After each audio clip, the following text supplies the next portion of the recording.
but I'm cold when I don't have it on. I understand. It is that kind of weather. Specifically in my room, I was perfectly content by my little heater.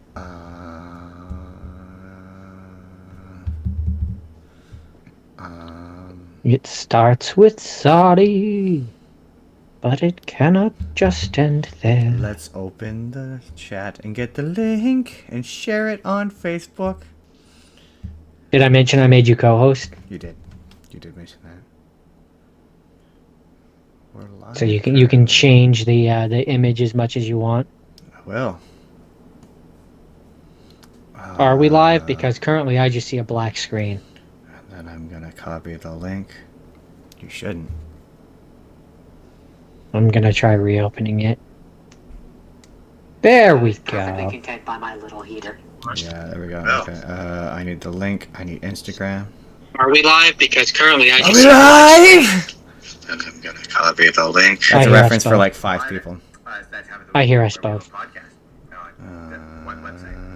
So audio does in fact appear to be working. Audio appears to be working. Let's like the stream. Hey, 370. 370! Heck yeah.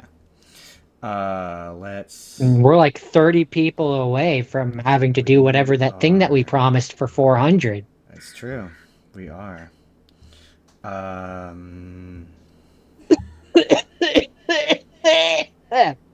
Timer. Dying. Where's my timer, Jordan? Dying now. I've been dead the whole time. That's the twist. I'm all a figment of your imaginations. Where the heck is my clock, Jordan? There's my clock. Okay. In 3, 2, 1.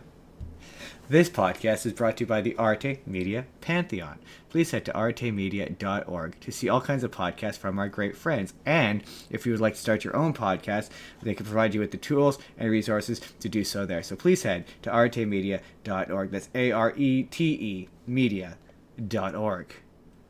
John, shall we light this candle? Let's light this candle! Light this bitch!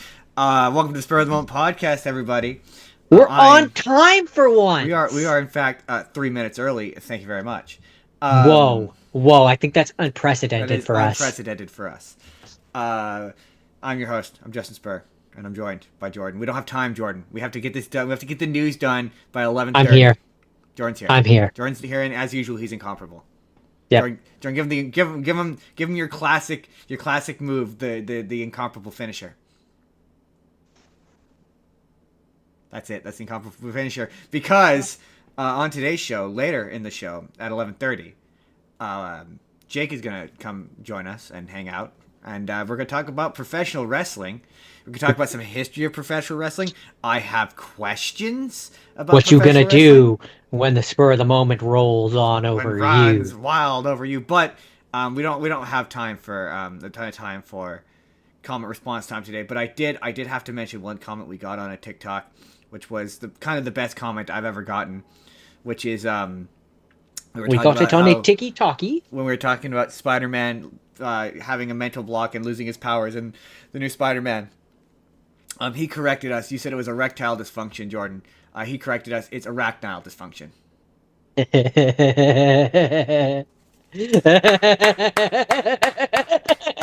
You win. I am delighted. You win. That was good. That was solid.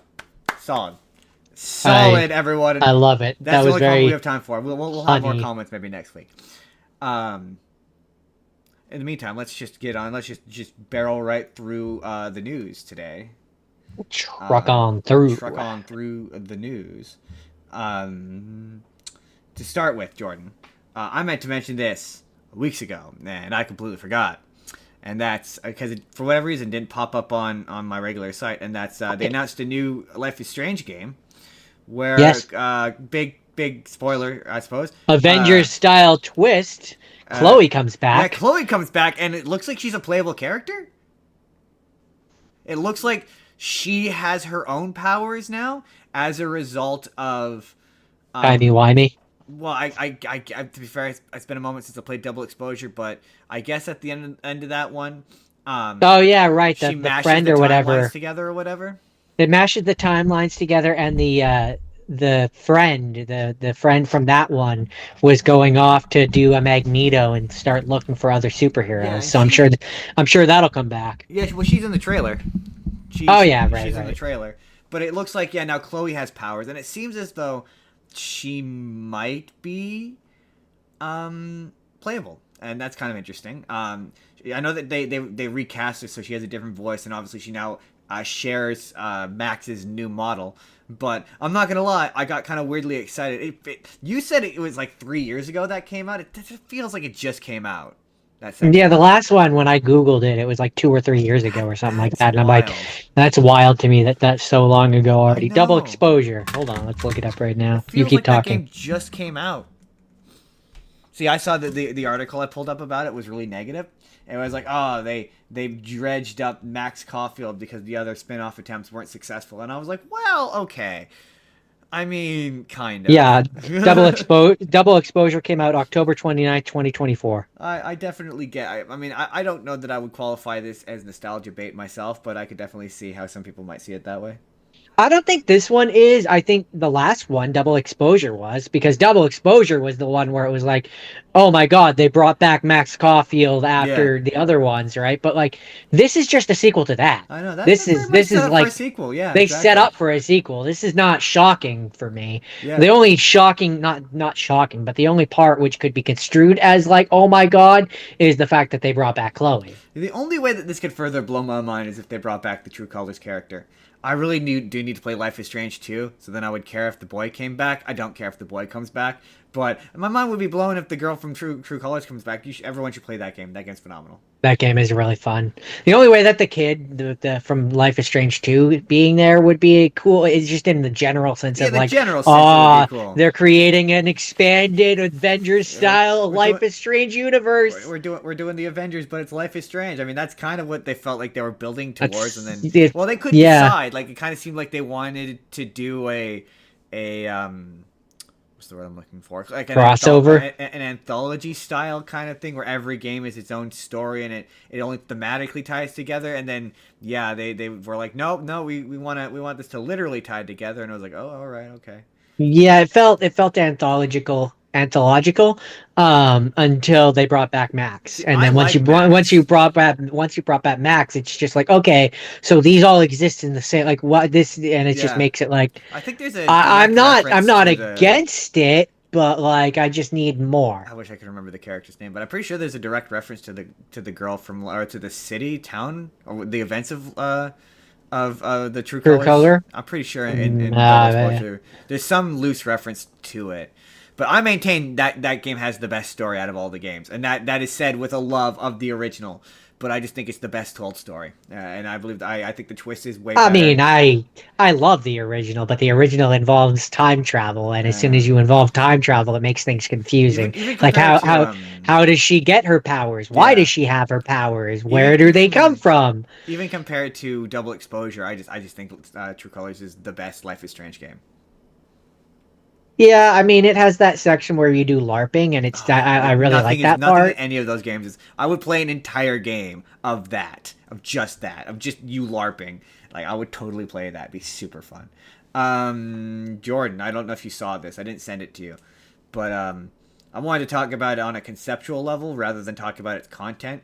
And that's, I guess, Darren Aronofsky is making an AI slop show about 1776. Called On This Day 7076, and it's completely made with AI, and it's AI slop, and no, I hate that.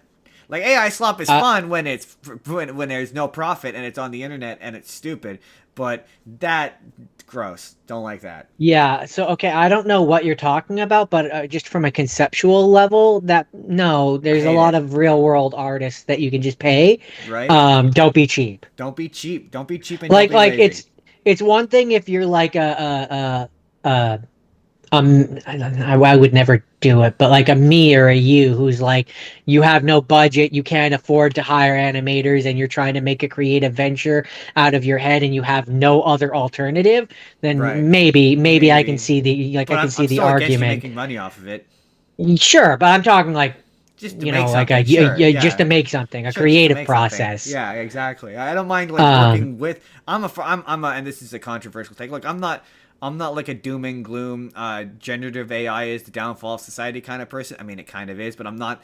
I'm the kind of person that I think like we should be able to like work with it and like Yeah. So like it should improve your artistry. Like right now, AI is bad, so that should just motivate you to make better art. But that is obviously a reductive and simplistic take on that. yeah. But So like so said from a man who has no talent, so you know. yeah, I mean fair enough. I went to I if a little known fact, I went to art school and graduated, so I feel like I'm a little qualified to talk on art. So my controversial opinion is when it comes to generative AI art, I think that it's okay to use for like if you're trying to do like and not an actual storyboard, but like a concept art.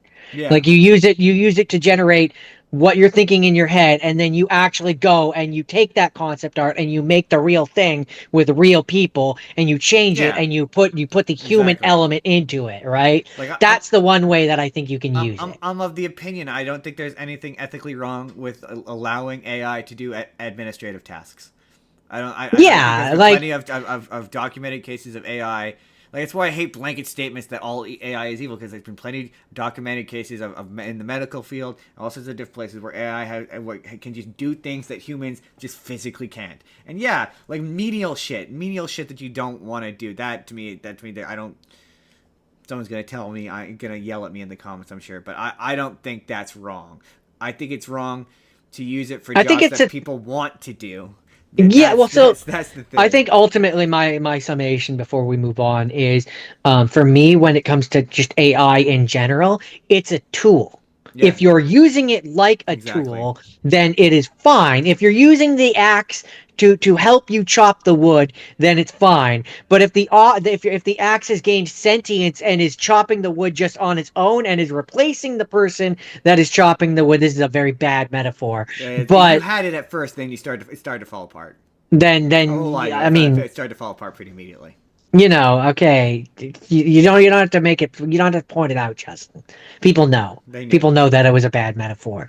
But the point is that if you're using it as a tool, I don't see a problem with Yeah, it. it's one of those things where bad people are always going to manipulate it. It's when it's replacing the human element that I think it's the issue. So it's funny. I pulled this article because it was like the title of the article is Sam Raimi clears the air on rumors about Spider-Man 4 villains. And I was like, oh, is he going to talk about how John Malkovich was rumored to be the Vulture? Is he going to talk about the storyboards where Bruce Campbell is Mysterio and Mysterio is going to be the villain in the opening of the movie, and that would have been awesome. No, apparently he addressed whether or not Rachel McAdams was in talks to play the Black Cat. Jordan, what do you think? Very early in development, we had discussed the possibility, but we never approached the actress in question to see if she ever wanted to do it. You're close. He said that he was not aware of any female villains that he had discussed. So he was unaware of it. So perhaps, maybe someone did, but not to his knowledge. So you were close. That was fair. You were close. So yeah, so interestingly, Jordan. Okay. That's just incorrect. But recap, a while back, the original owners and creators of Saw, James Wan and Lee Winnell, purchased Saw again and are actively looking to reboot it. And so they were asked while promoting something, I don't know what they wanna do with it. And he said his vision is to really go back to basics. He says one of the things I really want to do with this next Saw is to make it scary again. Which, like, Saw was never scary. That's No, not not was. really. There's No. never. He's like, I want to make like a scary Saw, not just gory, but psychologically scarring, like what Lee Winnell and I did in the first movie. Which again,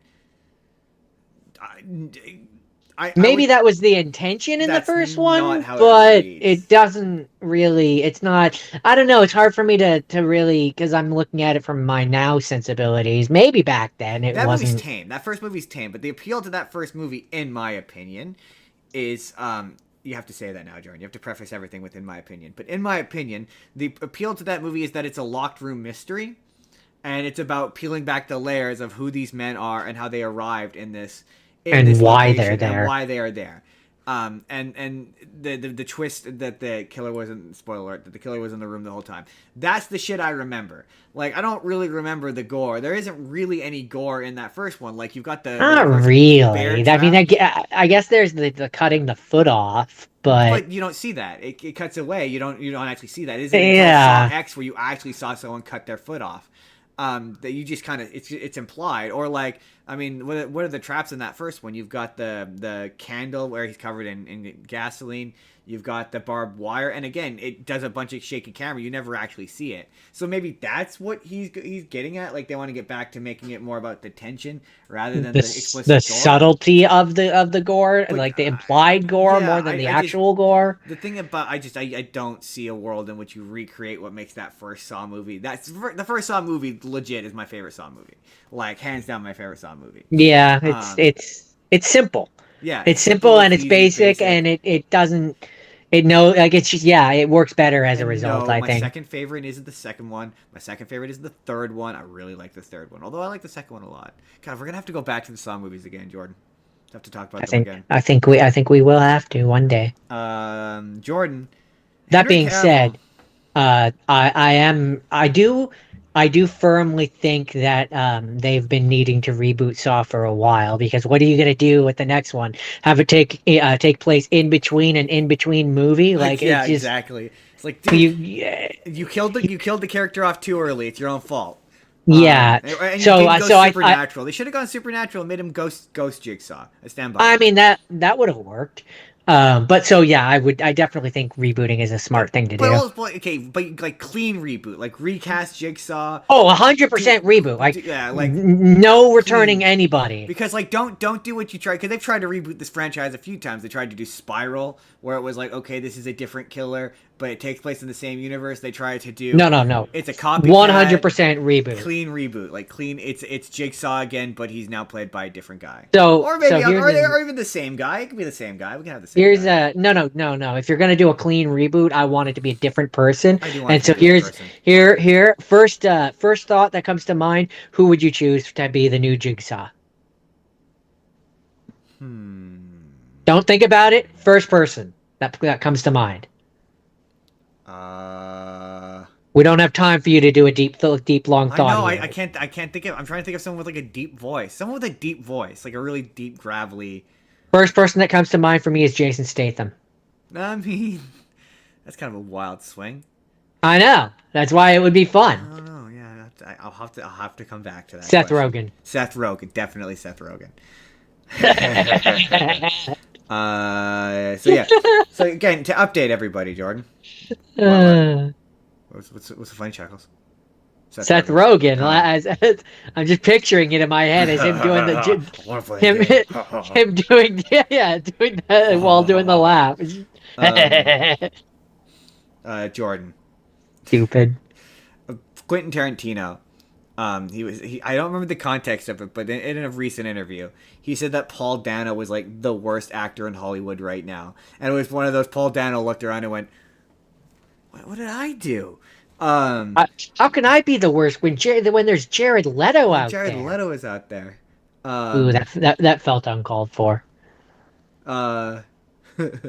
So, Paul Dano was asked about what he finally responded to what Quentin Tarantino said, and before he could answer, his co-star Toni Collette, who is also there, jumped in to defend Dano. She said, "Quote: Are we really going there? Fuck that guy. He must have been high. It was just confusing. Who does that?"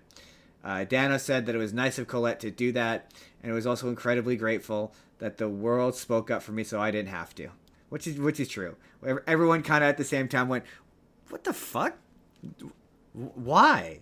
What did Paul Dano do? What did he do to you? How did he hurt you? How did he hurt you, Quentin Tarantino? Like go make rude Star Trek. Jake does not. What did he do to you? Like, it's just, I don't. There's much worse actors in Hollywood. See, Jake's not showing up till 11:30, so he won't get the opportunity to disagree with me about Root Star Trek, Jordan, but I want Root Star Trek. We all want Root Star Trek. We just don't know it. Root Star Trek is Star Trek was directed by Quentin Tarantino. Okay, like a movie or a show? Movie. He was supposed to do a Star Trek movie, and it never came to fruition. It got greenlit once, and then it didn't happen, and then it came back into the news again, and then it didn't happen. And I'm not enough of a Star Trek fan to be like, oh no, that completely goes against Star Trek, and it would be bad. And I'm not enough of a Quentin Tarantino fan to be like, oh my god, that would be so cool. Like I don't. It would be great. You do it entirely on one starship. You basically just do Reservoir Dogs, but it's on a starship in Star Trek, and it's just wall to wall cursing and violence. This is completely antithetical to everything that is Star Trek. It would be amazing. Yeah, I mean, you can't tell me that it wouldn't be. That doesn't sound like Star Trek, though. It absolutely does not sound like Star Trek, but that's what makes it amazing, Jordan. I mean, the only way that it would be funny for me is you have to have like. I want to say the Enterprise, but like you got to have like the actual star crew that shows up every now and then, over the course of the movie. That's the first. That's where I'm saying like you have to have this rude crew interact with them at least once. Yeah. At least once, crew, but just, so that just the Enterprise. Well, like I'm picturing like. They're doing like you know how Star Trek famously does the calls all the time where like you're talking. So like the crew of the Rude One would have to call like the Enterprise or whatever and talk to the captain or something on there and have him be stodgy and straight and dull and typical Star Trek interacting with this people. That's the only way to me that it works. I mean, or you do like a bounty hunter ship maybe. All I know is it has to. It has to be no. See, it's funnier to me if it's on a Federation starship. That's way funnier. But to me, that's like I'm really excited for Taika Waititi's Star Wars movie because like he's weird and his sense of humor is strange, and I think that's what Star Trek needs. Not Star Trek. Star Wars. I think that's what Star Wars needs. Like I want like Thor Ragnarok, but it's Star Wars.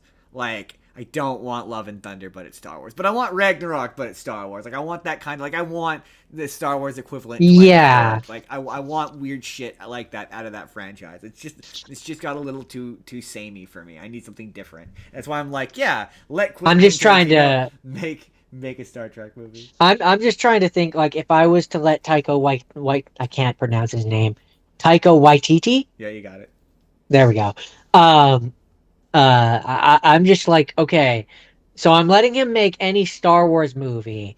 What do I like if I can choose? What do I want it to be? Do I want him to like make a droids movie where it's all about the zany world of the droids? Ragtag crew of a small nothing ship that nobody believes in. That's just dude. That's too. This is bread and butter, baby. That's too easy. I want something weird, weird and funny. Supposedly, his it has nothing to do with anything. It's in its own little part of the universe.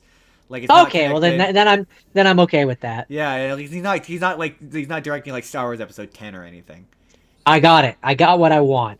We follow the adventures of a Gungan captain on his starship. That would be amazing. I would watch the shit. And he has to talk like Jar Jar. He has to talk like Jar Jar. Or he doesn't talk like Jar Jar, and that's the joke? Ooh, that's good too. And then, but like not every member of his ship has to be Gungan, but the captain is Gungan. The captain is Gungan, and he's like and then you can have a bunch of other weird and zany cast members. Jar Jar's cousin. And one human. He's Jar Jar's cousin. And he's embarrassed by Jar Jar. One human, and that the human is the straight-laced person. Like Jar Jar caused the creation of the Empire, and his cousin is just embarrassed by it, or his brother or cousin is just embarrassed by it. And okay, well then sought out redemption for the Bink's name by becoming a spaceship captain. And at that point, then the Gungan has to be super serious. It's super serious. Like I'm thinking like a. I'm trying to think of a good I can only think of the voice actor who plays the kind of character I'm thinking of, but like a Kirby Morrow.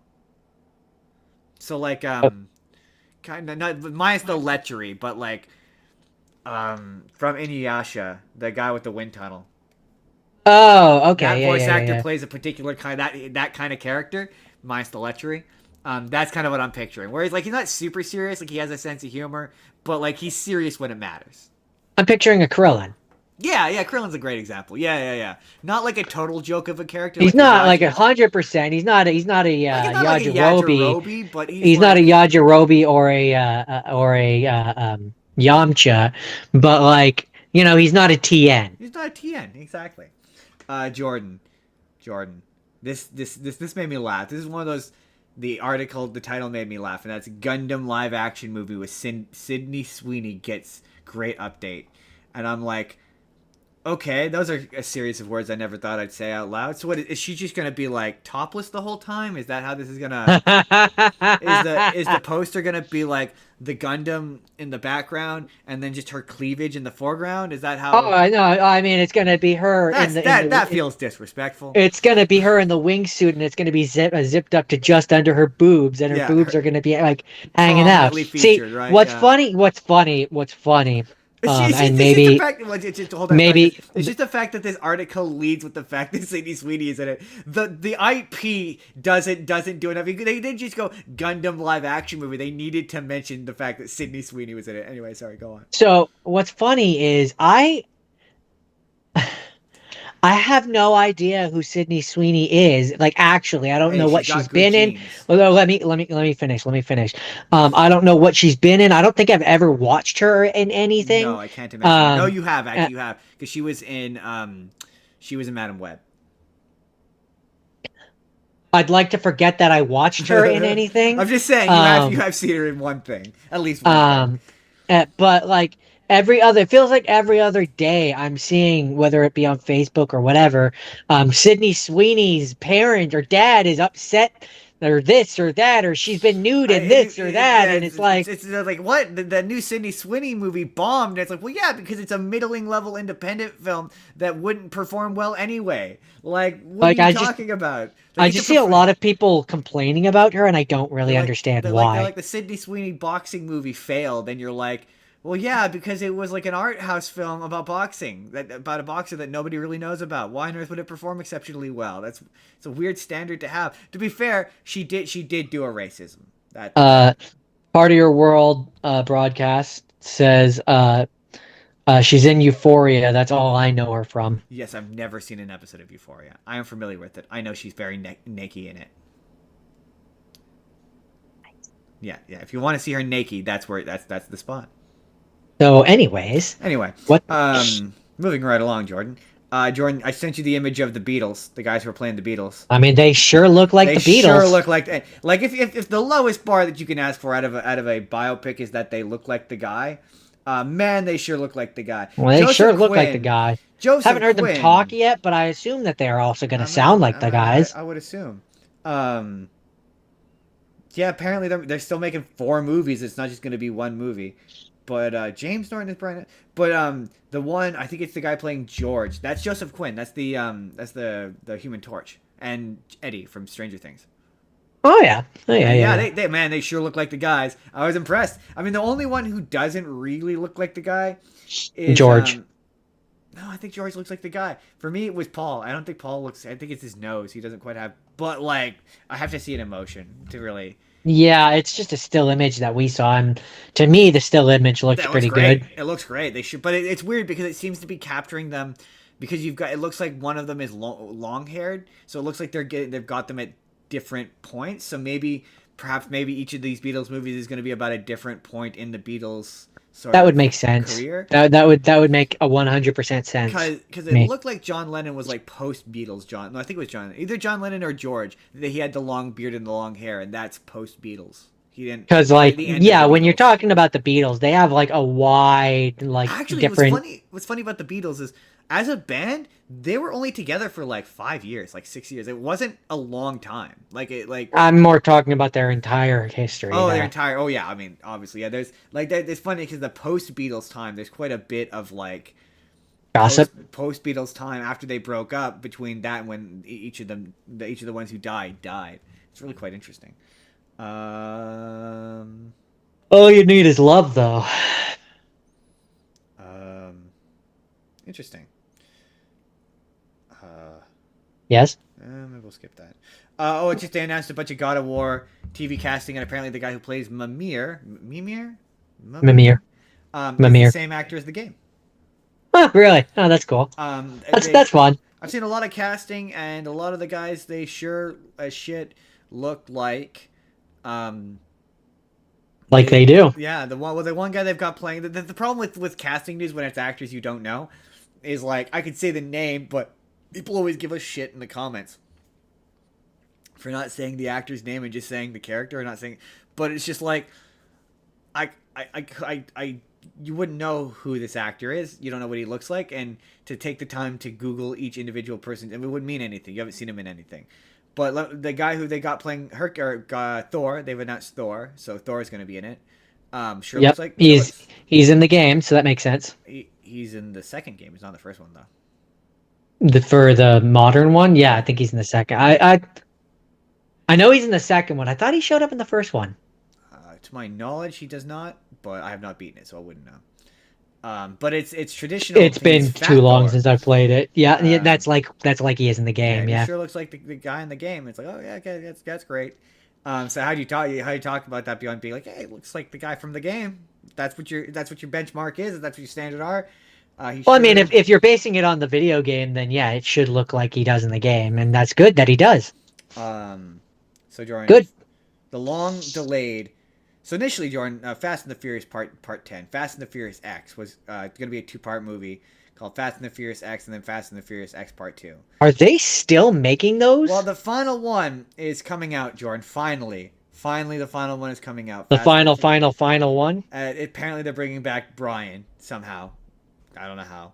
But Brian. The Paul Walker's character. Yeah, Paul Walker's character. They're somehow going to bring him back. I have no fucking clue. Man, I didn't realize that. No, that's a morbid joke. Well, I mean, Jordan, they do have the technology to bring you back. I was leading into that. I was gonna be like, I didn't realize that movie studios had the power to resurrect the dead. They do. And then I was like, oh, they do, and it's upsetting that they do. He's gonna be horrible, awful, uncanny valley. Brian brought back with CGI, put on the body of one of his brothers who will consent to it on his behalf. It's what's going to happen. But the movie's gonna be called, it's allegedly the final one, and it's gonna be called Fast Forever. God, I stopped watching those movies at the 5th one. That was the last one. I mean, I remember when they were making those when I was in high school. That's how long those things have been around. So I'm gonna actually hold on to that for a minute, because I think it's funny, and it does tie into one of Jake's niches, so we're gonna save that. So apparently, oh yeah, okay. So I guess Sam Raimi is out there. He is out there promoting something, because they've got a bunch of interviews. There's one. I guess there's a moment in the newest film where like he walks through a spider web, and there's an interview I saw where the guy was asking him, and he was like, "Oh, is that an Easter egg for Spider-Man?" And Sam Raimi was like, "No, he just walked through a spider web." Basically, he had a reasoning for why it wasn't, but the gist of it was he just walked through a spider web. He's just walking through a spider web. We needed him to exit through the scene into something creepy, and that was creepy. Doesn't automatically mean that it's a Spider-Man reference. So there was a big thing that around a while back that was we talked about it, but there was a writer they talked about how they want to do Spider-Man 4 with Sam Raimi, and like I'm not actively against it. I don't mind doing a version of The Dark Knight Returns with Spider-Man. Just do a better version of it than Spider-Man Reign. Like the concept of he's older now and it hurts and it's a struggle to be Spider-Man, but he's still out there doing it, and he's now in his 50s. He's a 50-year-old Spider-Man. I think Sam Raimi could make that movie, and I would watch that movie.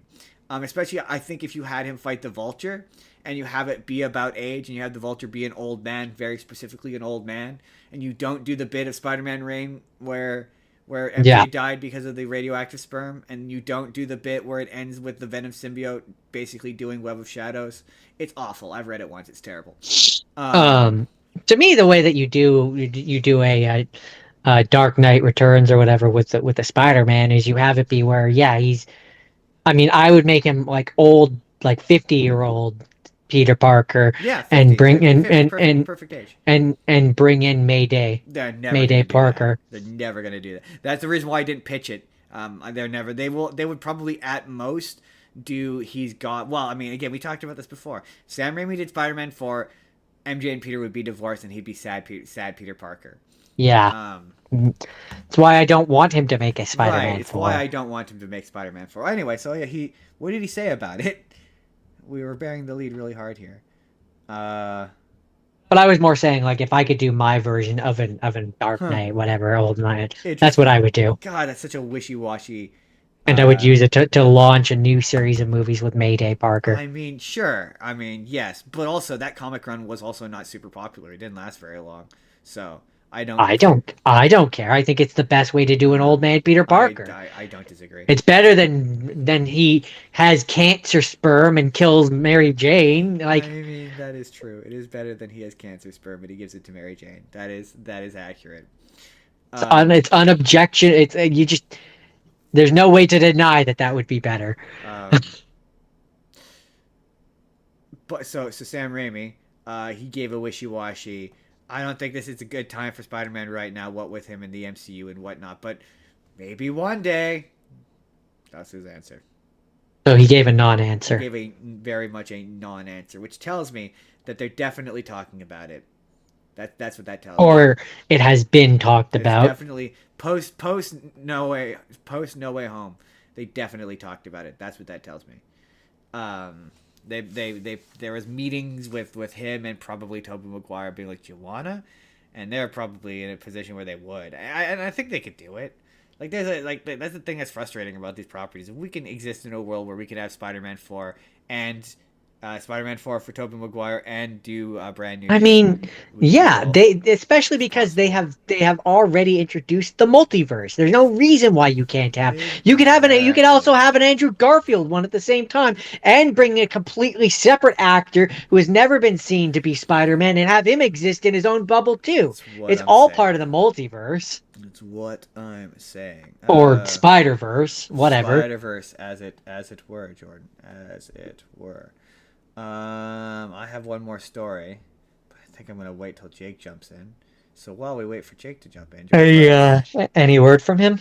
Any word from our sponsor? Not yet. No, I told him to jump in at 11:30. It is now 11:30. So it's 11:32. Yeah, I guess I could probably message him, but we will just quickly. This episode is brought to you by me. I'm here. And I have made it happen.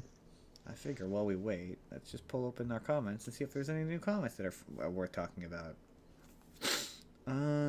Oh yeah, I mean, your Wolf Cup mark alt 19 marked light blue mark. It's real? Please tell me owner of Invincible. I mean, how could we forget that? Yeah, I don't. Maybe whoever wrote that could reevaluate what they had written, realize that they were high on some sort of. It's Dr. Fantastic. Dr. Fantastic is jumping in. I wasn't expecting Dr. Fantastic. What? It's Jake. Oh. Hang on. What is going on? I'm just being a facetious dick. Oh, now he's Jake. It's me. I Jake have arrived. He has arrived. Greetings. Be greeted. Glass has shattered. No, of course I forgot to plug my computer in. Can I do this sitting down? No. We're not losing power yet, but we will. Be prepared. I mean, that's just a general rule you plug in for podcasts. I mean, that's sensible. See, I'm on. I mean, you can't always. I'm on a phone, and while I'm using my good setup, I cannot be plugged in, powerly speaking. Okay, remind me, Jordan. While we wait for Jake to set up, remind me, Jordan, when we get off air, I have a splitter. I've just remembered that I meant to test that for this week. I'm curious what would happen if we plugged in both your charger and the mic into it. Interesting. I always forget I have a splitter until I'm sitting at the computer looking at it. So now that I've said that out loud, that's definitely worth checking out because maybe it would let me use both. So Jake, I got to our last story. And I decided to wait for you to do it because this kind of taps into another one of your niches, political content. Niches. Oh boy. And I figured we had to talk about the Melania Trump movie because I refuse to look at anything about it. I've seen one trailer. I don't know what it is, but for some reason they've made it a hill to die on. I don't know why. Like, isn't that what that administration does though? I know, like you're not with everything. wrong. Pick a hill to die on. Eventually, one will run out of hills. Okay, so it is One a would documentary. think, okay. yeah. My favorite bit is But how why? why Who apparently is this for? I Why and most importantly, do you think she talks about how much she hates her current husband? And because she just every time you see her, she just looks like she is filled with disdain, being very like anywhere near him. That's just Eastern European. I mean, she does have resting Eastern European face. to be fair, that's the expression that they all have. They very much have I've had Botox look to them, you know. No, I'm kidding. I'm kidding. That was a joke. I've heard it's apparently bad, which is Haley has to me. no desire to see that movie. Well, how can a no, that's not fair. I was about to say how can a documentary be bad, and then I remember the ending to Don't Fuck with Cats and how it was bad. So like, I guess documentaries can be bad, but apparently you can make. Well, I'm guessing probably you, Jake, can make $50 by watching it in theaters. You're American. So I can make $50. Apparently, according to someone's social media, it's so bad that they're paying people to watch it. I'm sorry, Jake. This only seems to apply to people in the Boston area. That seems to be. But apparently, a Craigslist ad. This is a legit story on the website I pulled news stories from, by the way. A Craigslist ad has appeared in the Boston area, asking people to attend a Melania showing in any Boston area theater during the opening weekend of the film.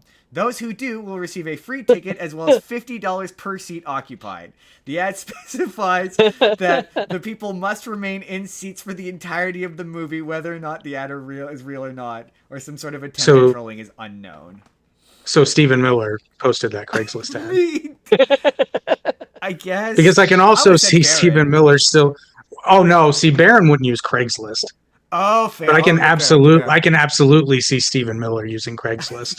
Yeah, he absolutely would. Where can I reach the most people? I know, Craigslist. Right? Craigslist. Oh god. So hey, if you live in the Boston area and you want to waste it, what I assume it has to be an hour and a half at best. Well, it's not a waste. That's 25. That's like $20 an hour. Oh, that is fair. You are making profit. That's that is true. Fair. Well, it's presuming that it's under 2 hours. You are making profit. That is. Wait, no, that math is horrible. I don't know how long the movie is. Right. Yeah, that's fair. I'm assuming it's like I did the math wrong. So that could be closer to like $40 an hour, depending 35. On the length of the movie, yeah, you could be. Yeah, depending on the length of the movie. Well, I mean, to be fair, the ad doesn't say that you have to stay awake. It's a good nap. You know, you go, you fall asleep, you get paid. Also, why do I have? I would get paid $50. Why do I have to stay for the entire movie? The box office revenue doesn't reflect whether or not I walk out. I'm confident Stephen Miller placed that ad. I mean, it really does align with that. Seems like a Stephen Miller thing to do. I mean, it really does. It really does. And you have to stay in your seat the whole time and like it. And also, actually, he doesn't really make angry face. No. Well, no, you do pay the janitors, but you don't pick up your own trash because that's guaranteeing the janitors' jobs. Hey. And I will be militant about this thing. For some reason. That's the hill I'll die on. That's the hill I'm going to die. That's the news, everybody. That's the news. He's died on a lot of hills. He will, and he will die on many more. Everyone's like unrelated, but everyone's like, this administration is going to go through their own version of Nuremberg. I don't have the heart to tell those people that Nuremberg was not terribly effective. Oh, I don't know about that. If it depends on what lens you're looking through for conviction rate. I don't know. I think it was based upon the movies, what's the word? Implication. That the people who came up with the idea wanted to dissuade and destroy the what's the word? Ideology that is Nazism. I would say that it failed catastrophically. I wouldn't say catastrophically. Really? Have you been on Twitter? Well, okay. So one cannot conflate. I know. The actual ideology versus morons on the internet. They are not the same thing. And frankly, in a free society, you do run the risk of having an ideology continue. As much as they have that ideology. I mean, the Ku Klux Klan is still a thing, and that's older. That is true. That is a valid point. But they're treated like idiots. I don't know that I'd go worse. I'd say, if anything, equal. Just a different, although they don't particularly like the Jewish people either. But my point being is that both of which are looked at by the average person as an idiot. This is not incorrect. That is not incorrect. Real quick, Haley says there's not enough money in the world Melania Trump could pay me to see this movie, and I just don't think that's true. Oh, I don't believe that's true. How much could Stephen Miller pay you? Like there's enough zeros, I would. But yeah. I mean, I'd do it for $50. Yeah, I'd do it for $50. You know, I watch bad movies for free sometimes. That's just it, right? I'm sure I've seen worse, and I did it for free. I wish there was a way, like, to punish bad filmmaking, because not to get off on a tangent, but I have to share this with you. Last night we couldn't find a movie to watch, and it got to the point where I really didn't care. So the first movie we found with Spanish subtitles we watched, and it ended up being Heaven is for Real. Boy. Wait, Heaven is for Real. Wait, no, that's Just Like Heaven. I was gonna be like the Mark Ruffalo movie. No, that's Just Like Heaven. No. I know the guy. It's not a nobody cast. It's making the round on Netflix, but I had problems with that movie. Not least of which being is they treat recovery from appendicitis as a miracle, and I'm just like, pretty common medical in the 11th century. Yeah, no, that's I mean, also impossible. Maybe in certain parts of the world I can see it being like a miracle. But we're talking about, where were they? Nebraska. Now here's the thing though, and this is the part that the movie, and there's a point to this rambling. There's a part of this movie that they leave out, and it's the fact that the story, which story is used liberally, because this is not a story, it's a sequence of events. You know what I mean? Things just happen, and it's like, I don't know.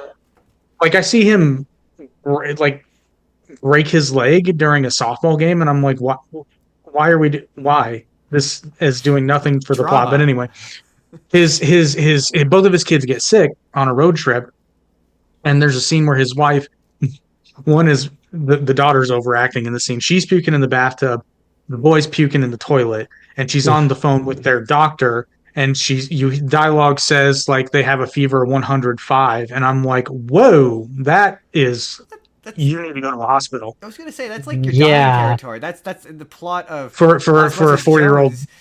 Drax is killing him for a 4-year.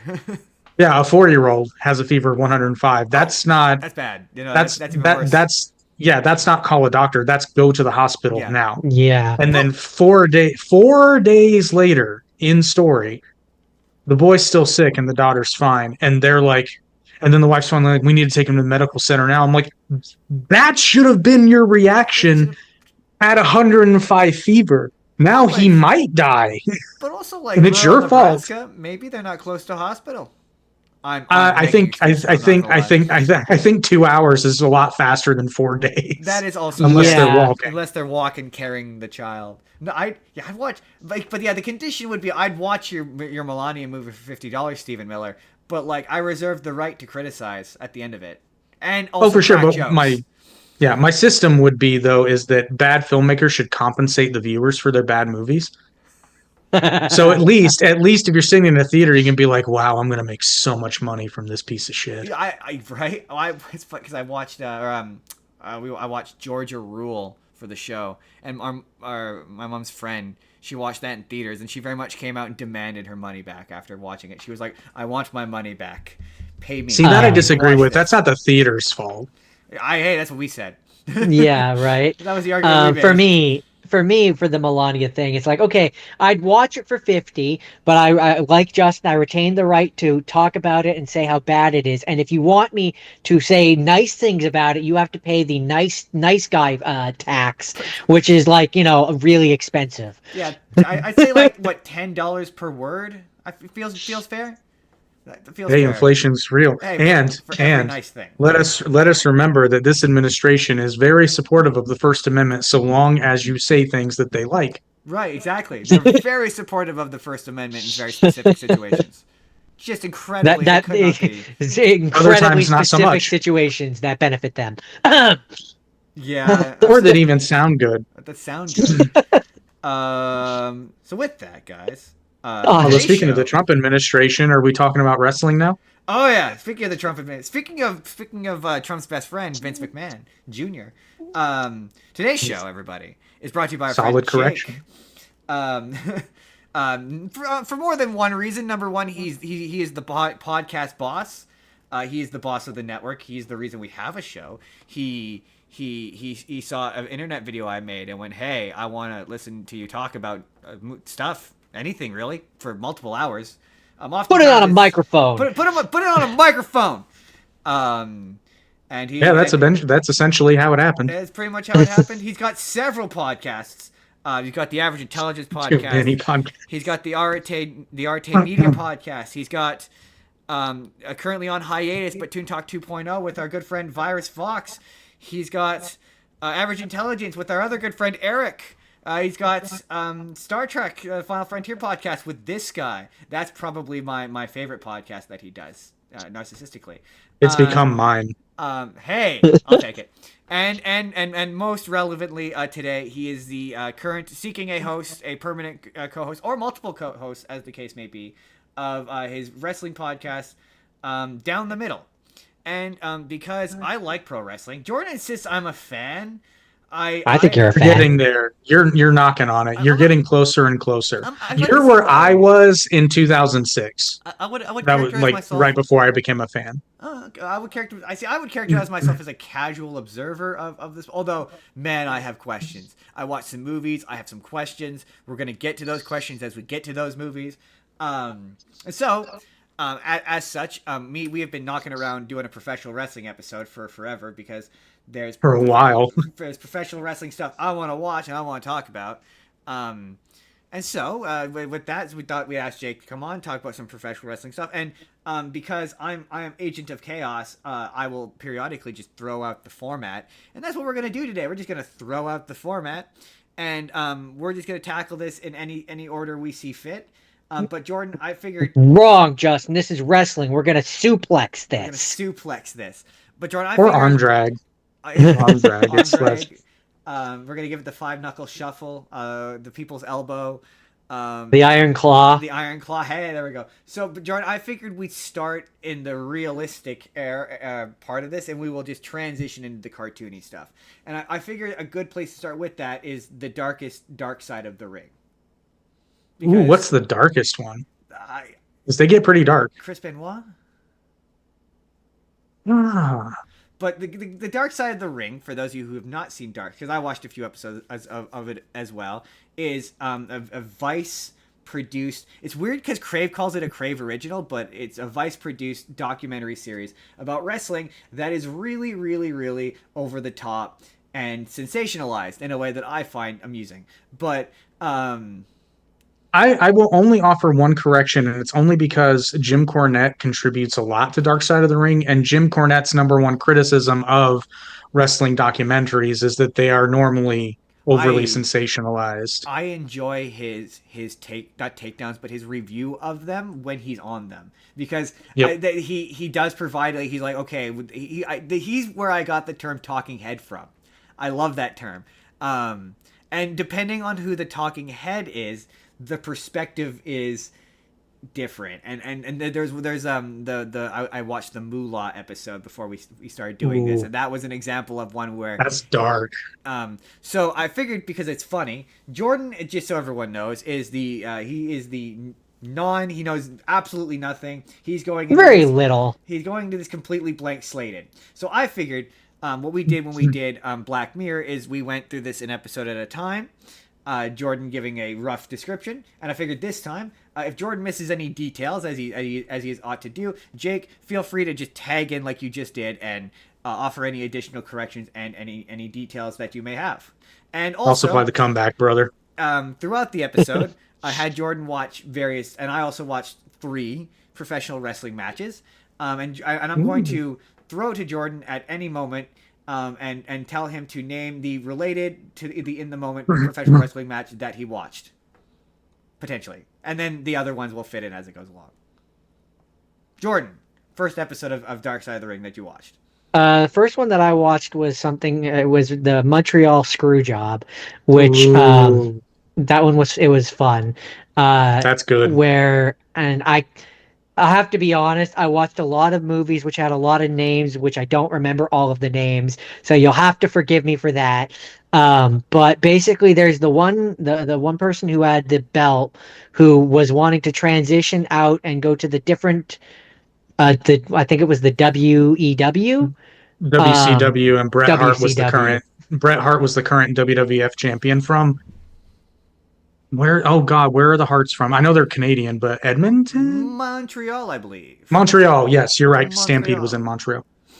Montreal.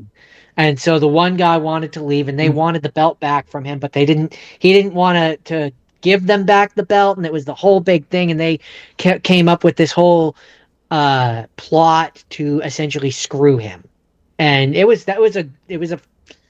I'm leaving out, I'm sure, a lot of the finer details there, but that's pissed about it. Yeah, that's the overarching to this for that day. one. To this day, he still does podcast interviews where he's still pretty pissed about it, but very upset. And the big thing about this was, correct me if I'm wrong, the accusation on Bret Hart's behalf is that he knew it was a work, but he claims he didn't know it was a work, right? Which part? The part that he knew that he knew, or he was in on it. Basically, he was in on the screw job. That the screw job itself. Bret Hart was? Yeah. Oh, he's never said that. Well, maybe it wasn't in that episode, or was it in a subsequent video I watched. But I saw something. One of the wrestlers, maybe it was Shawn Michaels. I think it was the guy with the glasses where he's like, "I maintain to this day, and I can't prove it." I think is how he words it in it, where he's like, "I maintain to this day that he was in on it. He knew it.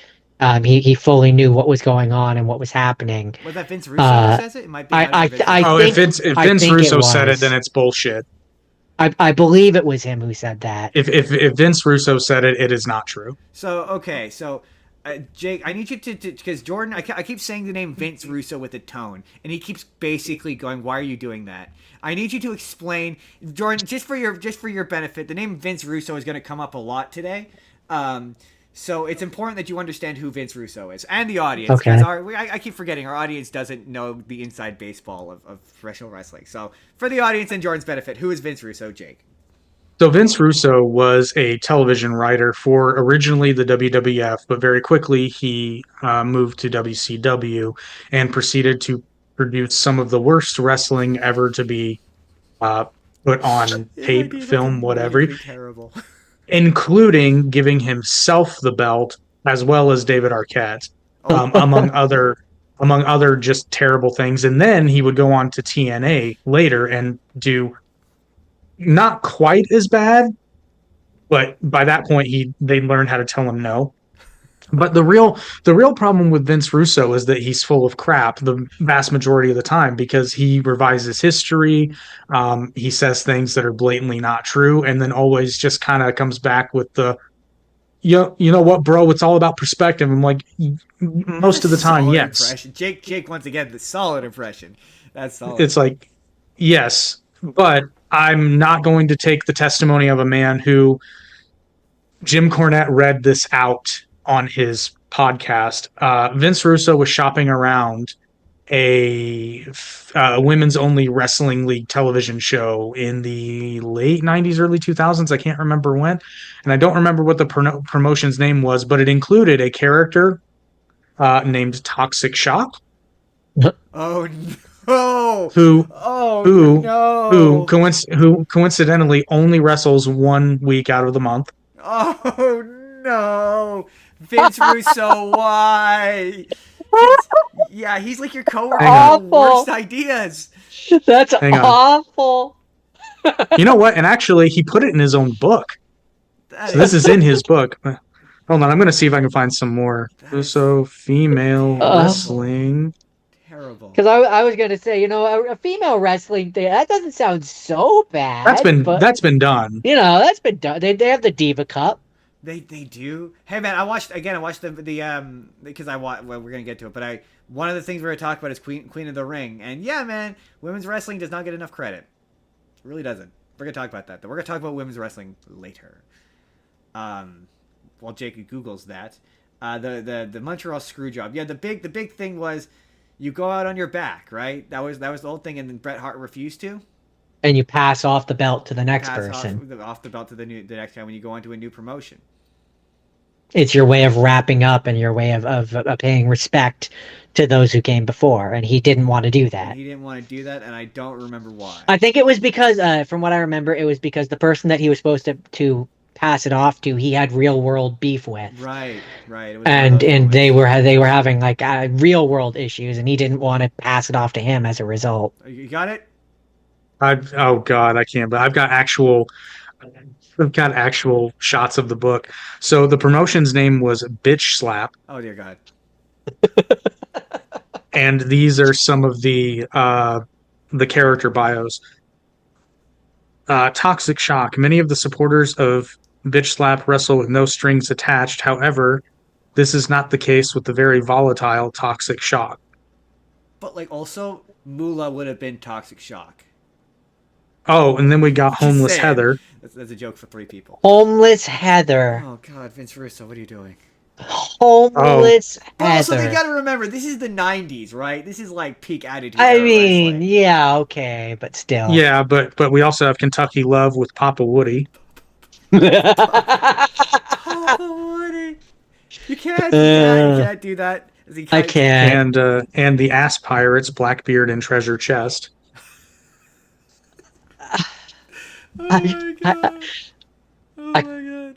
I just don't even know what to say. Oh my God. Then we also have Beastie Alley with her little dog Scroat. Oh dear God. I can't. But the Montreal Screwdriver. Oh, and Grandma Gas. And Grandma Gas. Grandma Gas. Is the Montreal because Jim Cornette and Vince Russo, they show up quite a number of times on Dark Side of the Ring, and I can't remember if it's this episode or if it's the Brawl for All episode where Jim Cornette says that he wants to piss on Vince Russo's grave. He repeatedly says that he wants to live long enough to be able to wheel or walk himself to Vince Russo's grave, piss on it, and laugh. And he says in it, he's told his wife that if he can't make it there, that she is to drive him and make sure that he does it there and does that. Yep. But his podcast is amazing. It's long, but but you can get small doses of it too. And his ad spots are genius. I try to mimic them when possible. His transitions are golden. I enjoy his podcast. But there's a bevy of clips and compilations on YouTube, so you need not. That's where I listen to it. I listen to it in small little sections. That's where I do the majority. I love his AEW reviews though, because not only are they funny, he's right. And it's kind of he's the guy who would know. It's informed my opinions of what wrestling should be in more ways than one, and because I can't argue with his logic. Jordan, next episode. David Schultz and the Slap Herd Round the World. Now, the motivation for having Jordan watch this one was I think this episode's a really good lesson on kayfabe and explaining in like a real basic entry level like idea what kayfabe is to somebody who doesn't know what it is by word. You know what kayfabe is. It's the art don't break the magic. Yeah, don't break the fourth wall. It's the don't break the. So, in your estimation, Jake, when do you think kayfabe died? Because I'm curious as to what you think. Because I think that this documentary says, and one of the videos you sent me was the house show where the group of guys all hug each other. But this episode makes the case that it's the slap that does it. Kayfabe died sooner, but it wasn't an instant death. It was a slow and painful. The curtain call, which is what you're referring to, was kind of the final nail in the coffin, because there were particularly young fans that still believed it. And I get it. Young kids, it's fine. There's a reason why but believing in Santa Claus. I'm trying to remember. I think it was all the way back in the 30s. Certainly by the 50s, the paper, like local newspapers, stopped reporting on the results of wrestling matches because it was not viewed as legitimate sport. So, okay. We're going to kind of put a pin in that because, again, we're going to talk about Queen of the Ring later, and I have questions about shoot matches.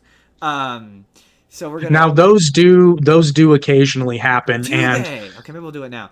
They're rare. They're rare, and actually, there's a sub promotion in GCW right now, which you know who this is, Justin. It's being spearheaded by Josh Barnett. Really? They're calling it Bloodsport. It's a hybrid of pro wrestling, but more MMA focused. It's legitimately good. Interesting, fascinating.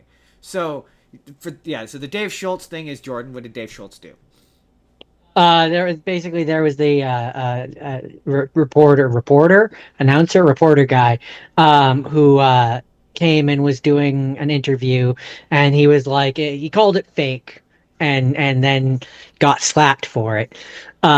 He's like, "Is this fake?" That's also not the only time that's happened. Just today I watched a clip of what's his name, big burly dude, body slams talk show host because he said it was fake. I mean, my favorite it's happened a lot.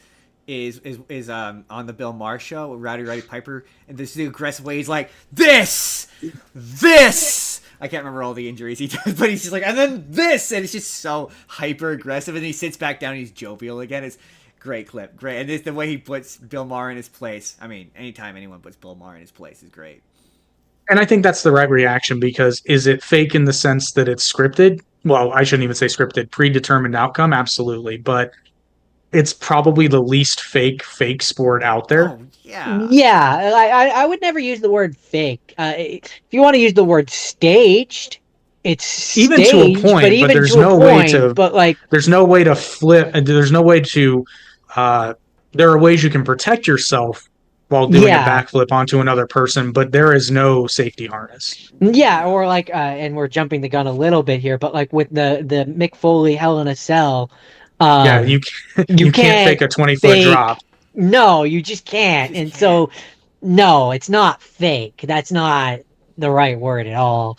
But yeah, that's one reason where it's like it's fun to watch this because it's like knowing a little bit of behind the scenes stuff makes it more fun to watch the thing because like that it's just like I'm watching it and I'm like I know kind of what's going on in their head and what they're thinking, and it's like they did it anyway. They saw the iceberg and they steered towards it anyway. I kind of compare it to, for me, it's a little bit like, and it's not going to be like this for everybody, but for me it's a little bit like stage magic or even close-up magic, where it's like I watch a ton of Penn and Teller fool us, and I hit a point where I see moves. Like, it just happens inevitably where I can see what he's doing and I can see how he's doing it, but it does not make me respect the skill, talent, and ability that is required to do that move. Just because I know how that move is done or how you can do that move in such a fashion that you won't break that guy's neck, it doesn't make exactly. You start to notice things the more wrestling. Like, you notice when somebody's going to take, say, a frog splash off the top rope, the person who receives it,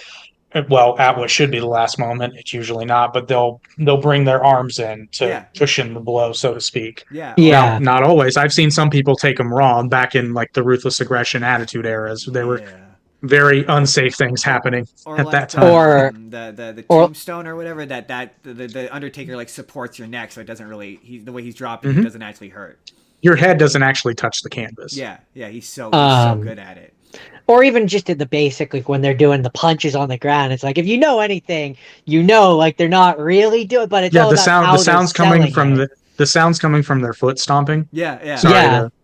Sorry, kayfabe, bro, kayfabe. But like, also to be fair, I realized this when I was watching a professional wrestling match the other day. I was like, oh yeah, but to be fair, when you're in the room with these people, you can't see that. Like, it looks like he's punching them from a distance. Like, you don't see the close-up minutiae. Yeah, it's not quite the same as it's not the same thing. It's not like when you're watching it on TV, whereas TV you're getting a lot closer of a look. Absolutely. It depends on where you're sitting.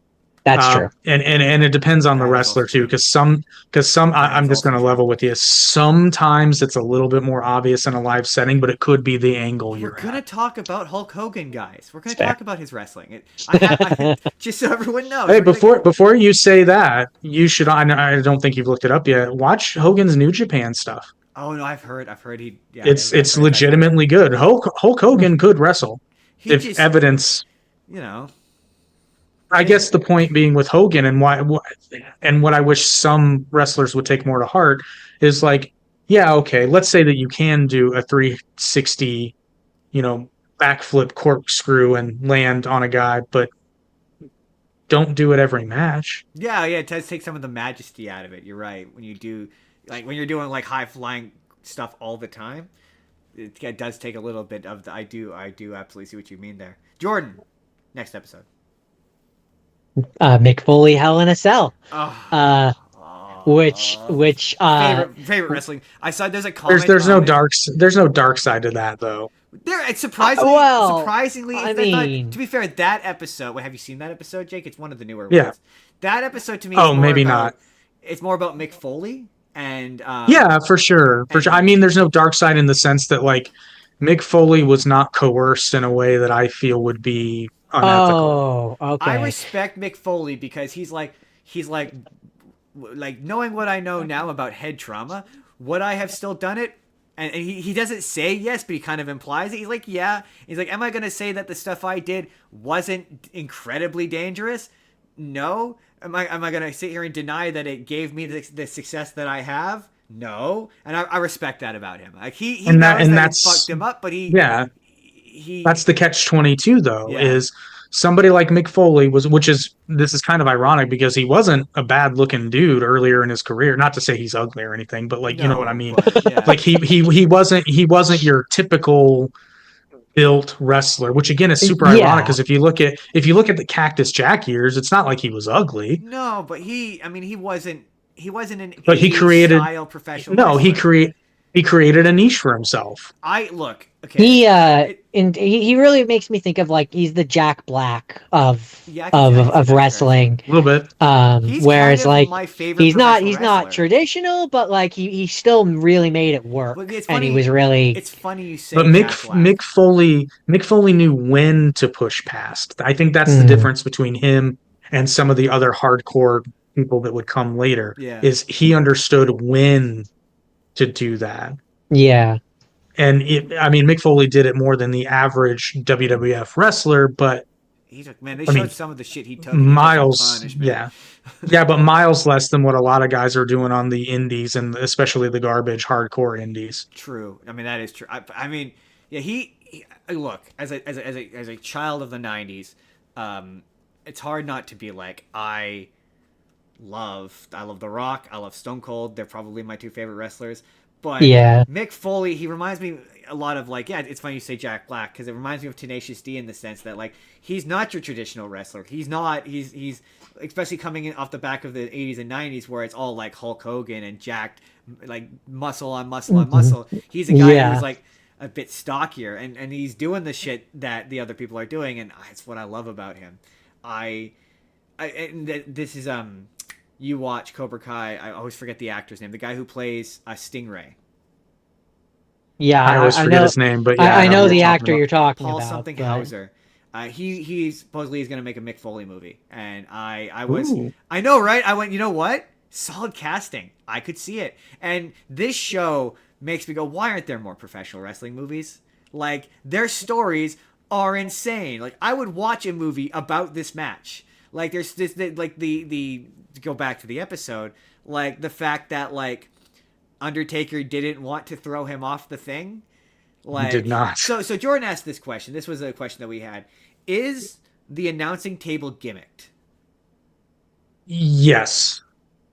Interesting. Now here's the thing though. That one in particular, I'd have to look because normally, yes, it is gimmicked because the drop is only a couple feet at best. Yeah. In fact, there's kind of an infamous shot where the table breaks before Triple H does his pedigree. Oh, interesting. Okay, because Jordan said that. Jordan was like, I think the announcing table is gimmicked. That was. They normally are. That one, I assume it was because of the way it broke. The only reason I would think maybe it wasn't is they didn't want it to break too easily and him basically go straight to the floor. But I guess that would brace you Because not like it's gonna suck no matter what. I mean, this is a good moment to talk about that match generally. That's one of Jordan's matches he watched because it is. Yes, I did. What the top comment on that video is: this is one of the greatest moments in entertainment history. It is. The Dark Side of the Ring does a really good job of making you feel like shit about things that you love. So they're like, man, this is how he hurt himself and how he practically died. You're like, oh man, this is a real point of source of joy in my life. But all right, thanks for taking the fun out of it. But our question was, like, we understood, like, I enjoyed how they explained how the cage was supposed to work and how it was supposed to slowly break down over time, and then it just didn't. We were trying to theorize about what was the good version of him landing through the table, of them throwing him off of it. Like, was he just going to dust himself off, get up, and like, they all act as though him landing on that was a shock. So, like, what was the actual, like, this is what was supposed to happen? I think that went as planned. Really? Because anytime anyone ever talks about it, it's always with the tone of voice that they didn't expect him to go unconscious when he hit the table, or that he hit the table in such a way that was unexpected. So I'm like, and I could be wrong there. You'd have to ask Foley or Undertaker, or maybe Vince, but we don't talk about Vince anymore. We don't know. He got canceled. But he did some shit. He did a lot of shit, and most of it was cocaine in the 80s. Oh, you don't get that joke. It's in the indictment. No, I know. Yes, I know. Okay. I know what he did. Allegedly. Okay. Allegedly. I feel like that's some pretty specific testimony. That's to prevent me from getting sued by the McMahon estate. Okay. Yeah. Yes. Everything is innocent until proven guilty. Allegedly. Even though Brock Lesnar was totally there. Allegedly. Jordan, he did bad things to women. He did. That's all you need to know. He did bad things to women. Okay. But yeah, so that was my big thing about the throwing him off of the thing, because like there's no way they planned for him to fall badly and then knock himself out and then like. No, they wouldn't have planned for him to be knocked out. So I honestly don't know. So that's where Jordan's question of is the announcing table, because our theory was maybe was he intending to land like flat on his back, and maybe that would have like braced some. I feel like he landed as best he could, because I feel like a flat back bump at that height would be fatal. You think? Okay, fair enough. I don't know enough about high impact crashes to know about. But it's just I don't know. Because just because my thought was like, if he's doing those kind of stunts for a living, then that, like, he's a stunt guy basically, so he would kind of know the optimal way in which he would have to land theoretically. But he also has to get there. Damage. So yeah, but he also has to make the distance. So a flat back bump may not have been possible. That's where I'm like, because he has to jump with it. Which is why I was like wondering if the table was gimmick, because I'm like, if the table is gimmick, if the table is gimmick, then that makes sense. Like, he has to aim for it and hit it in such a way where, like, maybe the padding is in a particular spot or something, or I don't know.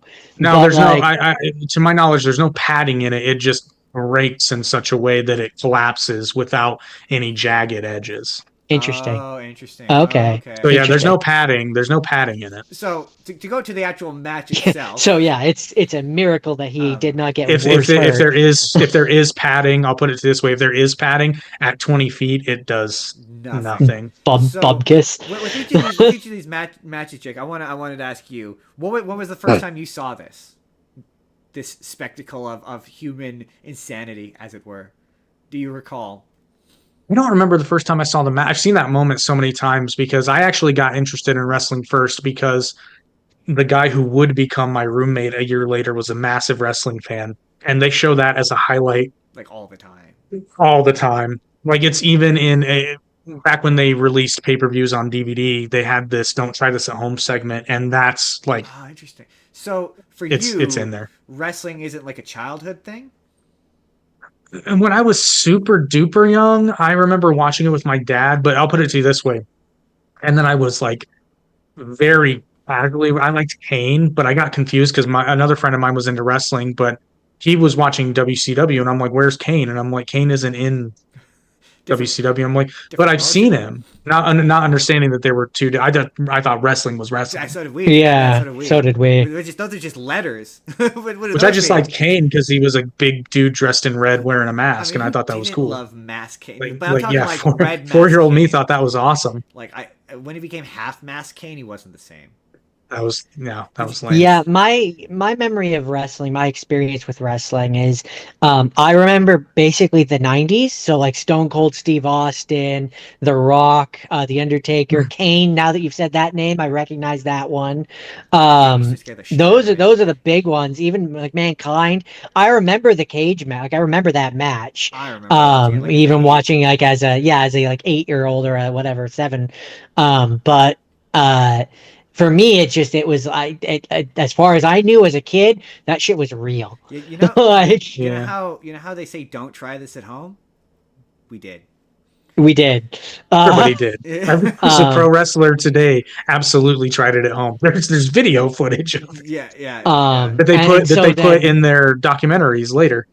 And so then, like, we dropped off from wrestling for a long time, and then we went and we watched. There was a friend that we had, Yeah. who he was big into wrestling, and he's like, "Do you guys want to go watch WrestleMania 30. something WrestleMania 30 Yep. with me in theaters?" So we did, and we went when we watched it on the big screen, and I was in the moment. I'm like, I sort of forgotten how much I enjoy this. Like, this is fun. I'm having a great time. Fun. The thing of it is, and I tell everybody is, and it is affected by what wrestling you're watching. This is true. If you just go into it wanting to have a good time, you'll have a good time. But if you go Yeah. into it being like, this is fake, this is phony, this is stupid, because I did originally, but the first wrestler I actually liked was Rob Van Dam, because Okay. I had a martial arts background, and he was doing stuff that looked what I did. Oh, interesting. And I'm like, oh, this dude is a legit. And then I learned like he's a legitimate martial artist. He studied multiple Yeah. disciplines, and his offense was more martial arts based. So I started watching for him. And then it's like a domino effect with wrestling. You start watching the matches of one guy, but then he has a match with another guy who's really good. So then you start watching his matches, and My thing it was just like, oh, I know that guy. Ooh, I remember this era of wrestling. Let's watch some Macho Man. Why not? Let's do it. oh yeah. I was of a similar way with Brock Lesnar. Like, I watched Brock Lesnar in UFC first, so then it makes it easier for me to suspend my disbelief when I watch him in wrestling. Yeah, don't watch his match with Cain Velasquez. It will have the opposite effect. I mean, yeah, but that we watched that. That's another. We watched that in theaters. We paid. No, actually, we got because I worked at the theater at the time. We got to watch it for free, but people paid $20, and I remember sitting there the whole time, jazzed to watch a Brock Lesnar fight live. Yeah, and he loses in like 2 minutes. Yeah, it was like at 30 seconds or something insane. It was really short. Yeah, although not so much anymore. But if you're looking outside of WWE, the best scam on earth is if you can watch a pay-per-view in a theater, because it's usually half the price of buying the pay-per-view at That's what I home. used to do. I watched it, although this was a big mistake. AEW they have obscenely long pay-per-views. With the pre-show, they're normally 5 to 6 hours. It's ridiculous. That's wild. Yeah, And I was like, oh sweet, I'm gonna be able to watch this pay-per-view for like literally half the price of what it would, little bit less than half the price, and it's going to be in the theater, it's going to be cool. And then like 3.5 hours in, I'm like, I'm out of popcorn, I'm out of like I'm kind of done. what the fuck are we doing here? Like I like wrestling as much as the next guy, but I mean, Come on now, pack it up. You know, they used to show them in the pay-per-views, and that's where I got the projectionist guy. He always used to say that the wrestling fans are weird, is how, because they had very specific requests for. it can be. They'd walk out and be like, it's not loud enough, or it's too loud, or they'd have such specific requests. The picture doesn't quite look good enough for. Here's the thing you have to understand about wrestling fans is they will not be happy as a collective group no matter what you do. So it's generally best to just do a good plan, and they will bitch and moan, but they will still watch. That is accurate. Jordan, you've got one more episode, right? And it's the Nick Gage one. Yeah, it's the Nick Gage one. Oh, see, I'm glad you saved that for last, because Jake has passionate feelings about Nick Gage that he's been sitting on since Thursday.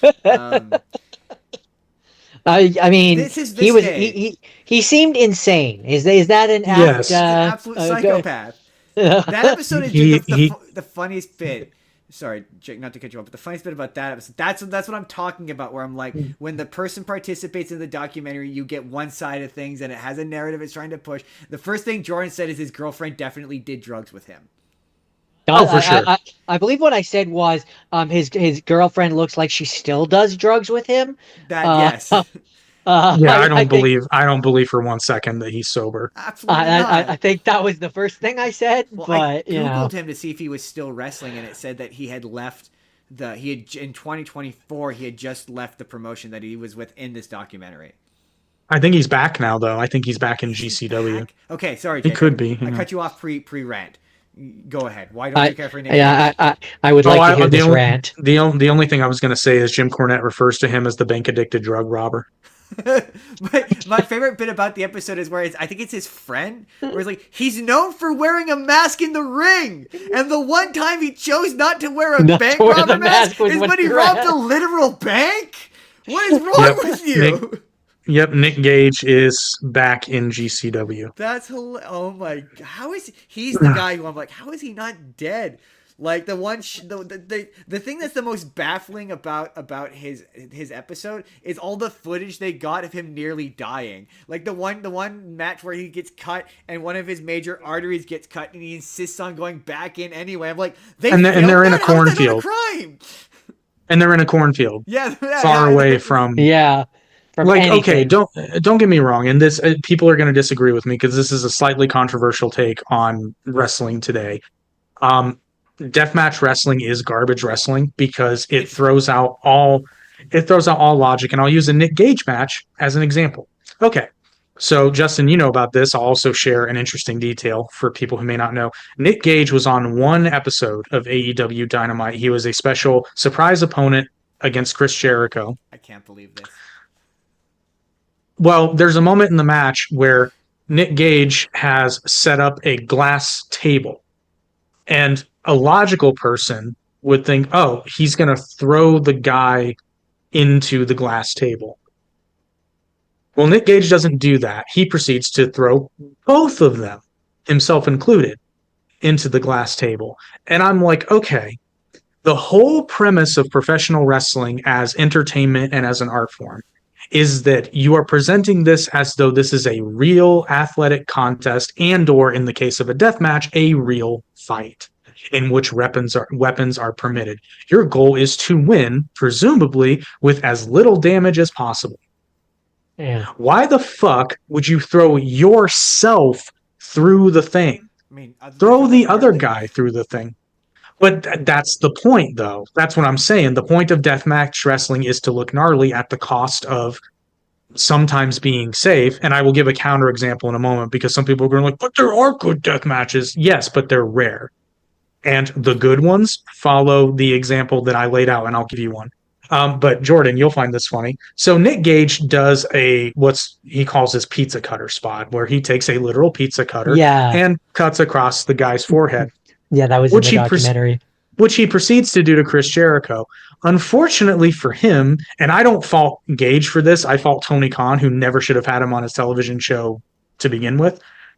They go to commercial after he does this pizza cutter spot, and it cuts to a Domino's pizza commercial.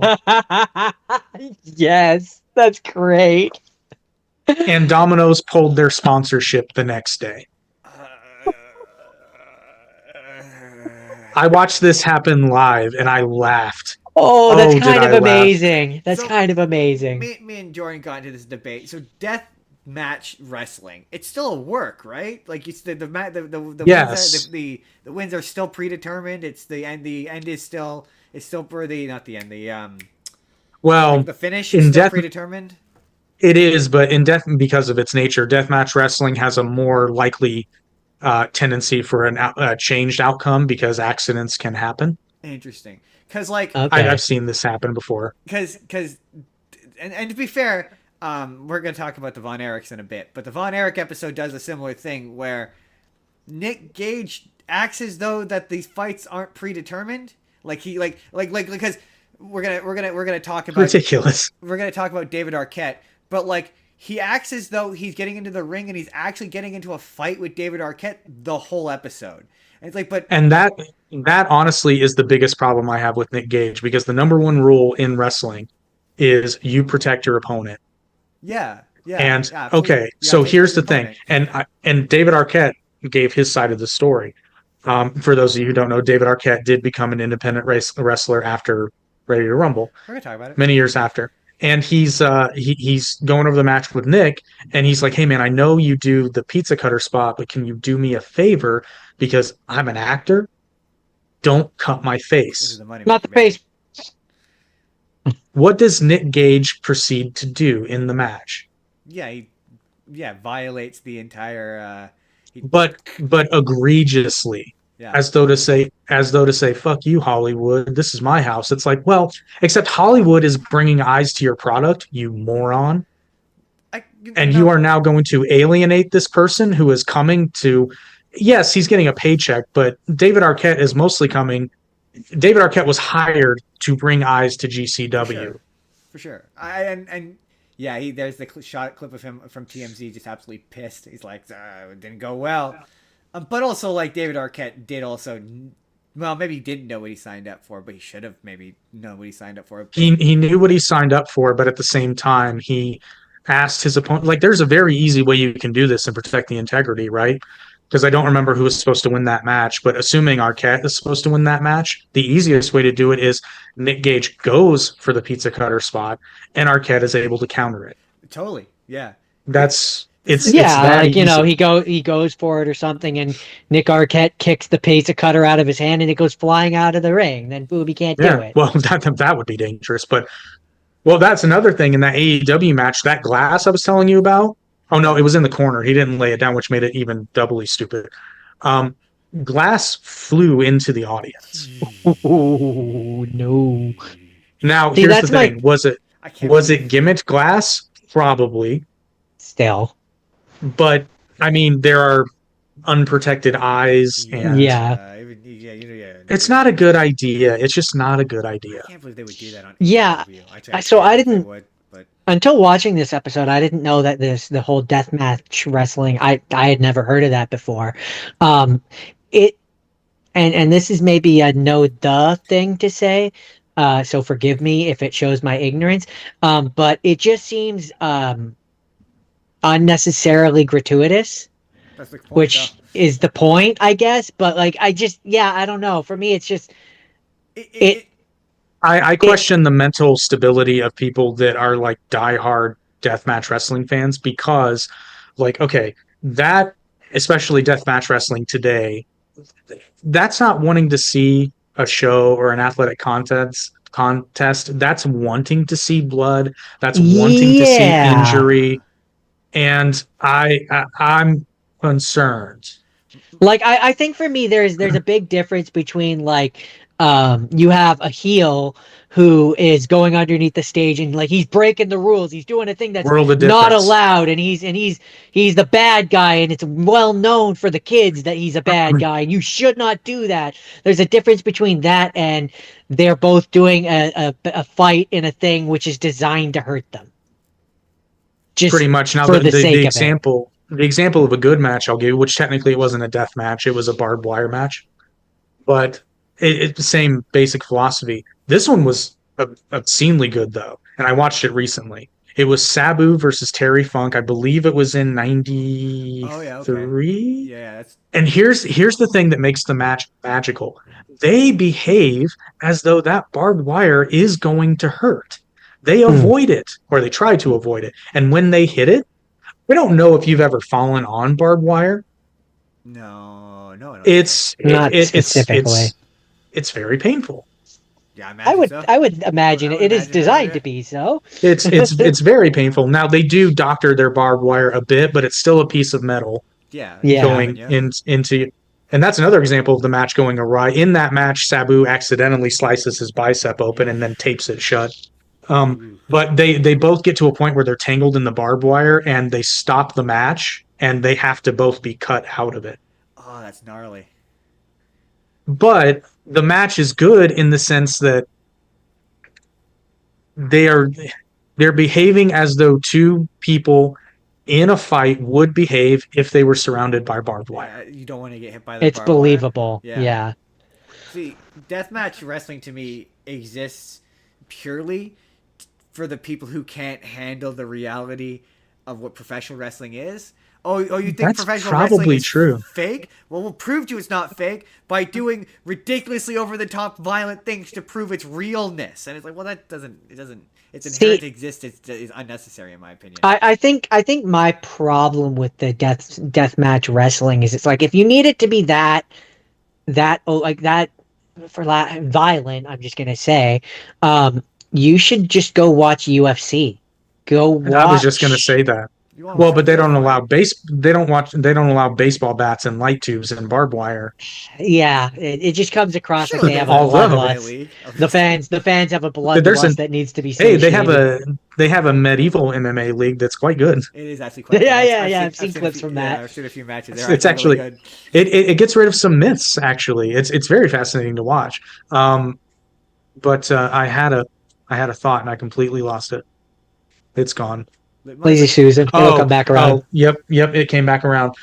And I don't want to make it sound like ECW did it right because you also had Axel and Ian Rotten doing Taipei death matches, which they wrap their hands in tape with the sticky side out, a double-sided tape, and they dip their hands in broken glass. Nope. And Nope. That's a nope for Justin. Nope. No. Don't like that. I watched one, I turned it off because like I'm not overly squeamish, but there is such a thing as too much blood. There's even some AEW matches where I'm like, this seems like fucked.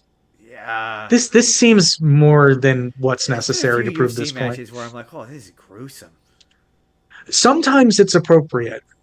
Blood can work. I saw one. For me, it doesn't bother me.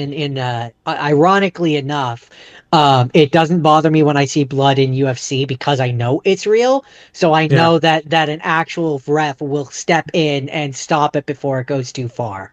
Well, and during WWE's PG era, they kind of sort of did something like that, and then people rightly complained. And they complained because it was never an issue before. They would pause the match, and the ref would actually fix the cut. Okay. Which interesting. It does make it seem a little bit more realistic, but even in UFC, the ref doesn't intervene to fix the cut. The ref intervenes to stop the fight, or when they go to their corners, they fix the cut. The ref can bring in a doctor to check the cut if it looks really, really bad. But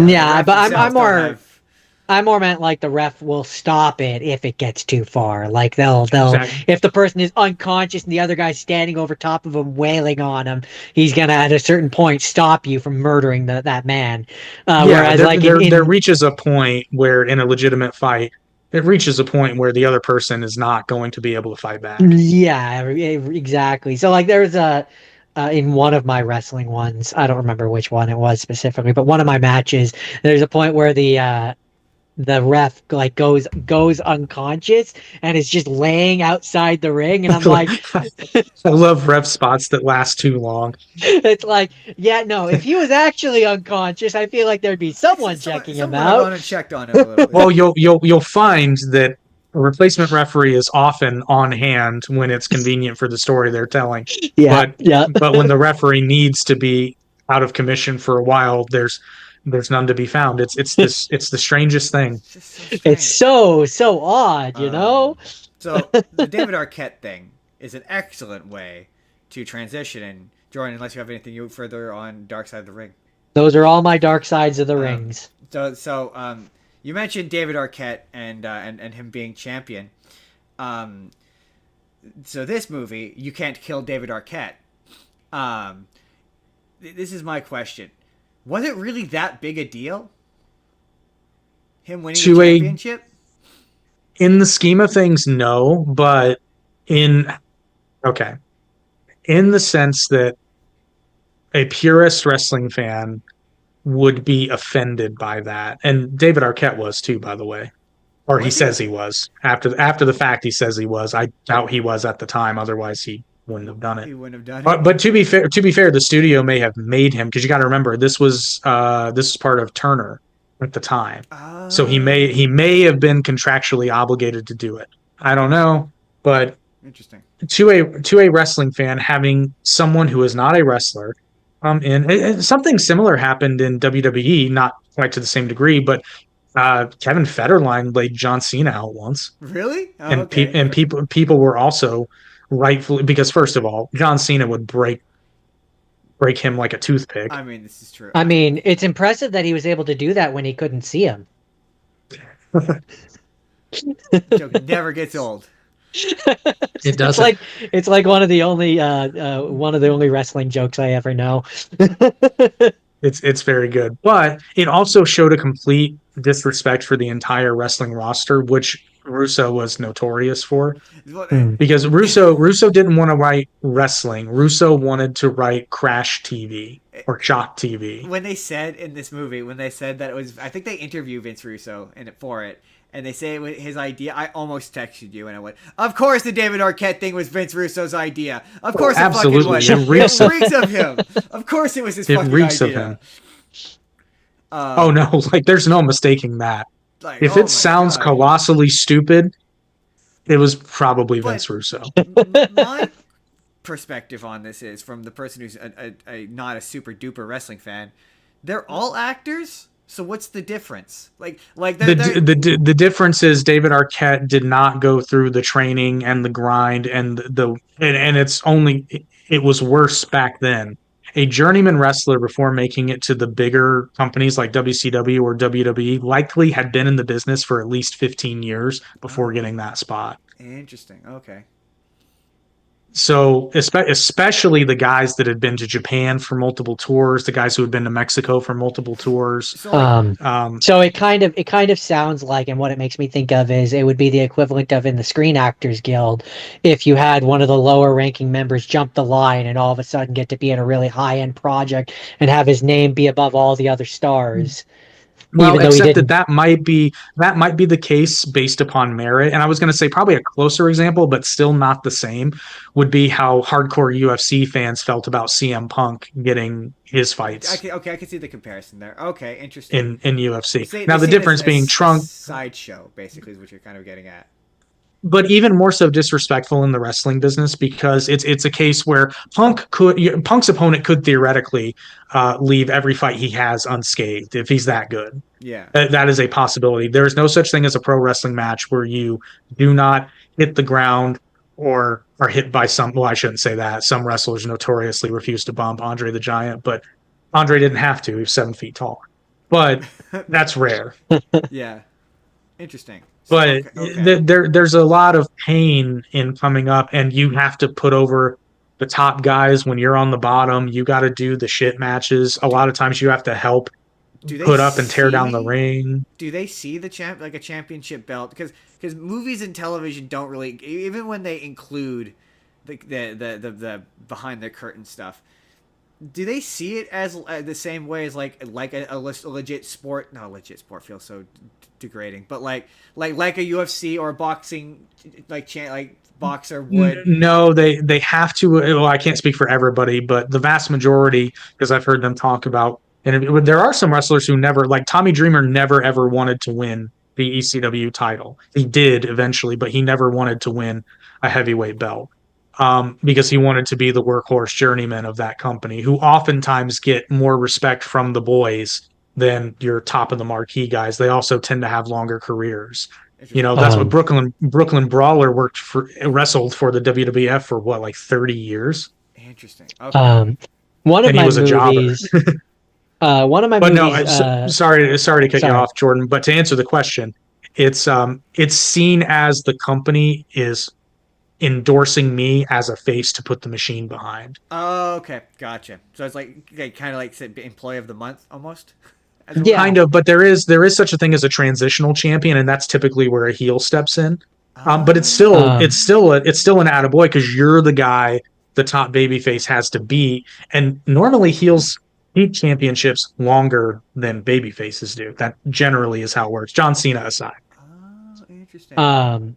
Yeah, no, I was just gonna say it's interesting, Justin, that you say the employee of the month thing, because in one of my, I think it might have been Iron Claw, but one of my ones, when one of the I'm gonna use the word character, but you know what I mean, is talking to character, brother. He's talking to a person that's not in the wrestling world and is basically describing what the belt means to them, where he's like, it is essentially we are all employees, and getting the belt is more or less achieving employee of the month and proving that you are the best employee at that moment. And that's the recognition that they usually, and I'm like, I don't know if that's just the movie's interpretation or if that's how they actually feel, but hearing your description of it makes it sound like it's fairly accurate. That's probably the best way he could have thought to explain it to somebody who's not interested in the wrestling business. Yeah, yeah. Because it would be kind of equivalent to like getting a special colored smock if you worked at a large retailer, and it tells people that this person is one of the better. Yeah, he's a cut above. Yeah. Interesting. Okay, so with that, there are also levels. There are levels to this because you guys probably know there are mid card titles and then there are the heavyweight titles, there's and more than one. there's a stepwise nature to this. A hierarchy. Interesting. So that all having been said, this movie, that was a very long intro to say that this movie is about David Arquette being like, everyone fucking hated my guts for years for this. I want to be an actual wrestler.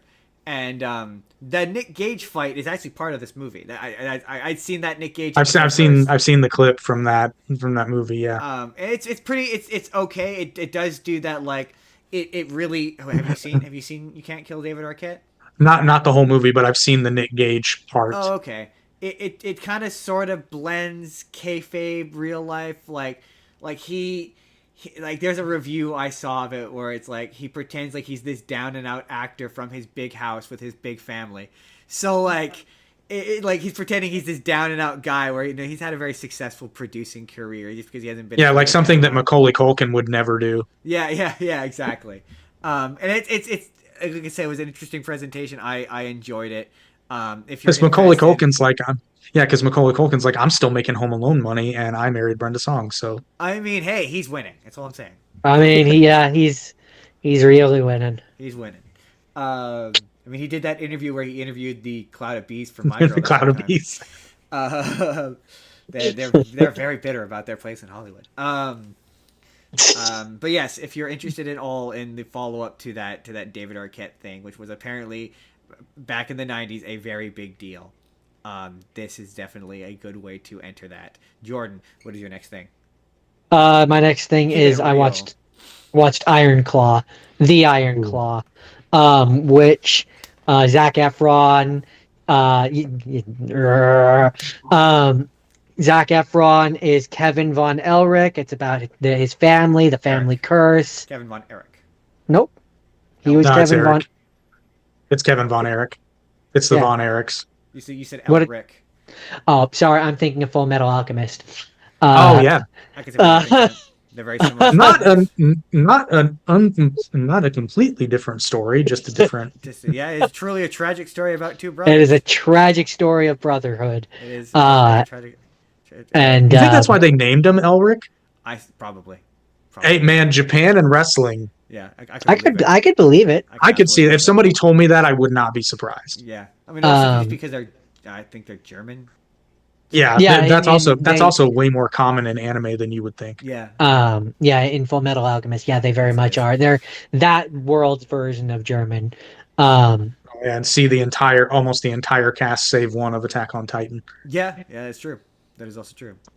So, anyway, I actually operate under the conspiracy theory that Paradise Island is England. Huh. That makes sense. Interesting. The Von Erichs. Wild tangent. Zac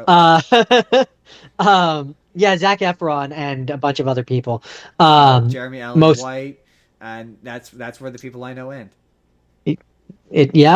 But I will say, as I was watching this, it took me a little bit longer than I would care to admit to realize that it was Zac Efron, which I think kind of is impressive. That's what they're going for. Yeah. No, he impressed the hell out of me for that. Was he roided up? Absolutely. Yeah, and the funniest thing is Ricky Stenicki, because he did Ricky Stenicki right after he did Iron Claw, and he's completely deflated, but you could still see the remnants of what he had done to himself for the Iron Claw. It's quite funny. Probably It's one shouldn't of be, but those it is. things where it's like, if you had told me that he was wearing prosthetics, I would believe that he was wearing I think he is. I prosthetics. think he is wearing prosthetics. I had read that he did that, but Hollywood lies. So Yeah. people say The Rock isn't on gas, and there's no Yeah. way. Well, I think Look at him. Look at The Rock when he was in the prime of his wrestling Oh career, yeah, and no, look at there's a him John now. Cena Rock fight. The Jordan, I think that's one of your matches, right? Yeah, yeah. Where he's like thin as a pin. You're like, Yeah. wow, man, and he do some steroids. No, I think the face. I think the face they did prosthetics. I Maybe. I could believe it.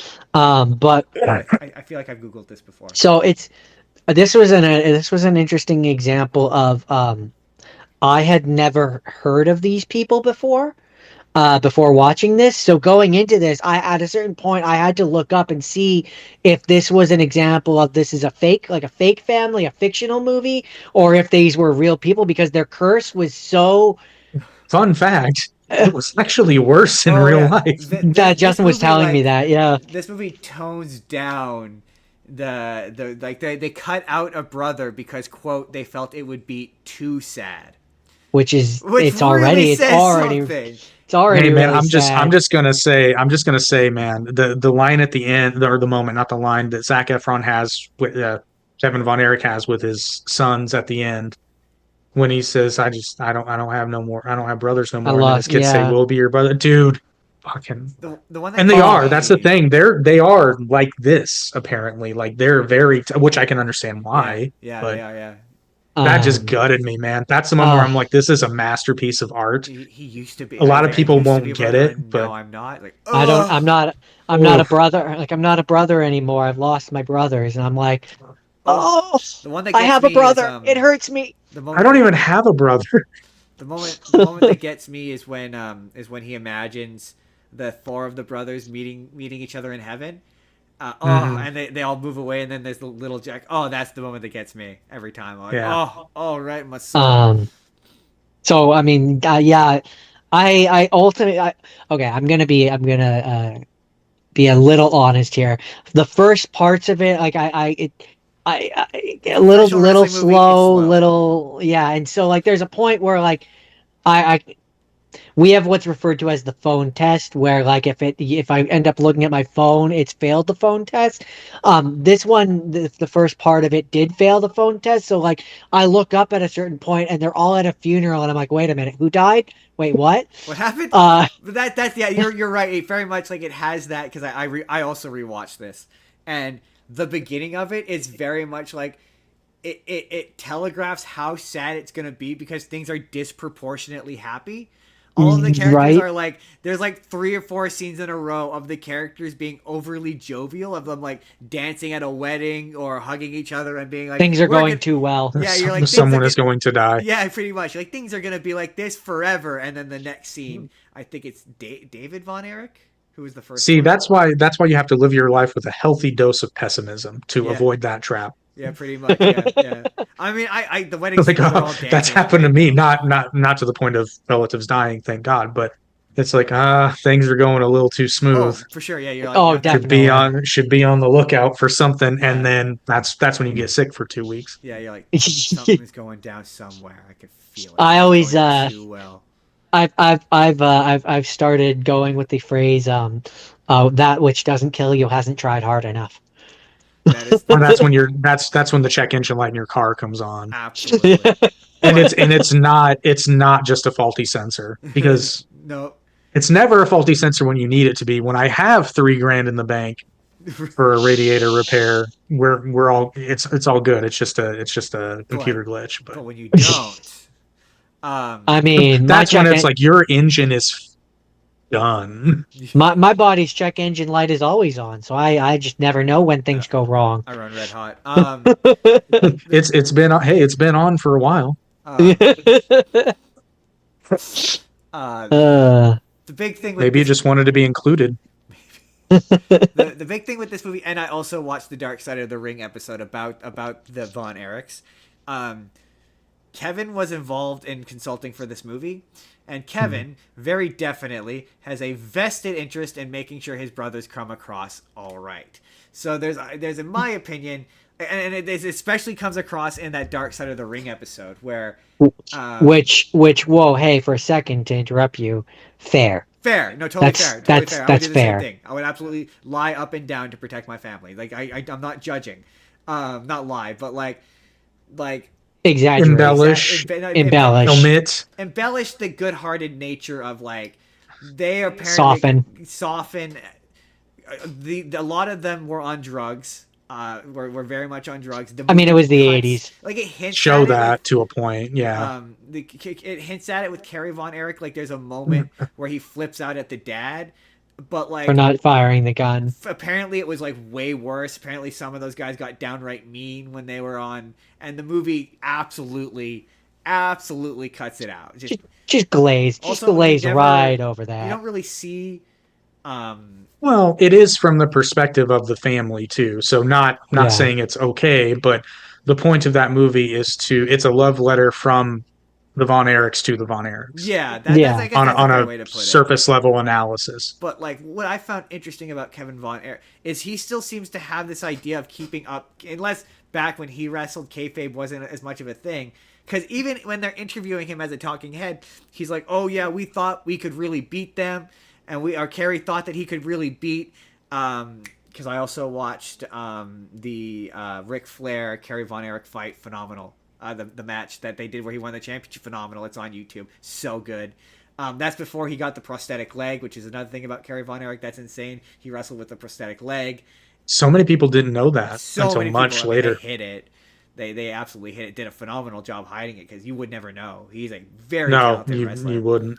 But also like that wrestling back then was so different compared to today. It was so wildly different. Where was I going with Kevin Von Erich? The talking Ric Flair. The Kevin Von Erich, he says, "Oh, we really thought that Kerry could beat him," and then the next talking head is like, "It was decided that Kerry Von Erich would be given the belt." And I was like, there's a stark, I think it might be Jim Cornette who says, but it's just a stark difference of like trying to maintain the illusion of the business still for some reason. I thought that was interesting, where he still is presenting it as though it wasn't predetermined that Kerry Von Erich was going to win the title because his brother tragically passed away. I think Jim Cornette has the right idea, honestly, because he's kind of, at least if I understand his perspective, he's kind of in the middle ground. He's like, look, everybody knows it's a work, but you don't have to give it away. Yeah, like, when you're watching, you don't have to give it away. They don't necessarily need to know that what's happening to them right now is a work. Yeah. And that's the pro wrestling moments that I love the most. Is when you're not quite sure. I love the moments like the pipe bomb promo where I'm like, oh, fuck, he's actually saying this shit. Like, is he leaving? Yeah. Like, he's talking like he's leaving. I think for me as a casual a person watching this, for me it kind of is the equivalent of with Jim Henson and the Muppets, where like he would break the wall and he would talk about the stuff behind the scenes, but he was so good at what he did that even like there's a clip of him with I think it was some famous talk show host where he's got Rolf the dog, and Rolf the dog is Arsenio Hall. Arsenio Hall, that was it. Where Rolf the dog has the sling for the arm that Jim can't operate because he's already operating the head and the hand, and like Rolf the dog is like, well, you see, I got to break the magic a little bit here. I got one puppeteer. He's working the mouth right now, and he's got the head, 2 arms, 1 puppeteer, and like. The interviewer is so focused in on Rolf, even though Jim Henson is right there, literally breaking the magic, right? But he's so focused in on the fiction, the yarn that's being sold, that it doesn't even matter, right? And so I think honestly, it's a very similar philosophy. In fact, a couple weeks ago on Monday Night Raw, I saw a segment where a wrestler by the name of Stephanie Vaquer, who was the women's world champion. She did a talking segment because she has a legitimate ankle injury. So she's got a brace on one of her legs, and then she's attacked by another wrestler named Raquel Rodriguez. And I know this trick that they do. If a wrestler has a legitimate injury, but they need to get them off TV, I'm making the injury worse. It was her other leg that was injured. So Raquel can hit this one. She gets protected. They'll do that. They'll do that sometimes if there's a legitimate injury. Sometimes there's no injury at all, and they just play it. But clever, interesting. It is. It's really. And then when you look for what to see, you'll see that like they're protecting the other leg. They're making sure it's not getting bumped. Like they go out of their way to not do anything with the other leg, which makes sense on screen because you wouldn't want to attack the fine leg. You'd want to attack the injured one. Yeah. Yeah. Yeah, that makes sense. No, that's smart. Yeah. So and again, that's where I say, like, I think you can have it be a best of both worlds thing where, like, you can have the world and the characters and the story while we can still acknowledge that, like, you know, we all know, but it doesn't matter. We all know, but it sure is fun when it's not obvious. If I ever was in a room with Kermit, I would be looking into those ping pong ball eyes, and he would be alive. Yeah, it'd be alive like, for me. Well, and that's the human brain. It's what it does. Like you see that, and you see a sentient being that can talk, and even though you know rationally, it's the reason a Muppet Christmas Carol is the best version. I mean, absolutely, because they're treated as actual. They get top billing, baby. And so when it comes to wrestling, that's kind of that's how I look at it. Like I'm like, I know, but I don't care. I found though with it's fun. As the week went on with the professional wrestling movies, there is a genre of a professional wrestling movie where even within them, like, yeah, like he does the breaking kayfabe thing to explain the belt in the movie, but they still treat it as though like. They still equate it to it being like a UFC belt, where it's like no, like this wasn't just decided in a back room between two like people beforehand. Like they still act as though this is an actual fight contest. Yeah. Which the only thing the Iron Claw does that I disliked was the fact that they don't pick a lane in that regard. Yeah. Because sometimes they're like you're not going to win the belt, and then other times we're like, okay, get out there and win. And I'm like. There's a moment where Kevin does the Iron Claw and he gets disqualified, and then Fritz gets really mad at him, and you're like, why? What's happening? Why? So that I'm explaining away something that probably shouldn't be explained away because it was a mistake in the movie. But back in that time, if say there was a stipulation that Kerry Von Erich was not allowed to do the Iron Claw and he forgot about it and did it, the match would end in a disqualification, even if that wasn't the. But see, that's the reason older wrestling is, I shudder to say better, but in terms of keeping the logic and the storytelling, generally it is better because there's a lot of wrestling logic that they just don't care about anymore. And there you'll see it a lot in modern wrestling where somebody will mess up a spot or a spot is taking too long to organize, and instead of just breaking and doing something else, like improvising in the moment, because it's like, oh shit, my footing's off, okay, just push me off the rope, like this is taking too long, which they would have done back in the day. Because one of them would be like, shit, I can't get my footing, push me, brother, and then they can do something else, or they can try the spot again in a different corner after he lays in some offense to soften his opponent up. Back then, that's something they would have done. Today, it's like they fight for the spot, and it's those moments that take me out of the match, and they're the ones that I hate. Or when it's obvious cooperation, like I don't know. Do you know what the move the Spanish Fly is? Not by name. I probably okay. So basically, it's two guys are belly to belly, and then one does a backflip, but the guy doing the backflip is the one giving the offense because the other guy lands on his back. Oh, okay. I think But the thing is, the guy doing most of the work is the guy flipping forward because he has more momentum. Oh, okay. And if you understand basic human physiology, you know that, and that's why the move looks cool. But A, it's obvious that it's at least cooperative, and B, why would you do it? Just throw him. Suplex him. Yeah. When you say it like that, yeah. Why would you risk flipping and landing on your neck when this person is presumably fighting against your rotation? Other than to look cool. which I other than to look cool. which I can see pulling you out of it. That makes sense. And it does look cool. It does look cool. And I hate to say this because it sounds sexist as hell, but women's wrestling does this a lot more because it feels more dancey a lot of the time. Not all the time. There are some phenomenal female wrestlers out there, but usually when they're just getting started in the business or like early days of NXT, it can be painful. We're gonna talk about some women's wrestling because women's wrestling has a very interesting history. I think, Jordan, unless you got any, do either of you have anything further you'd like to say about the Iron Claw? No, that's it for me. Other than watch it, no. It was good. It was good. It was enjoyable. Check it out. Jordan, you know what, Jordan?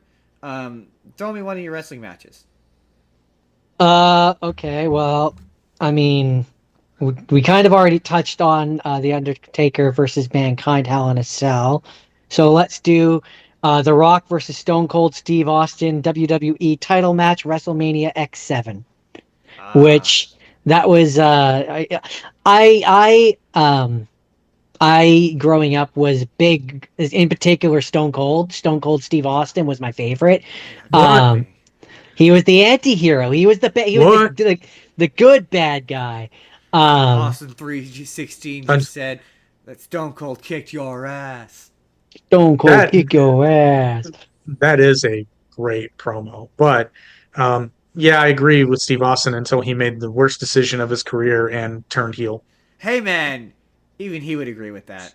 He does agree with it. He said it multiple times. Like, God damn, kid, that was the worst decision I ever made. Which I believe was this one. He goes heel in this one. Yeah, it was. Where at the end, he beats The Rock because Vince McMahon helps him, and that's where I sort of, over the course of watching these matches, the various ones that I watched, I kind of became very much aware that I'm like, part of what really sells this is the announcer.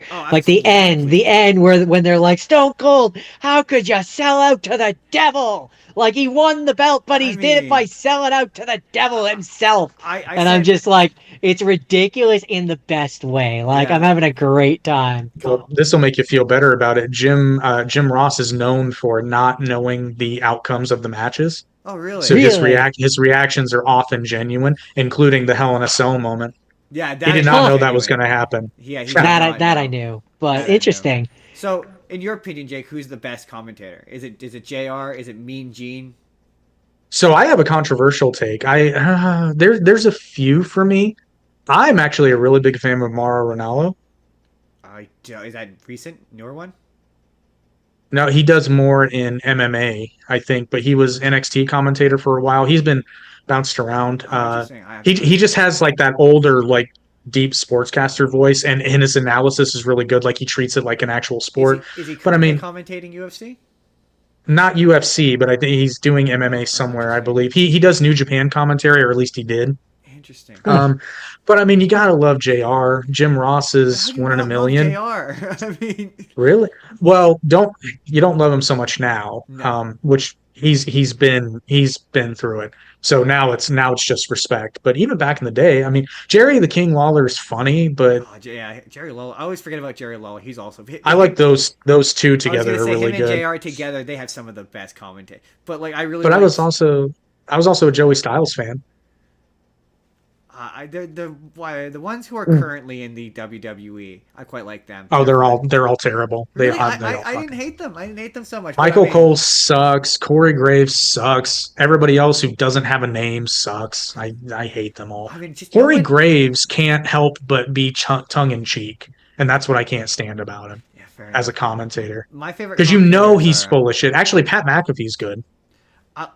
For me, it's when you got to get up in the octave, and JR no one does the high screams of being absolutely shocked like JR.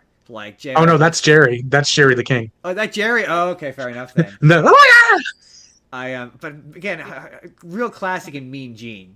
I mean, Mean Gene. I don't tend to love the older commentary because it's a little bit too. I don't know. It just seems too old timey. Vince McMahon was horrible at it. I mean, he was not good. when he was doing it. But he was terrible. Jesse Ventura was good.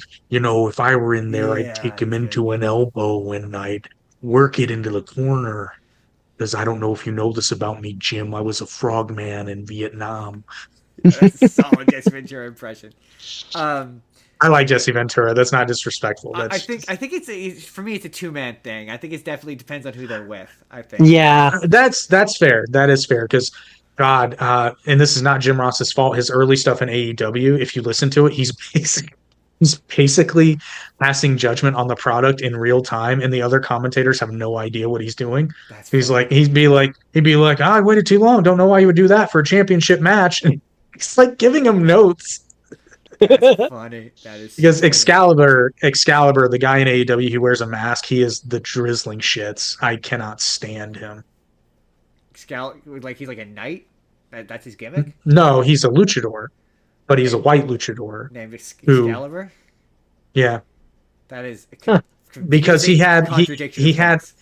yeah he had a stint in PWG, and that is the only thing he's known for. And now he's magically a commentator on AEW because the Young Bucks and he are friends, Interesting.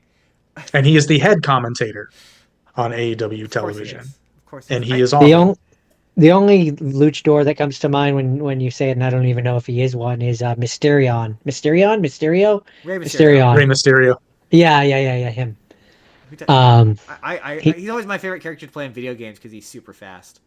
that's why he comes to mind, is Um, because he's one of the ones I play when I but play wrestling games. This match, what would you say, Jake, that this match, this Stone Cold versus The Rock, the number one thing about The Rock that I realized when I watched some of his older matches is, man, he was a spry guy. He was fast. He was. Yeah, he was. Like he's done such a weird job of being like, of He like was an athlete. separating himself from the WWE, like part of his life. Yeah, That like the Rock part of him really does feel like a different person than the Dwayne Johnson part. Oh, absolutely. And that's done deliberately. And I will say this, I don't think that was a failure. I think that did help his career trajectory. for sure. A lot of people, frown upon that, but I'm like, hey, look, he got while the getting was good. But it makes going, and to He be fair, was John smart. Cena eventually came out and went, no, The Rock had it right. But Yep. watching his older stuff and be like, man, he was like, yeah, he was a high flyer kind of wrestler. Like if seeing him in modern movies, like, he's a tanky guy. Like if you watch Pain and Gain, and he's like this massive guy. Like to watch him wrestling, you're like, man, compared to John Cena's a tank. Like it's can move, wild. yeah. It was Old very Link can move. surprising. And it's really funny to go back and watch some of these the ones like where he's like 28, and I'm like, man, he's so young, like he looks so like, and it's almost like he looks so little, like he's so tiny. Back when he had hair. Back Yeah. when he had hair. Which he now shaves as a choice, as he is proud to say. As he was proud to Sure he say. does. Oh, Yeah, wink. right. There's no male pattern baldness anywhere in there. No, it's no, not. no, It's not like people saw it happening and It's a said you should choice. just shave that shit. Uh, Hey, Steve Austin is honest about it at least. Oh damn! I was only fucking 28 and already balding, so I said fuck it. I saw a movie where he had hair and it weirded me out. Oh, the Scorpion King. Yeah. Oh, that was a wig. What's a good? So I might as well. We'll say let's do the wrestler. Mickey Rourke. Jordan has not seen the wrestler, so this is I'm gonna have to tell. We're gonna have to teach Jordan about the wrestler. It's good, but it's very Aronofsky. It is. I see. I disagree. I don't think Really? it's exceptionally no, because it's not upsetting, and it's not gross. Yes, it is. I mean, nobody's doing horrible body awful things to themselves. Like it's not. Did you see the death match in that movie?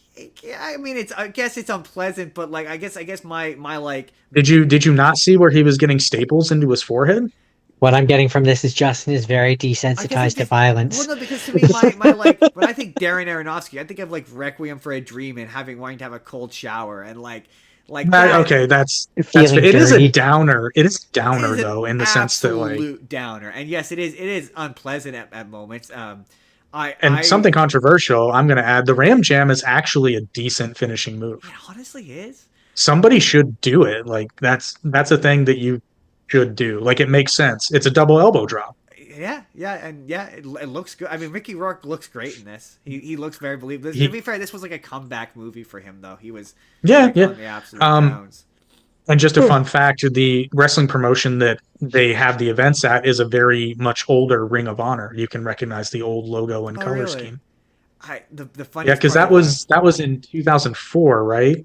Or is it later? The movie came out in 2008, I think. 2008. Okay, so yeah, still. Oh yeah, because Ring of Honor. When did Ring of Honor start? It had been around for a few years, but yeah, it was still young.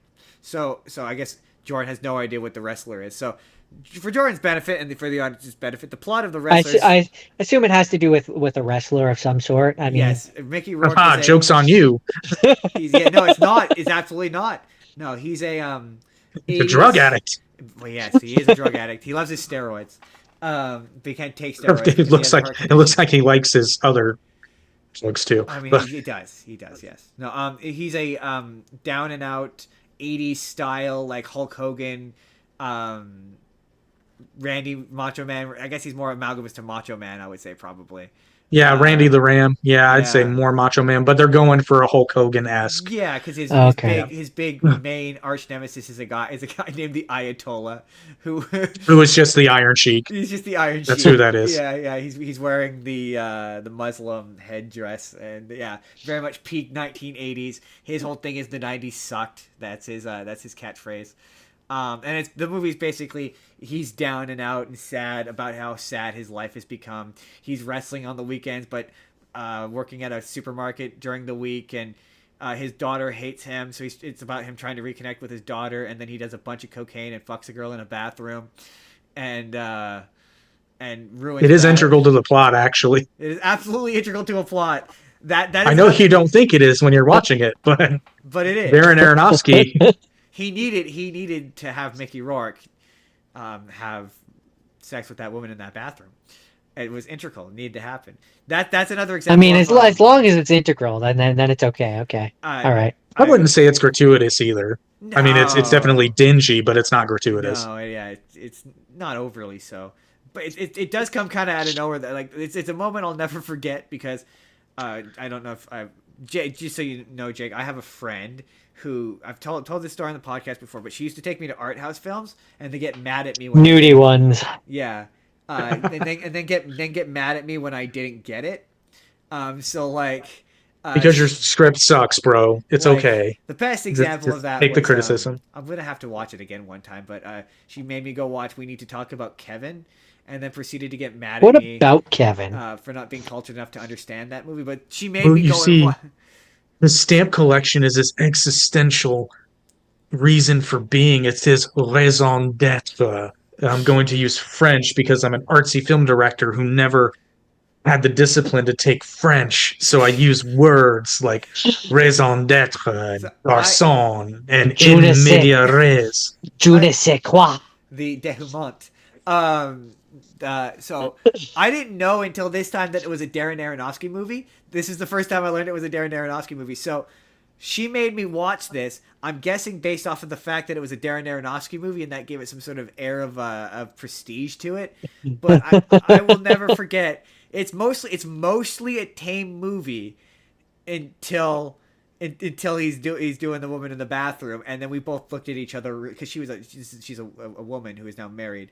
But we both looked at each other uncomfortably. It was like there's two moments. It was that, and when we watched Precious, where she apologized to me profusely for weeks afterwards.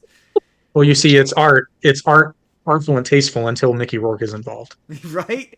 I mean, who's to say that wasn't real cocaine? Certainly only Mickey Rourke. Nobody wanted to see Mickey Rourke's orgasm face. They really didn't. They really didn't. I think who was it? There was a famous. I can't remember. I looked it up because I was reading about this movie, but there's a famous wrestler who had to come out and be like, "Not all of our lives are that depressing." But then you watch Dark Side of the Ring, and I just don't believe it. And you just don't believe that for a second. You're like, no, it is.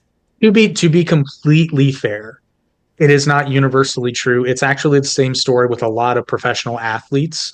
That you just don't hear about them because those industries probably pay a lot of money so that you don't hear about Well, they're players that make scale or get an injury after their first season or during their first season, or make a bunch of money and then spend it, or their family screws them over, or they hire somebody that they think they can trust. But funnily enough, your friend Darius from South Central yeah, I LA was is gonna say the not same an thing. accountant. No, your cousin James, Also not an not accountant. trustworthy. He's stealing your money, guys. Don't trust your cousin. Listen, they're allowed to take 10%. I mean, we can trust my cousin, but other people's cousin. Especially if your cousin is named Vinny, then you can trust him. Yeah, pretty much. You can always trust my Oh, cousin. Vinny. definitely. That's a Legal joke. expert, that man. Legal Good expert. old cousin Vinny. Hey, My Cousin Vinny's a great movie. Yeah, see, Jake Jordan has never heard of My Cousin Vinny, so he didn't get that joke. That's the.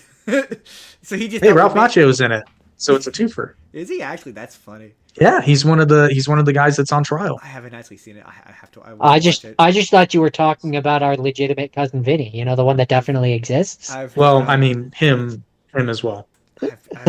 I've become a fan of. Although isn't his name Vincenzo, technically speaking? That was more of a Marlon Brando than a Joe Pesci. No, I know. I'm not Vinny. I'm talking about Vinny. Oh, okay, that's fair. That makes sense. Solid Brando impression. Nailing the impressions today. What do you ask of me on the day of my daughter's wedding? Who else is? Oh yeah, Marissa Tomei is also in this, and you get to see her naked a bunch. That's pretty awesome. Marissa Tomei may be one of, if not the most underrated actresses in Hollywood She's really ever. good in this. Like She got an Oscar nomination for My Cousin Vinny. Did she actually? Oh, wow, 6 degrees of separation there. I did not know that. You get to see her necky, and it's awesome. And when she rolled out as Aunt May in Spider-Man Homecoming, I was like, that's Aunt May? You're like, Marissa Tomei. All right, Favreau. Right? I'm picking up what you're putting down. Solid choice. What else? Jake. Oh yeah, you think but basically throughout the course of this, he is old and he has a heart attack and he can't do wrestling anymore. So then he tries to retire from wrestling, and then But he just can't resist the call, Justin. well, Marissa Tomei rejects him. So he's like, God damn it, I'm only good at wrestling, and he dies at the end. But she doesn't Does he? reject him without cause. That is true. It's implied that he dies. It could go either way. It's the same way that at the end of Black Swan, Natalie Portman dies at the end. It's like they may have saved her life. It's unlikely. I'll be honest with you. I've seen that movie. I talked a bunch of shit about it on the internet, and that same friend told me I was uncultured. So I don't actually remember what happened. It's not that it's a bad movie, but it's not nearly as good of a movie as people say it is. Wow, see, Jake, this is another prime example of why we're friends, because I'm pretty sure I said the same thing. Yeah, I mean it's not slop, but it's weird at times for the sake of being weird. It delves outside of psychological thriller territory and into this woman is clearly crazy. There's no more mystery now. Yeah, that's what I remember about it. I remember that. But it's not at the end of the movie. It's like just a little past the middle. Don't care for Darren Aronofsky. I can't think of a movie of. No, that's not fair. I like this movie. This is probably the only one. But I liked The Wrestler. Other than that, it's bleak, but I liked it. Yeah, but that's kind of its charm. That's Aronofsky. Aronofsky can't tell a happy story. Yeah, I think it's because the worst movie he's made is Requiem for a Dream, and I fucking hate that movie. I stayed up. If a Darren Aronofsky movie opens with a child and a puppy, they're both dying. Right? Just so you know. And one will probably kill the other. Right? Yeah, and you will probably see it. Like, Jordan, I'll put it to you this way. I don't. Okay, I'll walk you through this. This is a Darren Aronofsky movie. It's called A Girl and Her Dog. So the girl is diagnosed with schizophrenia at a very young age, and she gets a therapy dog. Now, the girl has schizophrenia, so the whole time the dog's fucking around with her shit, right? So obviously, you as a rational human being are like, clearly, he's not taking her medicine, or it needs to be updated because she's having schizophrenic episodes. And then it's revealed at the end that the dog actually swiped her medication. But the twist at the end is the service dog understood that particular medicine was actually poisoning her. Oh snap! but Okay. doesn't have the mental faculties to say, hey, you should probably call your doctor. Also doesn't have thumbs or the ability to speak. So the schizophrenic girl kills the dog, but then like immediately after she does this, she gets a call from her doctor saying that they have reason to believe that she needs to come in immediately because they have reason to believe that her medication was misprescribed. Oh, that does sound like a Darren Aronofsky movie. I came up with that off the top of my head, dude. That does sound like it. See, that's what we do here on the Spur of the Moment podcast. We improvise. Pay us. Come on, Also, Paramount. also, Jordan, just to put this in perspective, because I cannot commit to doing Requiem for a Dream for the show. I can't. My soul couldn't take a second viewing of that movie. They managed to make two women having sex gross and unpleasant. I don't know how that's possible. That's easier. That's easier to do than you think. I suppose that's Are true. they old people? No. Well, No. okay, Are they- ageism. Are they? Well, I mean, you hit a certain age for me, and it's just become I don't want to see that. Is it just That's- like overly it's not sweaty and gross and like in a grimy apartment where there's food on the table and Is like Is there- roaches? is there scat? No. Is it two Yeah. girls and one cup? It's two girls. Couple And- cups? It's two girls and one thing between them that they share. That they really grossly lube up. Well, sharing is caring. Ugh. Ugh. That movie still gives me the really Sharing is caring, but it has its limits. has its limit. That movie has Like, for example, we learned this from the restaurant. Sharing needles, bad idea. bad idea. That is not caring. My least favorite Keith David performance. Just Oh just boy. gross. Oh, that's got to be unnerving. Gross. Just What gross. the hell are you doing in here with the double side? Oh, gross. Ugh. Is he like normal Keith David, or is he like dark voice actor Keith David? He's like Bill Cosby Keith David. You know, if you want to be famous in Hollywood, you gotta. Something about Mary Keith David. Got it. Yeah. Well, Jordan, how the hell did you get the beat above the Franks? Jordan, that's the wrestler, everybody. Oh, this turned into a huge diatribe about Requiem for a Dream, of which you've probably seen the trailer, because I probably put the trailer in this segment of a video I made. Because The future will find video. out. In the future, you'll know, or you won't know. Who's to say? Jordan, what's your next thing? So you should subscribe as to not miss the trailer for Requiem of a Dream. Exactly. Requiem of a Dream. Um, Oh God. my next one is Fighting with My Family, which is, I forgot about that one. I did see it. Which I liked. I liked that movie. I liked it a lot. That movie's cute. So Florence my Pugh is very good. The Rock should not have been involved. But didn't he produce it?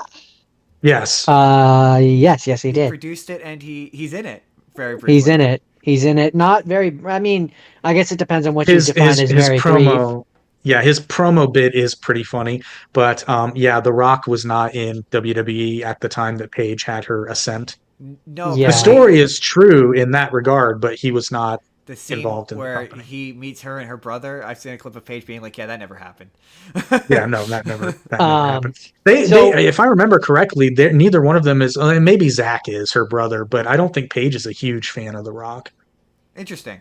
or wasn't. She Interesting. probably is now, but Subsequently. well, she So grew my- up in the British independent wrestling scene. Her Yeah. heroes would have been people like Robbie Brookside or her dad, or So my one thing with this movie, and I can't, it's just they portray it as, so Paige comes to America, and she's working in the boot camp or whatever to become a diva for the WWE, and there's all these blonde, they were cheerleaders or they were models, yada yada yada, and they go with this whole like, oh, she's unattractive by comparison route.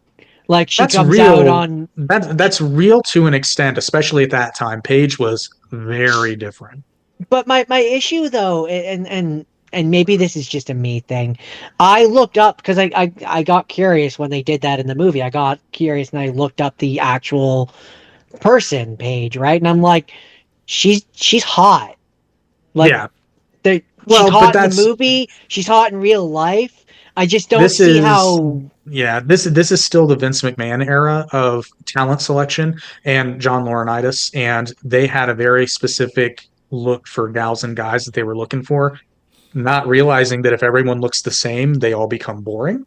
Yep. Yeah.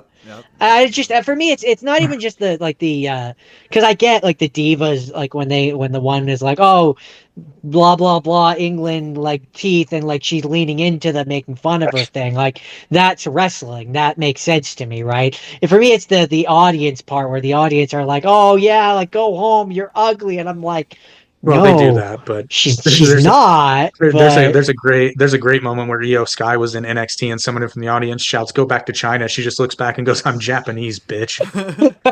Racist bastard. I'm from Japan, China. um, I'm from but that was Milwaukee. my in terms of this Oh movie, no, that was my she is from I Japan. know, I'm just- that was my only real thing with this movie that I didn't like, where I was just like, she's not. I just that pulls me out of it. But It was a maybe bit surprising that she was selected at that time. I think Dusty Rhodes really fought for her, if I remember correctly, because Dusty understood, hey, listen, baby, you don't have to be the stereotypical level of attractiveness. You have to be different. You have to be individual. You have to be yourself, baby. So you get out there and you be Paige, Paige the monster, Paige the wrestler, not Paige the model. We got 70 models. I want a worker, baby. Is he in that movie? No, and he should be because he's. And now I don't remember. I think Dusty was in charge of NXT at that time. Oh, interesting. Um, I think surprisingly, I mean, I find more and more that he's kind of underrated. I think Vince Vaughn's quite good in that movie. I enjoyed him. I loved his character in that I really movie. enjoyed him in this one. To me, he was part of he as much as the girl who was playing Paige, and as much as That's all the Florence other Pugh. family. It's Florence Pugh. Pew pew. Pew pew. She's for Jordan's benefit, she is the current Black Widow. Oh, She is Yelena. The sister how who did I kept not? accent. Oh, interesting. Yeah. Cool. That's good to know. Yeah. But I also just realized she was in Outlaw King when I watched it with my wife. I'm like, wait a minute, that's Florence Pugh. She really was everywhere. She's the kind of actress who she's a different kind of. She disappears into roles quite well, surprisingly well. Where you're like, oh, shit, I've seen that Florence Pugh. movie. I've seen that movie 3 times now, and I didn't realize it until the 3rd That's time. the mark of a good performer. no, I had no idea that was her in this. That's She manages to like blend right into. She looks a lot like Paige. It's really quite yeah, impressive. she really does. Like when I looked up the real one, I was like, wow, they're pretty spot on for her. Yeah. When I looked up, or not looked up, when I was watching this rather, and as soon as I saw Nick Frost, I was like, I can't see. He doesn't look like a wrestler to me. I don't. Nick He does. Frost is in this movie. I completely. Yeah, forgot. he's the the dad. dad. Right? Yeah. So you said the dad was a professional wrestler. Mhm, Okay. that's how she got her started. He had his promotion. Her mother and father were both professional wrestlers. I can't see it. I can't And see Nick Frost being a professional wrestler. No, me neither. Paige's mother named Paige after her wrestling name. Yes. Her in-ring name was known as Sweet Saraya, and Paige's Christian name is Saraya Knight. They do say that in the movie. Yeah, they do. Her mom, I heard an interview with Colt Cabana interviewed her mom, and they make the joke. It's like, yeah, I was probably wrestling with her when I was pregnant, but I didn't have no fucking idea. That's probably why she took to it so quick, because she was getting bounced around the womb. But so when she gets into professional wrestling, real life history here, is that peak diva or is that like post diva? Because It's right at the start of post Diva into the NXT era. It's right after they kiboshed Florida Championship Wrestling, which I believe she was in, but it was right at that transition period. interesting. So that would have been there was kind of a no man's land period where they were still trying to do the diva thing, but they also weren't treating the female talent with the same level of respect. And you had a couple of, which is ironic because during the Ruthless Aggression era, you had some of the best female wrestlers I've ever seen. Like you had your Trish Stratus, your Lita, your Molly Holly, your why am I blanking on Victoria, Jasmine? Like you had a lot of just who were going out there and having better matches than a lot of the guys.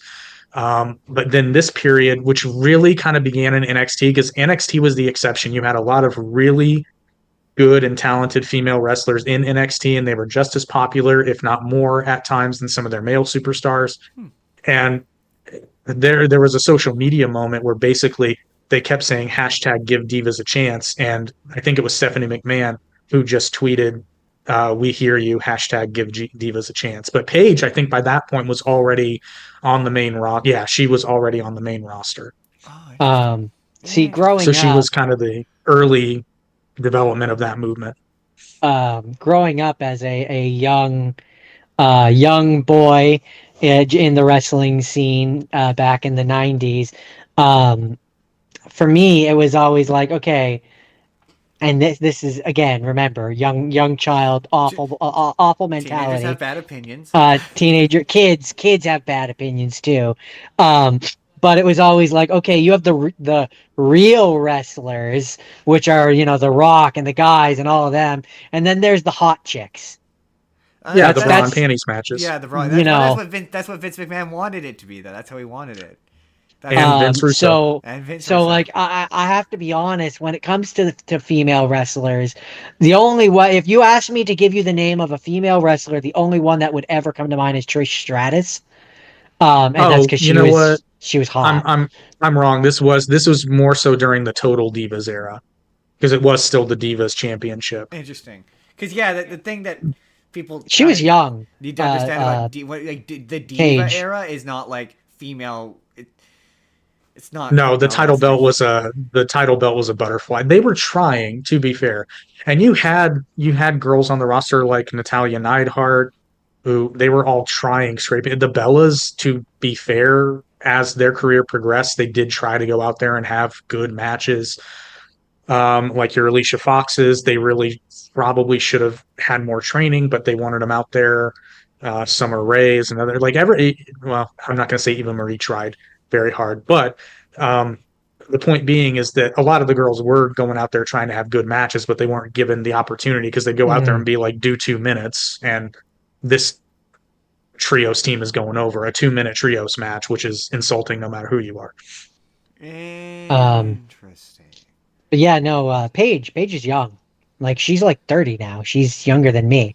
Yeah, I think she got Really? signed at 18 or 19. Yeah, she was young. She started wrestling when she was 13.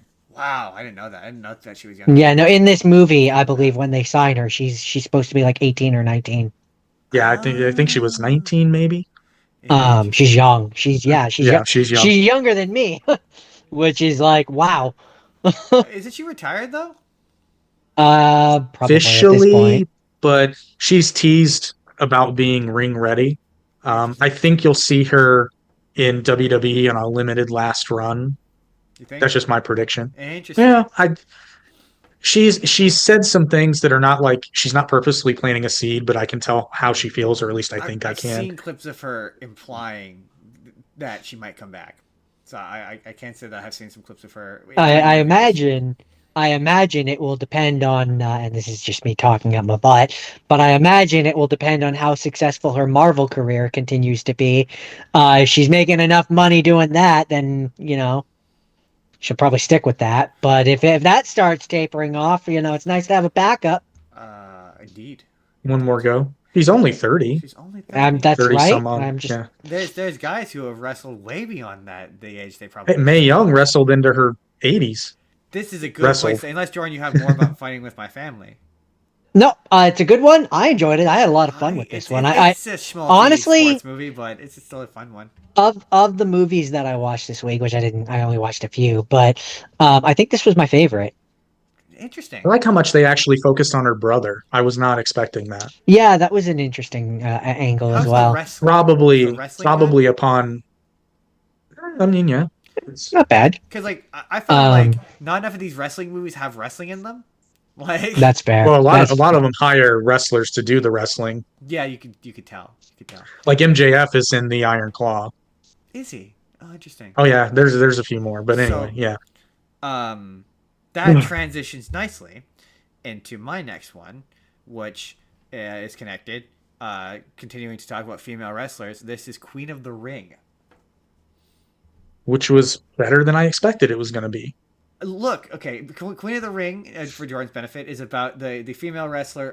Okay, correct me if I'm going to get the name wrong. Molly Burke. Mildred Burke. Millie Burke. Yep. And her relationship to her husband proto Vince McMahon, whose name is escaping. And the wrestling business that she would help Something- pioneer the women's wrestling movement. Something Wolf is what his name is, and Yeah, look, I can't will remember his say name because he's a piece of he's a piece human of shit. refuse. But the actor who's playing him though, Does man, great. sure looks like the Dude. guy. Holy know, shit! right?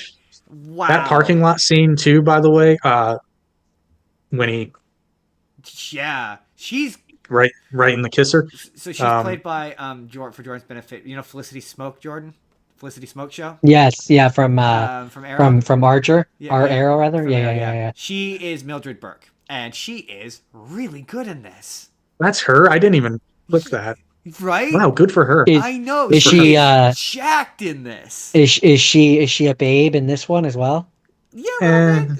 It's not really more than the real Mildred. Yeah. But she's she got jacked for this. Like she is huge. Like especially if you've seen her on Arrow, she is massive. She saw Stephen Amell and was like, "Hold my drink." I think hold my. How much do you want to bet that who's also involved in a wrestling project? I bet he gave her some pointers. Absolutely, yeah. Because this came out after Heels, right? I'm pretty sure. Yeah. After the first season, yeah. And so there's no way she didn't went, yeah, I'm going to go do my own wrestling thing. And she can, I mean, there's one moment where it's very obviously a stunt double. Where like she does a flip or something and it's really obviously a woman twice her size. But like, a la 1960s Star Trek, that is clearly a different person who was significantly taller. Definitely a different person. Batman is a separate ethnicity entirely. So when I was watching it, so this is when they brought up the concept of a shoot match, and I went, "Holy shit, that's a thing!" It did happen on the Carney circuit, and you have to be careful because it's hearsay. Every bit of it is hearsay, and they stood to gain from people believing these fights were real. Interesting point. But I'm willing to bet that they would treat it like an audition if they because if they pin the girl, then the guy has to take her with him because people know that Mildred lost. True. So sorry, for Jordan's benefit, a shoot match, Jordan, is real. It's a real wrestling match. It's a real wrestling match. So according to this movie, what would happen in the ring, was staged, but they would often have a shoot match behind the scenes to determine who would actually win. So they would have a real fight to determine who would actually win. But then I'm like, but then why not just have a real fight generally? That's where I got confused by because the promoters wanted to control the outcome and wager the house. Okay, interesting. Because if you control the outcome, you can see who's betting where, and the house can always win. So that my question became: was there ever a point where because I'm like, okay, boxing, for example, is controlled, but like, was there ever a period in the history of professional wrestling where that's or even like Olympic style wrestling? Like, to me, wrestling breaks down into two types of wrestling: the Olympic style wrestling and then the professional style wrestling. And if you went, okay, if you did professional style wrestling in an actual fight, you'd really hurt somebody. So like, was there ever a period where it was like real? In the very early Carney days, what they would do is they would do a strongman tour, and it's just what it sounds like. A manager takes his strongman around to the various carnivals, and people can pay to have a chance to fight the strongman. And if you win, you get the jackpot prize. But the strongman is actually a jacked dude who probably can fight. Then promoters realized, though, that if they put plants in the audience and put on a show, people would bet on the fights outside of getting in there, and they could win more money betting. They put plants in there to bet and plants in there to fight and throw the fights. And every now and again, this would become like the surprise victory. You would occasionally have to flip so that it appeared to be legitimate. That's every now and sort again. of what this movie is about, basically. It's about the foundation of like, because it initially starts with they're at a fair, and there's a person in the crowd exactly like that calls out the fighter or whatever, that she starts off fighting men, and then they eventually introduce, and they say that women's wrestling used to be illegal. which I didn't know. That I It didn't was know. it was well, actually no, in some states it would have been, and it was certainly unsanctioned by the NWA, which was the collection of territories at the time. And Jim Cornette is in this movie as the head of the NWA commission, and it pulled me out immediately. I was like, whoa, okay, there's Jim Cornette. There he is. Yeah, they're basically like a secret cabal of people who there's a point where they're brought in front of the council of the NWA, and they're like, the drama of your marriage is becoming too dramatic, and we can't have this. It's very funny. That's very much a real thing. What it was just a confederation of the territory owners. The funniest bit though is where one of them is Vince McMahon, and he's like, my son Vince McMahon Jr. He pointed out that the promoter shouldn't get involved in the drama of the wrestling, and he's like, but he actually loved it, and it was like, oh yeah, Vince McMahon right from the get go loved involving himself. I mean, you can't do a wrestling movie without Vince McMahon. Right. Tip of the hat. Regular. But women's professional wrestling was different back then, so that led me to watching. I watched an episode of Dark Side of the Ring about Moolah, the Moolah episode, which came out after it came out that she was a pimp. It's what that I mean, yeah, there's not really any sugarcoating about it. And Moolah was I don't know if protege is the right word, of Mildred Burke. Yes, that's how they describe it. She went to her husband and it was like, if you want to be in my promotion, you gotta ride the wolf. And she went, yeah, I don't want to do that. And so she created her own thing. And that episode sort of implies that the entirety of like women's, that I thought was interesting, because the Mildred Burke movie really makes it look like she was the foundation of everything that was women's wrestling, and it doesn't really mention Moolah at all. It's the bedrock with which the foundation was laid. Interesting, because just so Jordan kind of understands, women's wrestling back then was more like men's wrestling. That's really the best way I can describe it.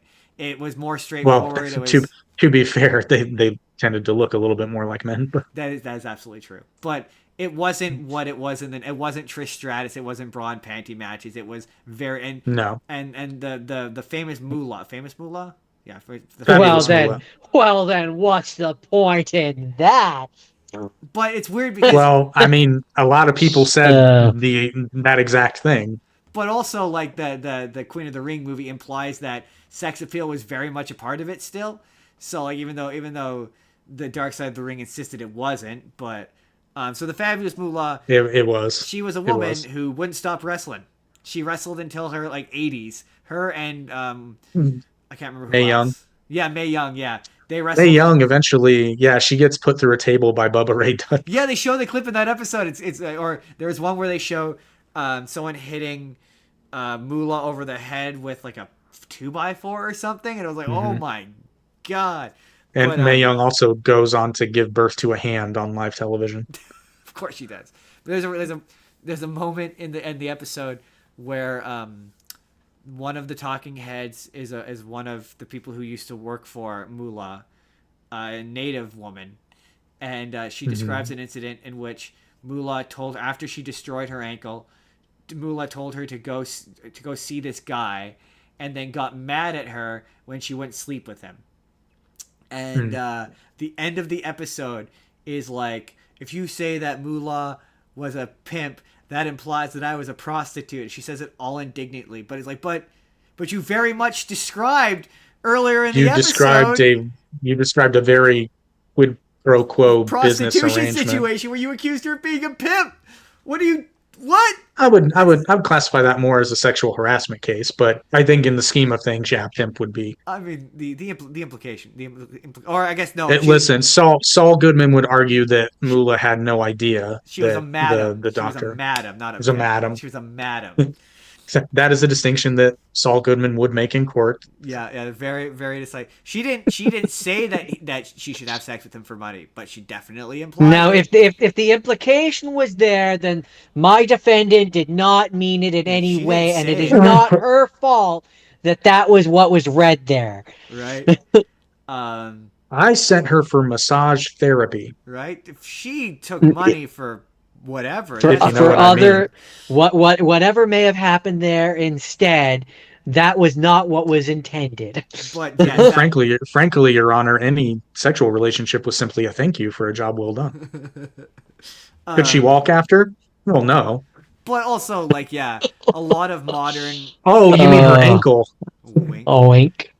She paved the. That look, was dirty. I don't like people back then were they did what they did. Like it's like, you know, like she definitely. It's real easy to judge here in 2025 with the internet and right, exactly. It's details that had we not had the internet, we would otherwise have no idea right, happened. right, and like, Yeah, she it's a different pioneered world lot in of shit. 2026. She pioneered a lot of shit, and she led the way for a lot of. They both did, both her but my favorite bit of that movie is the husband, the wolf guy. How he starts off being a regular dude, and then by like the end of the movie, he's like a cartoon character smoking a cigar, and it was like he basically just becomes Vince McMahon over the course of that movie.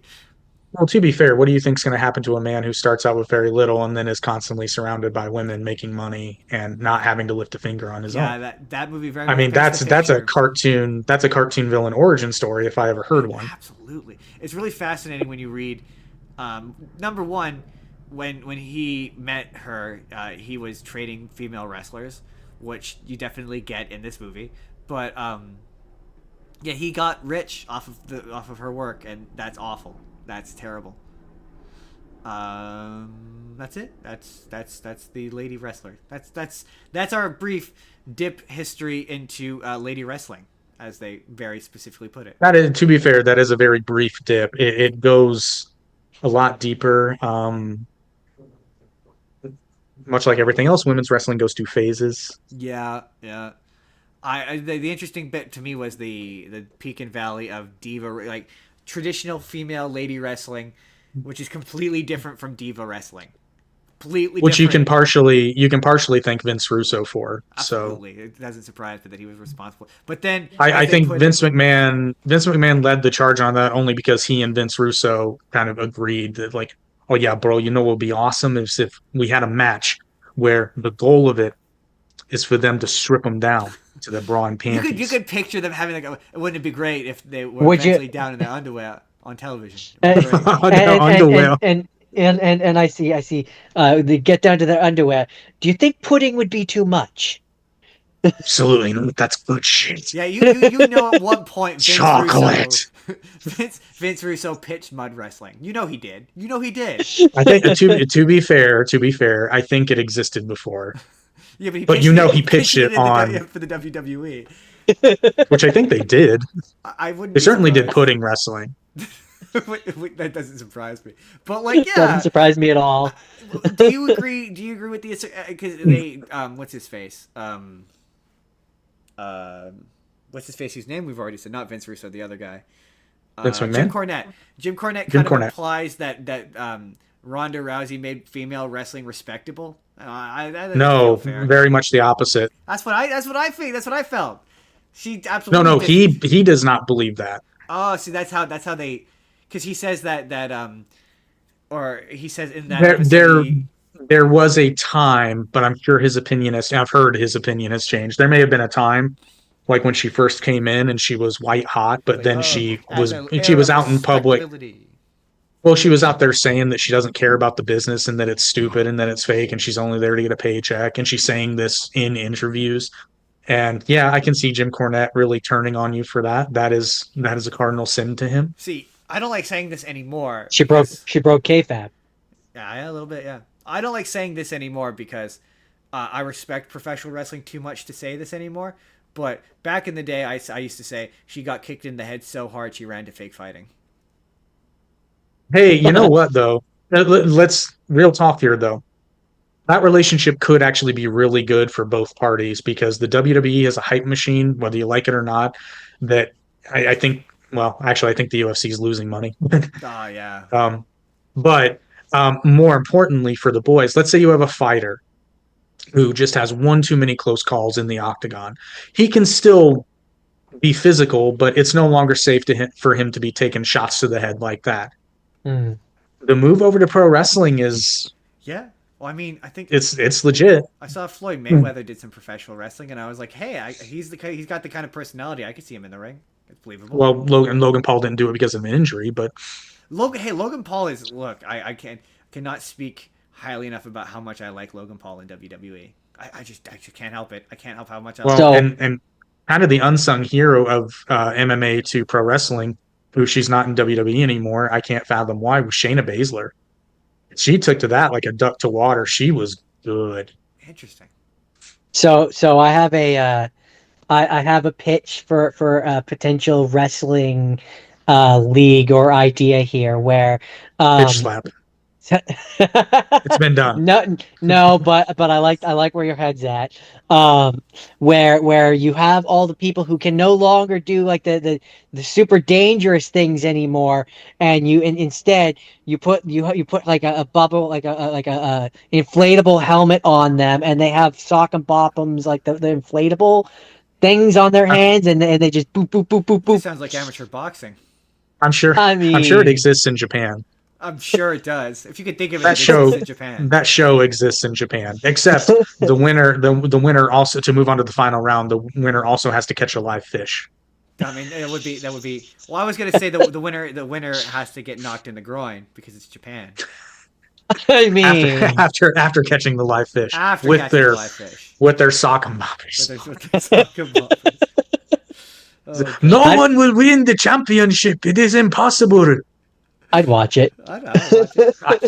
I'd watch it for the sheer lunacy of it. Jordan, do you have a thing other than Ultimate Muscle? Or do you just have Ultimate Beyond Muscle? the Mat. Right, Beyond the Mat. Okay, perfect. Then I have No Holds Barred. As well as I have a few wrestling matches that we didn't talk about, but okay, let's do some of your wrestling matches. all right. Well, we did Hulk Hogan versus The Undertaker, WWE title match, Survivor Series 1991. Oh, that's perfect. we can tie that into Hulk Hogan versus Andre the Giant #1 because it's also a Hulk Hogan thing. Funny detail about that match. Taker told the story on a podcast that I saw recently. Is apparently before that match, because Taker wins the title in that match, correct? Yeah, he does. Yeah. And he wins by the tombstone. Well, apparently before the match, Hulk was like, "Hey, brother, I can't take that tombstone." And Taker's like, Too "Hulk, bad. I will, I got you. Like, you will be." And Taker's like, his head didn't even come close to the mat. And then he's laying there and he goes, "Oh, you're talking, brother." So history wise, that one's funny. That one's funny because the two announcers very much like they were supposed to be like on opposite.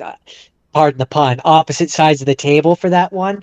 Because like the one the entire time is like, oh, the Hulk Hogan, his time has passed. He's going down. Like the Undertaker is coming in to destroy him. And the other's like, oh no, it's Hulkamania. Hulkamania will never die. You can't kill Hulkamania. It's very funny. One thing, isn't the Undertaker and Hulk Hogan been around pretty much the same amount of time? More or less? No, Undertaker debuted in '93, I believe. Really? Yeah. Early 90s. Undertaker, this was 91. Oh, okay. Maybe I'm thinking 80. I was gonna say okay, I might be very wrong here. Because as I understood it from what I was kind of understanding, I think this was supposed to be like he's at the beginning of his career, the Undertaker. Yes, he is. Okay. Oh, he debuted for WWF in 1990. Okay, so he's been around. Yeah. He's been around a year at this point. Hulkster's been there for a minute, but he's still Hulkamania. Okay, interesting. Okay, and part of what made this one in particular so fun for me, is every time they would cut to the audience and you would see one of the kids as the Hulk is getting his ass handed to him, and they cut to the audience and like you see some of the kids who are like actually crying, and I'm like, oh my God, like that somehow makes it, for me, a fully grown adult watching this in the future, that somehow makes this even more entertaining. Yeah, man, those kids were devastated. I mean, if it's peak Hulkamania, those kids are devastated. They were devastated. But he drank his milk and took his vitamins and said his prayers. He is a real American. He fights for the rights of every man. He's from Um, Florida. I don't know how real that is. and that It's like you're being barely said, there. I'm not like I haven't watched a whole bunch of Hulk Hogan stuff, but like compared to some of the other wrestlers that I watched this week, you could see his movements. He He is was sluggish. yeah, I don't know, I don't want to be too What? mean to the Hulk Hogan Hulkster, notoriously ripped but apart for being a bad wrestler, looked like a bad wrestler? Who'd have thunk it? your words, not mine. Not my words, that's the words of many other much smarter people than me. Well, he actually went back in time because he would fly uh, from the U.S. to Japan, and then when he came back, he would go the other direction, so he would actually gain time. I, I like So look. he Oh, wrestled 400 days a year. Of course he did. Of course he did.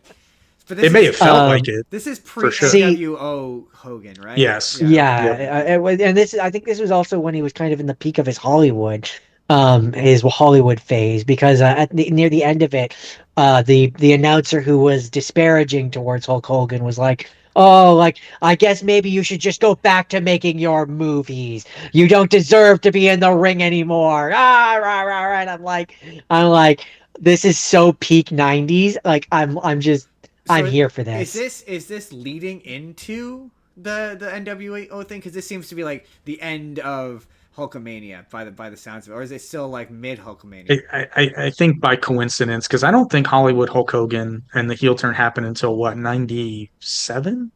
Something like that. Because the bash at the beach is Or 2001. maybe it's I think 95. Maybe it was 95. it's close to this. Ended. I'm pretty sure it's close to I, I this. I feel like after this, he probably did like a comeback tour where he comes and takes the belt. This seems like this, like as you Ah, mentioned before, that heels winning the belt is usually a transitionary thing. So it feels like this was transitioning, sort of trying to transition away from Hulk Hogan, probably to the next generation, which I think was Because Stone Cold when I think peak and Hulk Hogan, I them. think 1980s. Like that's what I think peak Hulk yeah, Hogan. that's peak Hulkamania, but he turned heel in 1996. Okay, Huh, well, okay, there you go. okay. So within a few years of this, a little bit. Um, Okay, that makes sense. I will also say that of the ones that I watched this week, the actual match part of this video was actually, it felt short. Like he got his ass handed, like 14 minutes. I mean, that's the Just did point. not. That's the point of the Undertaker's matches are never very long because I for whatever reason they never seem to be very long. His pay-per-view WrestleMania ones usually are, but by his nature, they're typically I mean shorter, especially later in his career. the one which the Undertaker versus Mankind one, Hell in a Cell, that one seemed to go longer. I mean, and the YouTube video is only like 14 minutes, which, but to be fair, so What? much happens. No, I think they the edited part of that. No, the I one could that be I, wrong. the one that I watched for Undertaker versus Mankind was like 30 or 40 minutes. Oh, fair enough then. Fair enough. Um, So. Oh, oh. Hold that thought. Pause for effect. And he's back. Grabbing some water. Got I'm hydrated. parched Guy. Got over it. here. Hydrate or dihydrate. Yeah, that's the Hulk Hogan versus Undertaker match, which was fun. It was fun. All these matches are fun. So That's the thing for me. I had a good time. I watched 200 the Giant Hulk Hogan fights, and so you said something about Andre the Giant earlier that you said he refused to take bumps. A lot. He would for people that he liked. So Interesting. so sorry. This is naive, innocent spectator here. Be What's a be bump? thrown on his to be thrown on your back or Oh, to okay. land on your back. Okay. Or Okay. is it a bump just taking a shot generally? No, it's flat back. Oh, okay. Because like Interesting. It's falling. He must have liked Hogan then. Him and Hogan must have been close. Cause Well, and I assume you're talking about WrestleMania 3. yes, great match. That was WrestleMania 3. And yeah, I mean they got along fairly well. I Interesting, mean, 'cause yeah, Andre typically wouldn't bump for house shows where there was no television present. That makes That was sense. pretty typical. Because the big moment of that match is Hulk Hogan lifts up however many pound Andre the Giant and slams him, and it's a pretty impressive moment. Yeah, the thing you have to, and which I'm not taking anything away because Hulk Hogan says Andre weighed 700 pounds. It was probably closer to like mid fives, which is still That's still. It's still that's heavy. hefty. And Andre does, anyone who performs a body slam is helped by the person you're picking up, but it does still require a, a fair bit of strength to do. So, Mm. not to take anything away from him, but just in the interest of realism, you'll see Andre putting his hand on Hogan's thigh. Oh, interesting. Oh, That's interesting. with it. Oh, okay, interesting. That's distributing some of his weight so that it goes directly through Hogan's foot into the ground, and it I mean, alleviates a fair bit. He's still deadlifting close. I mean, even if He he still alleviates it. deadlifts. Yeah, momentum is your friend on a body slam. I've had a few pro wrestlers show me the mechanics So of it. I saw a video of you. It popped up recommended of you taking a chop. Several chops. Hmm. And Andre does that to Hogan in this match a lot. That hurts like a motherfucker, right? It depends on who's doing it. I'll be honest. I hammed it up because that was my friend giving me chops. The open hand one smarted more. His side chops weren't that bad. Interesting. I mean, like you feel them, but it felt more like a thud rather than a burn. Now, there's another time I've been chopped by a pro wrestler who was bigger than him, and that time because his hand was bigger than my face. Huh. That one hurt. That one Interesting. brought me to my knees. Because Sorry, I just want to roll back here for a second. You've done wrestling? No, no, I was No? just chopped by a Oh, wrestler. okay. Even still, that's dope. Because yeah, But the chop is very specifically like one of the things that's like real, right? Real, but you know what I mean. Mhm. Like you can't. You're like, going for the sound, Yeah. Oh, okay. Interesting. More than you are the. which is actual that's itself. another spot I hate. And fucking John Moxley does it. No, I'm sorry, it's not John Moxley, but he does it sometimes. There's a wrestler in New Japan. God, I hate it when he does it. He'll chop, chop, and then go chop, chop, chop, chop, chop, chop. There's no momentum when you do this. There's nothing here. This is not enough space to create any actual Yeah. damage. You're It's not Oh, doing so dumb. he's just anything. slapping a person's chest just to do it. Yeah, But there's no wind back. There's no momentum. It's interesting. stupid. It just looks like you're tapping his chest. Because that's what you're doing. Yeah, That is what you're but doing. it looks like it. And that's for me. That's the big thing that I kind of, as I was watching them this week, the one of the big things that I kind of came to the realization of is like, yeah, they're scripted, sure, but the important thing is as an audience member, if I'm going into this going like, well, okay, obviously he's gonna win, that's bad. But if I'm going into this going like, I don't know who's gonna win. I know that they know who's gonna win, but I Unless don't you- know who's gonna win. Unless you want to do a swerve. Sorry. Change last minute. Oh yes. Well, no, it's not a Um, change last minute. It's the change. It's a change from the expected. So that would be like a good example when Kevin Owens was the NXT champion and John Cena was the US champion. Kevin Owens came out during the US Open Challenge and beat John Cena fair and square, but he didn't take his belt. He took it, threw it on the ground and stomped it, and then lifted up his NXT title and then left. So that's a swerve, and it's a really good moment, and it also gives Kevin Owens legitimacy. Cena doesn't really lose anything because by virtue of an open challenge, you don't know who you're facing, so you can't prepare. You know, Interesting. and he's doing open challenges every week, so he's got a match every week, and so everybody wins, but the audience is surprised. So everybody Interesting. wins. So Interesting. I get watching watching Hogan wrestle Andre the Giant. I definitely get goofy Hogan, like where people make fun of it, like where he's taking bits and he's overselling every single move that Andre does. Like, whoa, he's making these ridiculous faces. To Andre's defense, he's in absolute agony doing most of this. This is true. That's why I will not begrudge anything Andre the Giant did. He was apparently a very nice guy, and that it hurt him to move. yeah, like, yeah, absolutely. He was in agony every single moment of every. So like, anything he does that looks cool, I'm like, that looks cool. No. Yeah, it's interesting to watch it versus like I watched what was it, Randy Savage versus the Warrior, where Ric Flair comes in, and Randy Savage has bought Ric Flair to help him cheat to win, and he decides to in fact not use Ric Flair's advantage, and then betrays Ric Flair, and then nobody winds up with it. No, I think it's Macho Man retains the title, and I think so. And the Warrior helps him like leave the arena, and he goes face, and I'm like And I'm weird. I really like those sportsman moments. It might be my New Japan conditioning, but I'm a fan of those. Yeah. Like I love a good heel baby face, but I like it when there's some sort of redemption or escalation at the end. Well, that moment is great because it's like, it was hard to tell who was the heel and who was the face. It kept switching throughout the fight, and it made it. But their wrestling was so much more believable than Hogan and Andre the Giant. And yeah, that makes me think of one of the last ones that I watched, which I mean, technically it was like the first one I watched, but last one we'll talk about, where I genuinely wasn't sure who was going to win. It was The Rock versus John Cena, WrestleMania XXVIII, and I genuinely, huh? I was gonna say, is that the one where The Rock came back and yeah, I think he came back for that one. Yeah, and that's the one. Cena roasted him for having his promo written on his arm. Yeah, I was gonna say that's the promo written on the arm run, right? Yeah, okay. Sorry.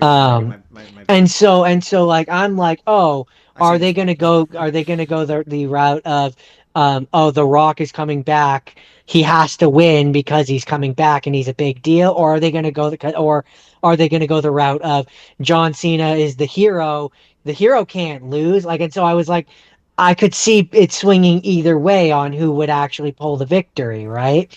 You want to know what the good news is there, Justin? Or Jordan? Yeah. Is the fact that is exactly what WWE wanted the casual fans to think. The hardcore wrestling fans hated that match. Really? But you viewed it exactly the way WWE wanted casual fan. I enjoyed that match. They were mad that Dwayne came, and this was also during the era of CM Punk just getting squandered by the WWE. Or this might have been this was right in the middle. This is before the pipe bomb promo. Or no, this is it's the pipe bomb promo is before this, but it's kind of leading up to it. And would culminate the next year, or I think it might have been the same year, at Money in the Bank, where Punk would win the title from Cena. Really?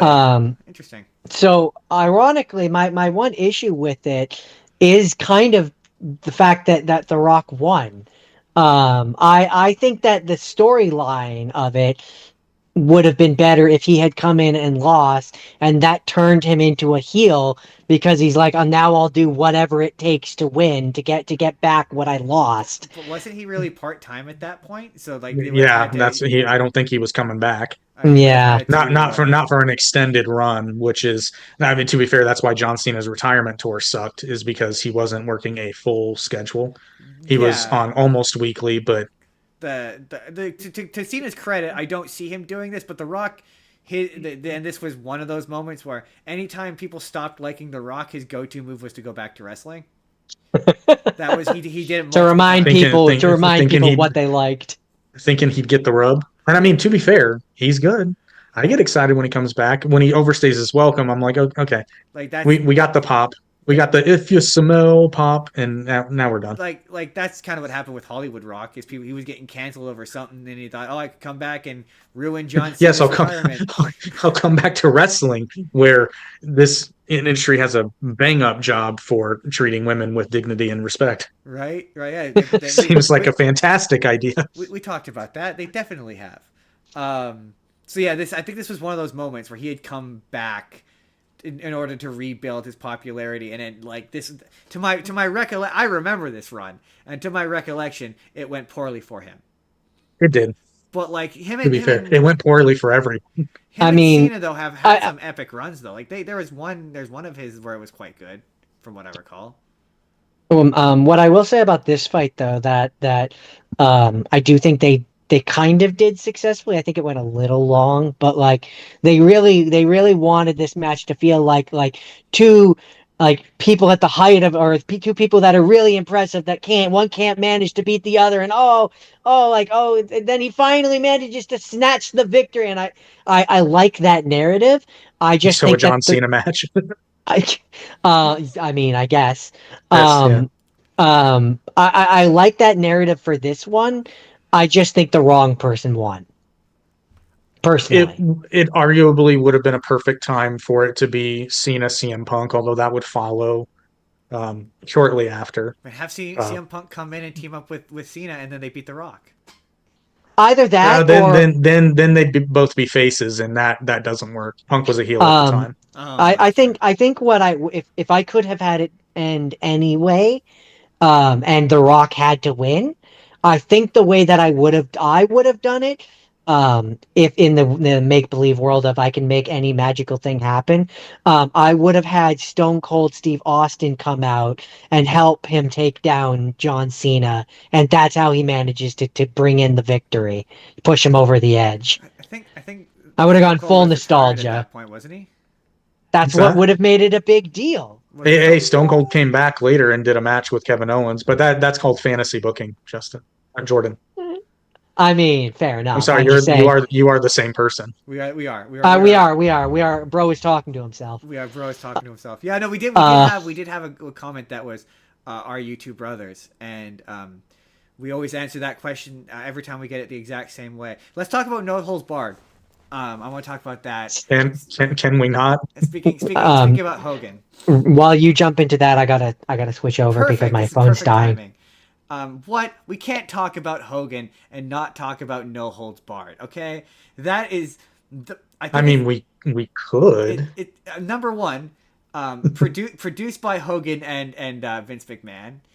It is truly That explains all. perplexing. Wait a minute. It was produced by Vince McMahon. Yeah, produced by. I thought that took place in WCW. No, that's Ready to Rumble. I'm sorry, I'm thinking of a different movie. Yeah, Ready to Rumble. That's the That's the WCW. Yeah, the David Arquette one. No, this is hold on, we'll wait for Jory because it'll be lost.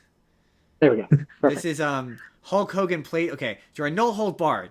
Hulk Hogan plays himself, but he for some reason gives himself a different name, and he can't do this. For whatever reason, this character, he does this the entire movie. It's the dumbest fucking thing. He can't be Spider-Man? He can't do the. He can't. Are you sure he's not doing this? I don't know what he's trying to do, but it looks bad no matter what he's doing. This is the Too Sweet, and that's something the NWO did, but that's because the Click did it. So Hall and Nash did it, and they incorporated it into the NWO. Is that why he's doing it? Weird. Yeah, and it would later be incorporated into Bullet Club in New Japan and Ring of Honor. Okay, so this movie is about. Number one, it's Hulk Hogan's first movie, so his acting is terrible. Number two, I mean, let's be fair. In any of his future movies, did his acting really get that much better? I think it did. I maintain that I think Santa with Muscles is. I know the title is stupid, but his performance in it is honestly not bad. And same with there's one other one where I quite like Suburban Commando. Suburban Commando. I quite liked him in the Three Ninjas movie. I don't think he's the worst part of that movie. His line delivery in this is rough. It's like his entire character is just cutting wrestling promos. And I was going to say it's almost like they got a guy to act in a film role who's used to shrieking at the camera with the most guttural. And that's what he does. Beastly. I got taxes to pay. There's so many. Another tick I hate.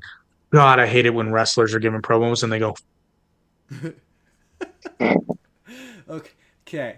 For like a way longer time than they should be. You mean Brock Lesnar? No, I'm kidding. Everyone does it. I'm taking too many shots at Brock Lesnar today. No. Or when they get so close that they're going to kiss each other. I just want one guy to finally one day just be like. I mean, I think I did it once. So how do we describe the plot of No Holds Barred? So Hulk Hogan. Well, I think you should not hold back. Just go at it and no hold barred. Okay, so Hulk Hogan is a wrestler, and Zachariah from Supernatural. If you don't watch Supernatural, you don't get that. Is basically Vince McMahon, and he has a television that's National Television Studio. I think that's what it's called, and he wants to get Rip, Hulk Hogan, to join his television station, but Rip doesn't want to do that, and so he decides that murder is clearly the only response to this, and so then I fell As asleep, one does.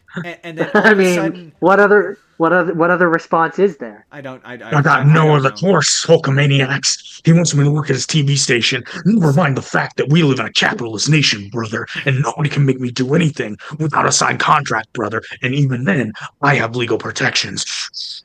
And so I fell He asleep. has to die. I fell asleep at this point, and then I woke up, and Hulk Hogan was bursting out of the roof of a limousine, and I realized I needed to continue this the next day. I had no idea why this was happening. And so then the guy who is very definitely just Vince McMahon decides that, he goes to a bar, like a rowdy bar, and he decides that he's going to create a fighting program that is basically professional wrestling, but not professional wrestling. So Roadhouse. Where people just kind of fight each other in a professional wrestling style, and he gets this convict who is an absolute psychopath, and then him and Hulk Hogan have a really long protracted fight at the end that goes on for fucking ever. And Roadhouse. And That's Terry Funk. I'm just saying, Terry Funk is in that movie. Mark Pellegrini. Well, there's more than Mean Gene's in that movie for some reason. Oh no, I'm talking about Roadhouse. Oh, Roadhouse. And then Sam Elliott. Am I missing anything?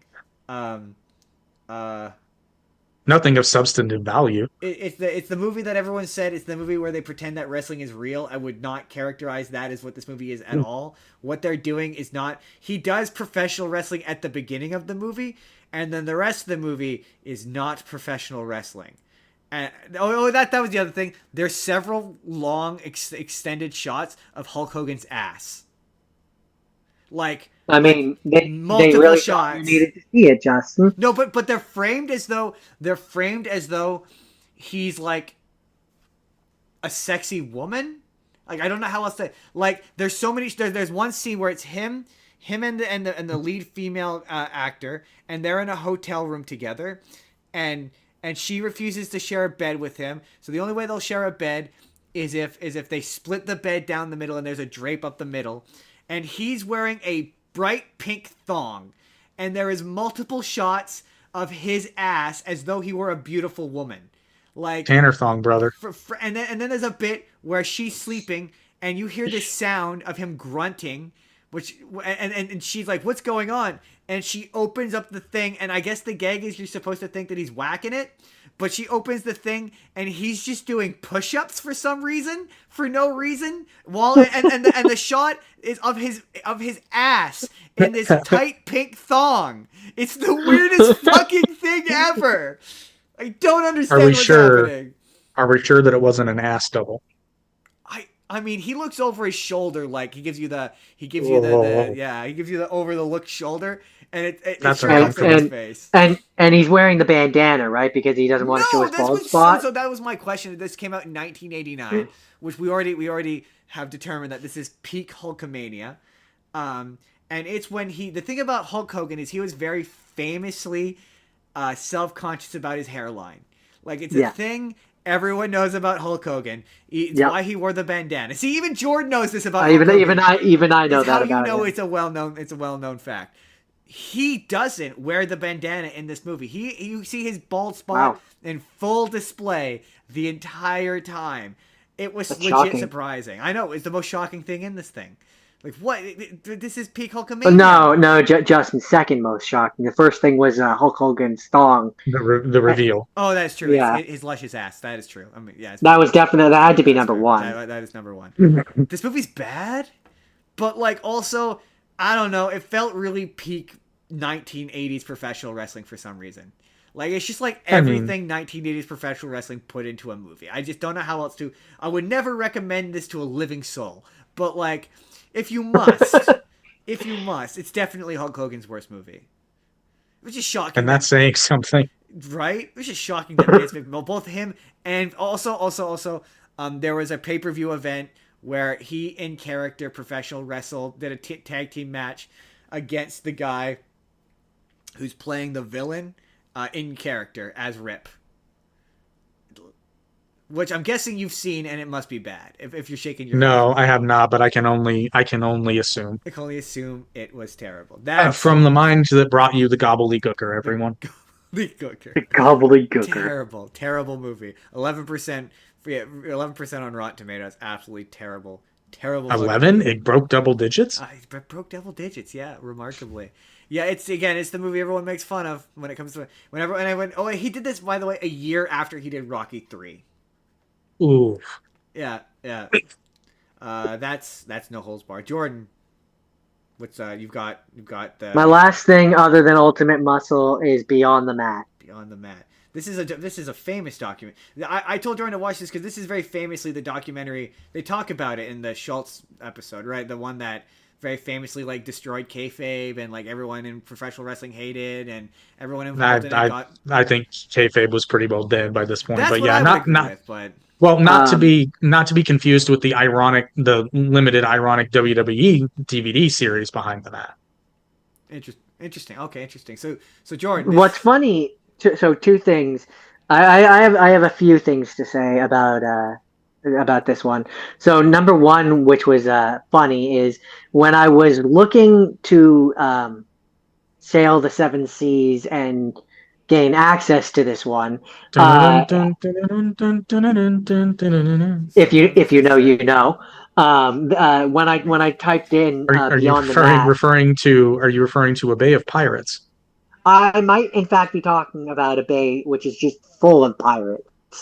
When I typed in Beyond the Mat, the first thing that showed up, which was in fact not this, was an episode of Supernatural, which is called Beyond the Mat, which is about wrestling and has two wrestlers in it, and I thought that was funny. But then I did manage to find this one, for those who don't know, it focuses on three famous wrestlers: Mick Foley, Terry Funk, and Jake the Snake Roberts. One of the more interesting things about this one for me, because a lot of the things that I had watched up to this point didn't really want to touch on the I'm gonna butcher his McMahon of it all. And they very much do talk about him and kind of dive more into his kind of part of it all in this, which was that was fascinating to me. The fact that he ran it like a mom and pop operation. As a person who worked at a mom and pop operation, that says a lot to me. Yeah. And that speaks volumes to how the wrestlers and the fact that like some of the wrestlers were very clearly afraid to be honest in this interview and were just singing his praises, and others who clearly were no longer under his sway were much more able to be vocal about the issues that he may or may not have been party to. Don't want to say anything where I can open us up to being in trouble for anything. But the steroids. Yeah. And it was interesting. I mean, there was a case. That's a factually true statement. It was interesting hearing the Mick Foley angle as well, because I had obviously watched the Beyond the Mat episode, so getting to hear more perspective from a younger him was kind of interesting. Also, I had during the week, just as a little bonus exercise for myself on YouTube, there was a watch through where Undertaker and Mick Foley rewatched their Hell in a Cell match, and it was interesting hearing the Undertaker's perspective and thoughts on some of the things, and it really is just a fascinating, that match is just a fascinating retro study to go back and look at and like hear all of the different conversations around it and the real world things. But this documentary was interesting. It was an interesting way to end my week, other than the ultimate muscle of it all. Is it depressing? A little bit. It's definitely when you're hearing about like the different surgeries that they have to go through and the physical injuries and like the strain that the real strain that it puts on their body, just for like a good chunk of the public to think that it's fake, like that what they're going through is not real, is a little. I saw someone where I mean, okay, number one, does it go into Vince McMahon's notorious I mean, what's his face, trying to unionize and get protection? Oh, for Jesse the, Jesse Ventura. Jesse Ventura, and them trying to get Yeah. very famously, they don't have any after career care that to take care of them, caved into any of their Yeah. contracts. I think it does go. It does touch on. It touches on a lot of stuff.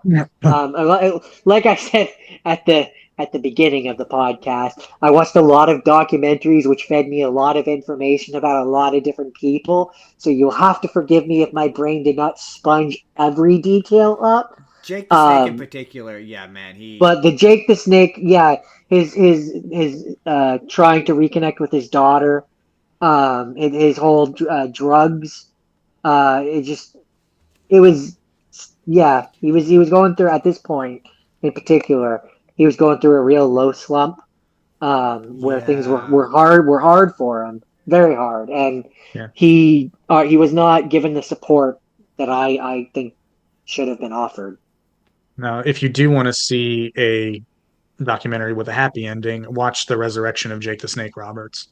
I've heard of this one. I've heard that one's good. It's really good. Yeah, that's another Dark Side of the Ring episode where it's like, man, if you want to feel sad, watch Jake the Snake's life story, because boy, howdy. Watch that first, but then watch Resurrection, because he's doing okay. He's doing okay now. Yeah, he's doing okay now. He went through a bad way there for a while. One of the interesting parts in this one, and this was kind of an interesting result of having watched so much Jake Foley stuff this week, is I really came to respect him, like just for like really respect in a real way, and so it was interesting seeing. There's a part, and Justin, I think you almost watched this one where it was the I Quit match with The Rock, or don't quit or whatever, that one. Yeah, I wanted to watch. And there's a part in this. There's a part in this where we see young The Rock, and him talking behind the scenes, really? Talking about some of the things that they're, and like the leading up to it, and the really, yeah, and I was like, it's weird to see a young The Rock talk about some of the behind the scenes stuff. I can't believe like when he was in the height of it. Yeah, that's wild. I can't believe they actually showed the work. That's so wild. A little bit, like they discuss it a little bit. Not, I don't think they, like, I don't want to oversell it or over promise anything, but it was definitely like whoa, I'm not used to seeing the young Rock talking about this stuff. Yeah, that's wild. And so that was interesting, because this came out in '99, so you know, yes. they were all young people still. They were all babies. But no, yeah, it was an interesting one. Interesting. I just learned a new thing. So, final thing of the week. We're gonna double up this. This was all in pursuant of wanting to talk about one of my favorite animes of all time. And me and Jake talked about this. This is where we're gonna do some promo, Jake. Me and Jake talked about this on Down the Middle on last Thursday, and you can go watch us talk about that there. But when I very first watched Ultimate Muscle in my youth, I felt that this felt like a sequel to a series I never saw. And so I became interested in seeing that series. And being that I do a show where I talk about stuff on the internet, I'm like, hey, that's a perfect place to do so. So, before we get to Ultimate Muscle, let's start at the beginning of this, and let's talk about Kinnikuman. Now, you two know very little about Kinnikuman, I assume. I know... I have a loose knowledge. I've not seen it, but I'm familiar with it because many of the characters are in Ultimate Muscle, Kinnikuman Nisei in Japan. That's absolutely true. And so I thought it would be fun to talk about its relationship to the Japanese version and how different it was. But with Kinnikuman, it begins its life as a parody series of Ultraman. That's what he's a parody of. That's why he looks the way he does. That makes sense. Initially, the show is not about wrestling. It's about he fights kaiju. And so one of his little sidekicks, he's got in the original show, he's got two sidekicks. He's got Meat, and then he's got a little character that that has blackface, but he's supposed to be a kaiju. And the initial arc of the show is he just fights monsters, and he does he grows big just like Ultraman does, and he's powered by garlic and his farts. So his catchphrase. Oh, that's an interesting pun, because it's not Kaniku, but there's a pun for garlic in there. Yes, that's part I of the think joke. Kuman. Some to that effect, yeah. And that kind of explains why there's a legacy of Kid Muscles farting all the time. Yes, that's where that. In fact, in the Japanese version of the episode where Kid Muscle and King Muscle fight in the early arc, in the Japanese version, there's an extended scene that they cut out of the 4Kids version where they just fart at each other and they throw farts at each other. I mean, that scene still exists in the version I watched. It does not. It is much longer in the Japanese version. I just mean there's the part where they do the fart fight. Like, that doesn't. It goes on for way longer in the Japanese version. But so it doesn't become about wrestling until about 20 episodes in. And a big thing about Kinnikuman is, and what makes it funny compared to Ultimate Muscle is, like, there's a lot of moments in Ultimate Muscle where you're like, the humor seems random, and that's the humor of Kinnikuman. Kinnikuman, like, there'll be moments where, like, there's an episode where he fails to make weight, and then it just cuts to a random musical number where he's in blackface. And he's singing like a jazz song, and it goes on for fucking ever. But it is also, and like when it's serious, the drama is real. It's peak professional wrestling. I remember watching a little, like a couple. I think I watched like the first couple episodes of the original one. I tried to way back, and I couldn't do it. But from what little I remember of original Kinnikuman, is it very much reminds me of Dragon Ball. Yes. Where like it's humor, and the way that it is just different than what it becomes, much like Dragon Ball. It still has its moments where it wants to remind you that it's a comedy series where it'll cut to jokes, like in the episode I just watched. What you would know as the DMP is a combination, is a what's the word I'm looking for? Alliance. Conglomerate. Alliance amongst 3 different factions of evil superheroes. And so when you first meet, the first group of them you meet, they're known as the Devil Chojin. And then they're all controlled by a group called the Devil Knights Chojin, who are there, and Buffalo Man is one of the Devil Knights. And they're all controlled by a guy named the Devil General. They're all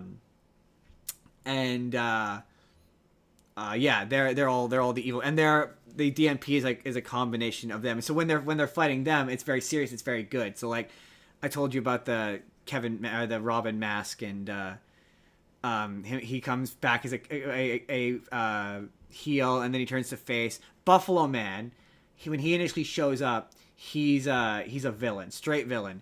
Him and Kinnikuman have a 6-episode brawl that goes on for fucking ever, and it's amazing. He stabs Kinnikuman in the chest. At one point, Kinnikuman does a Kinniku Buster that like breaks a guy's jaw open, and like blood splurts everywhere. It's fucking awesome.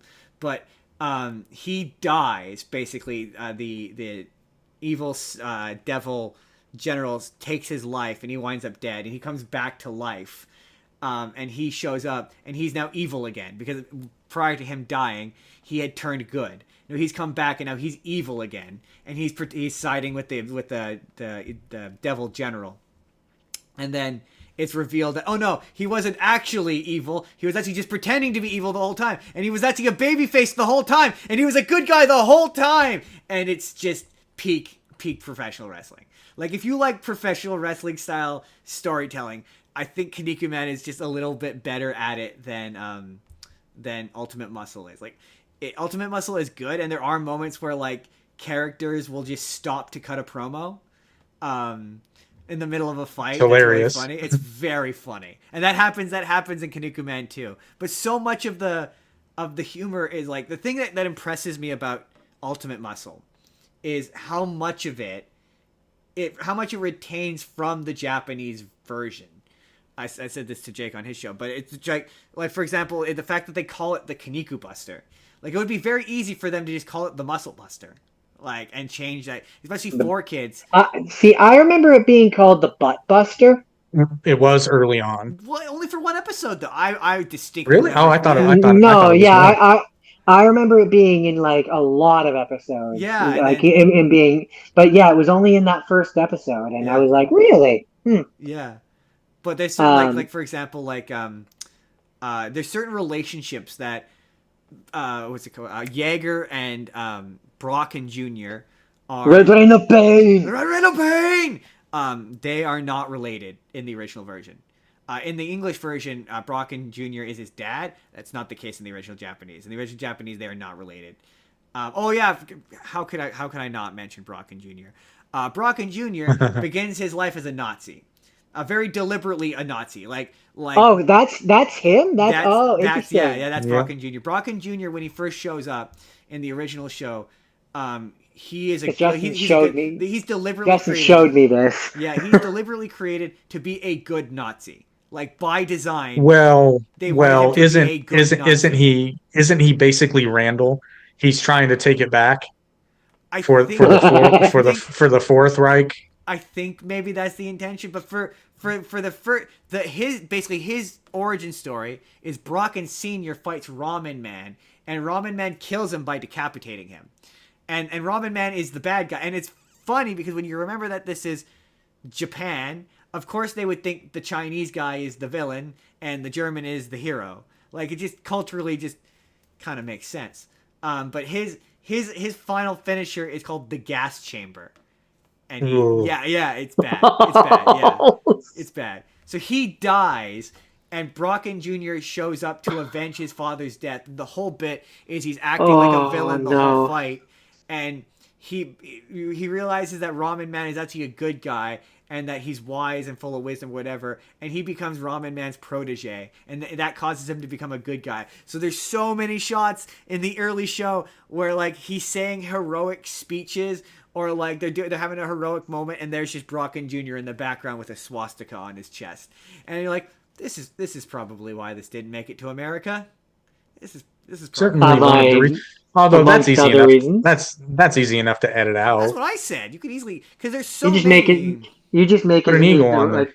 You just make his outfit red, and you just cover up that part. Maybe it was just harder to do back then. I don't know. But there's a lot of there's an entire run where he goes after he wins the first. Ultimate Muscle ends with him with them doing the Chojin Crown. In the original Japanese version, that's called the Chojin Olympics, and I'm guessing they changed it because they couldn't get the rights to the Olympics. Very much like they say in Ultimate Muscle, Kinnikuman wins 2 of them, and then they never do it again. And it's kind of treated to the equivalent of like the World Martial Arts Tournament in Dragon Ball. That's kind of its function in the. They have them when it's convenient. Yeah, pretty much. And that was another thing. Very much, the guy who Kid Muscle beats in the rock paper scissors competition. There's a lot of gags in Ultimate Muscle that are payoffs of jokes. Or twists that are a bigger deal if you've seen the original Japanese version. So, like, the fact that Minch is Meat's dad. Meat has been a pretty, like, consistent character up until that point, and you've never known his family. So to find out that Mince is his dad, that's a big deal. Or, like, I don't know if you guys remember Bone Cold. Voiced by Sean Schimmel. The twist. I just realized Bone Cold. I wonder who 4Kids was trying to make you think of. Yeah, well, I mean that's like Vince McMahon. That one I picked up on. I missed the Bone Cold one. There's the big twist that his dad is Skullduggery, and in the original version, his name is Kinkitsu Man. And he is a major character he's basically Kinnikuman's arch nemesis for like most of the early arc of the series. And so the fact that he hasn't been in anything, so the fact that he's come back and he's now, that's like, to me as a person who's watched the original Japanese version, I'm like, holy shit, it's Kinkitsu Man. Like, whoa, that's a huge, but when you're watching it like as a whereas me who hasn't seen the original, I'm just like, oh, he's just an old guy. I guess he's supposed. I guess he's supposed to be his dad or something. I guess is kind Yeah. of what I was like. Yeah. Or like Buffalo Man. Buffalo Man, he's a hero now. He's like, oh yeah, when I saw him last, he was beating the shit out of. There's a bit. The only one which made made an impact on me this time was because you had already said that Ramen Man killed someone in the previous one and was a villain. So when I saw him in this one, I was like, oh, he's a hero now. Yeah. It like you actually appreciate the legacy of it when you see. I've seen the original Japanese version. Or like the big final. There's a bunch of shit at the end where he has a final bout with Kevin Mask, and that entire arc of the series is like a tribute to the Chojin Olympics. And so there's all sorts of references, like they finally, that was the big thing that 4Kids doesn't really talk about is the fact that, and they say it in the theme song, but they really don't until the very end of the show, explain why him wearing a mask is such a big deal. But like in Kinnikuman, like they very much explain like that's part of his tribe of people is they all wear masks. So Meat is also wearing a mask. Like and so there's an episode of Kinnikuman where Meat and Kinnikuman switch masks, and so they have each other's faces. It's really fucking weird. But there's an early when he fights Warsman, which they reference. Part of it is it's a demasking death match. So if Kinnikuman loses, he has to take off his mask and reveal his face, and then he'll die. So they don't really say that in Ultimate Muscle. In Ultimate Muscle, it's like, oh, if he takes off his mask, he has to quit wrestling, is what they say. But That's very lucha libre. yeah, Typical. yeah. But that's in real life wrestling. That's usually just an excuse to promote a wrestler who was wrestling under a mask, and now he's going to re-debut as a guy not under a mask, under a new name. Mask wrestling like a thing in Japan? Like, is that more of a thing in Japan? Not as big as Mexico, but it is bigger in Japan than it is in the States. New Japan will do this too. They'll take, because like Eddie Guerrero wrestled as Black Tiger Mask. Chris Benoit wrestled as the Blue Pegasus, both under masks. It's how a lot of guys start. It's not as common now. They used to bring in Gaijin, who could wrestle without the mask and wrestle with the mask, so they get double the matches and pay less overall. Because yeah, a lot of the characters in Ultimate Muscle who have masks in the original show don't have masks. That's just their face in Ultimate Muscle. But that like they treat the concept of characters wearing, like there's an entire arc where there's the golden mask and then there's the silver mask, and they're competing masks, and like the golden mask is the mask of war and the silver mask is the mask of peace, and if they separate them, then all of the superheroes lose their superpowers and die. And that's a big part of the narrative of the show, and that's just something the Americans were like, Americans don't care about masks in professional wrestling.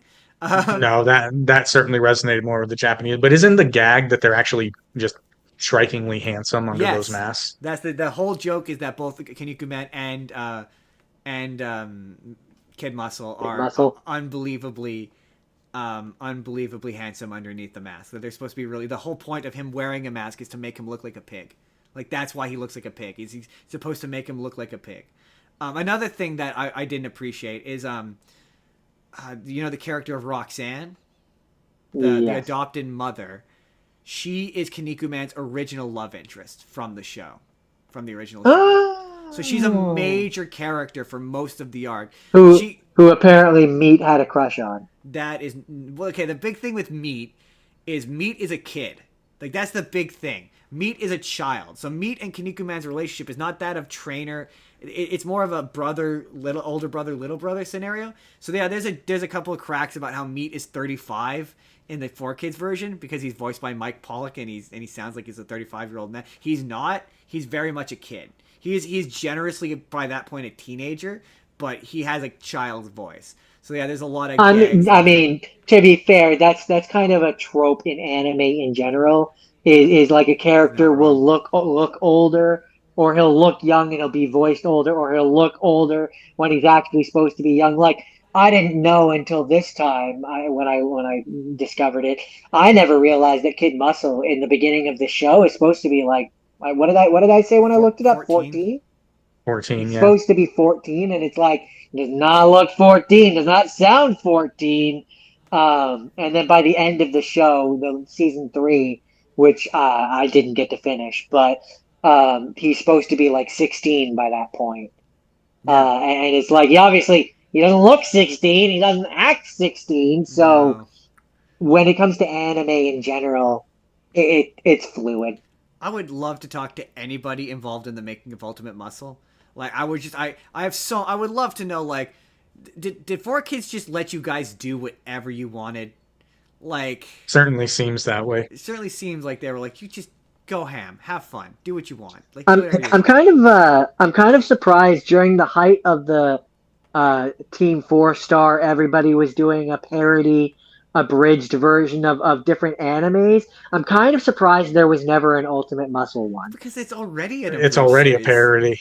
Yeah, I But mean, very much. I mean, sure, but like when you do a YouTube version of like an abridged version of a show, you can do jokes that you could never get away with on television.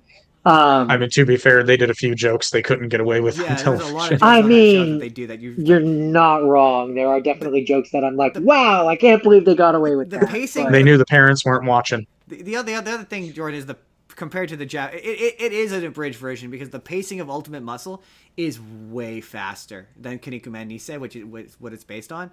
Like, Kinnikuman Nisei really like luxuriates in shots, like it takes its time with. But to be fair, that's just the difference between America and Japan. But it's a much slower, deliberate show. Like, the drama is much more deliberate. that's where I say I again compare Kaneko Man and Ultimate Muscle to Dragon Ball and Dragon Ball Z, because I would argue the pacing in Dragon Ball Z is very different than that of Dragon Ball as well. Kind of, but like Dragon Ball Z, it's not nearly as self-referential, I would say, as Ultimate Muscle is. It's less of a parody comedy and more of just like a straight in-universe comedy, though. That's not to say that it doesn't Fair. self-reference. Like, early on it does, because there were moments in the original Dragon Ball Z where, like, I remember they showed clips of Piccolo fighting Goku, and I was like, what? Because I knew that I feel like this is a sequel to a show I haven't seen. Right, exactly, yeah. Where it was like, well, I'd seen Dragon Ball, I knew Dragon Ball existed, but I had no idea he became adult Goku in Dragon Ball. So Yeah, I was no, just I like, didn't what get is that this far. from? Yeah, we never got that far. Like So back in the day, Holy time skip, Gohan. yeah, I had no idea. yeah, that happened. basically. I believe back in the day, because they on we were, I remember watching it on YTV, and I believe at the time the Canadian version of Dragon Ball only went to like after Pilaf makes his wish on the first time on the Dragon Ball. It only went like around there, and then it kind of just stopped for the longest time. Well, until we eventually got the American version. They initially, I can't remember which company, but there's a company, they only did the first 13 episodes of it, and it was up until the end of the Pilaf arc. For Dragon Ball Golden Harvest, wasn't it? I think so, yeah. And that's where the Dragon Ball gotta get those Dragon Balls. That's where that song comes from. And then they eventually brought it to Canada, as under the Blue Ocean Group dub. That was it. That's where they attempted to do the boy na na na na na na na. And Jake has famously seen the Dragon Ball GT, the Canadian theme. That sings every other verse of the song. It's amazing. It's the greatest thing ever.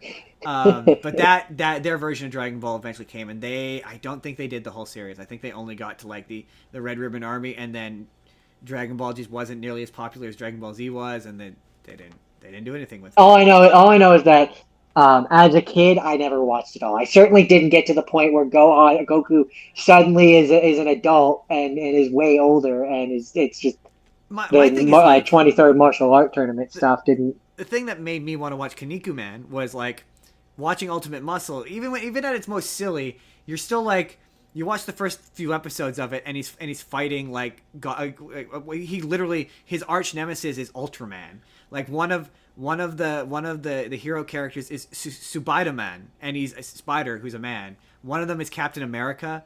At one point, he fights a guy named Beauty Rhodes, who is just Dusty Rhodes. The ultimate bad guy is the dad in the Iron Claw, Jordan. Yes. Yeah, Fritz von Erich. Yeah. Oh, yeah, yeah, yeah, yeah, There's a yeah. parody of him. He's the ultimate bad. The funny thing about Kinnikuman is, you know how anime has filler? Yeah. Kinnikuman had the opposite effect, where there was too much.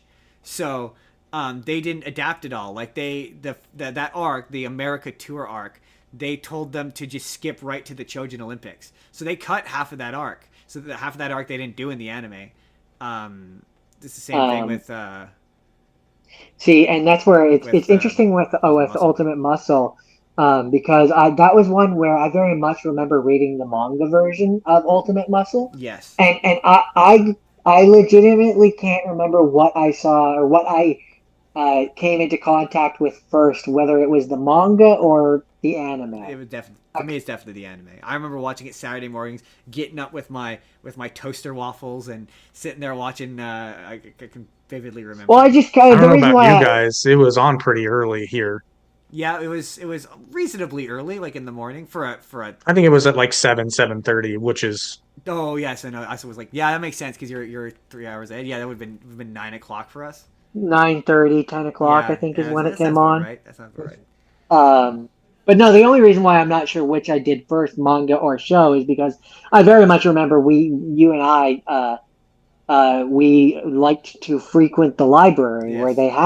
they had the Ultimate Muscle mangas, and God, the Ultimate Muscle I manga is. I remember those being way more risque Yes, than the show. there's the when they're doing the Chojin Olympics. There's a bit that is not in the anime, where one of so the thing with the Chojin Olympics is, because the show didn't start out as wrestling, part of the Chojin Olympics is just gag events. So one of the events is I don't know what it's called, but basically you have to knock out the bottom of, it's like a statue with a bunch of like concrete things, and you have to knock them out from the bottom without causing the whole tower to collapse. And you have Oh, to Jenga. kind of, but you have to hit it. So you have to knock it out, and then the bottom comes out, and then Oh, it just Jenga, drops. Jenga with extra steps. There's a name for it, but Ultimate Muscle, Kid Muscle, goes up, and he completes the challenge by knocking out the bottom piece with his raging erection. That's the difference between. and that's all you need to know, Yeah. folks. Yep. Yep. Good night, Good everybody. night, everybody. The manga also, the final fight between Kid Muscle and Kevin Mask. Kevin Mask wins in the original manga. Interesting. It's the only time that Kid Muscle ever loses, which I think is good, because Kid Muscle doesn't lose enough. He wins entirely too much, and then they act as though he's. I will say, towards the end of the series, they stop acting as though he's ineffectual. But also, you better like the butt guy. If you don't like the butt guy, because from like episode 40, Pretty much all of season 3, he becomes the recap guy. yeah, they swap him out for Mac Metaphor, and it's just the butt guy for the rest of the series. Oh yeah, Doc Nakano is absolutely his name in Japanese. That surprised me. He's a character right from the beginning. That's where that he very much made me realize, like, professional wrestling is 90% the commentators. Because they're very much him and Mac Metaphor, who has a completely different name in the Japanese version. They very much commentate throughout the entirety of that series, this one and that one. Like, they're very much a present character. They manage to show up no matter where the fight is. They're there commentating. There's one of the fights where they're all trapped inside a Warsman, and they're right there commentating on this 5-layered tag team death match. Again, peak professional wrestling. Like, more so than Ultimate Muscle. It does share some. I just wish it was more like WWE a little more. Like, if they leaned into it a bit more, made it a bit more closer to professional wrestling. But yeah, I love that. And a thing I learned yesterday when I was or this morning, it was actually mixing my days up, is if you said to yourself, man, I'd like to experience Kinnikuman, but I want all the characters to be female. That apparently exists. It's called Kinnikuman Lady, I believe. I just don't understand. Yeah, you sent this to me.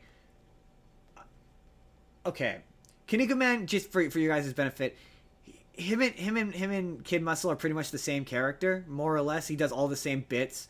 Like they even do that. There's even an episode where a bad guy breaks the Kaneko Buster and he has to find out a new finisher, which is why Kid Muscle he'll often do Muscle Driver. That's another one of Kaneko Man's finishes that he learns. The bit where Kid Muscle walks into the ring, he does all his ring entrances in elaborate costumes. That's a bit from Kaneko Man. I can't imagine that character working as a girl. Well, she's not wearing a mask. Yeah, right. Well, she is. She's wearing the Kaneko Man. To be fair, all the women also all wear the mask. But yeah, it's just that character is a cowardly, lecherous pervert. How do you do cowardly, lecherous pervert as a girl? I don't see how that works. Any of the other characters, I could see Terry Woman. I could see like any of the other characters. Buffalo Woman. I mean, the weird one for me, because when I saw that, I clicked. They had pictures of different characters and stuff. One of the characters that they have a female version of is the butt guy. Wait, what? They have a female. Yeah, she's wearing a unitard. That's weird. Over that part. That's weird. That's so weird. I mean, the thing that off-put me was the cover art of Meat sitting in her lap with his head betwixt her breasts.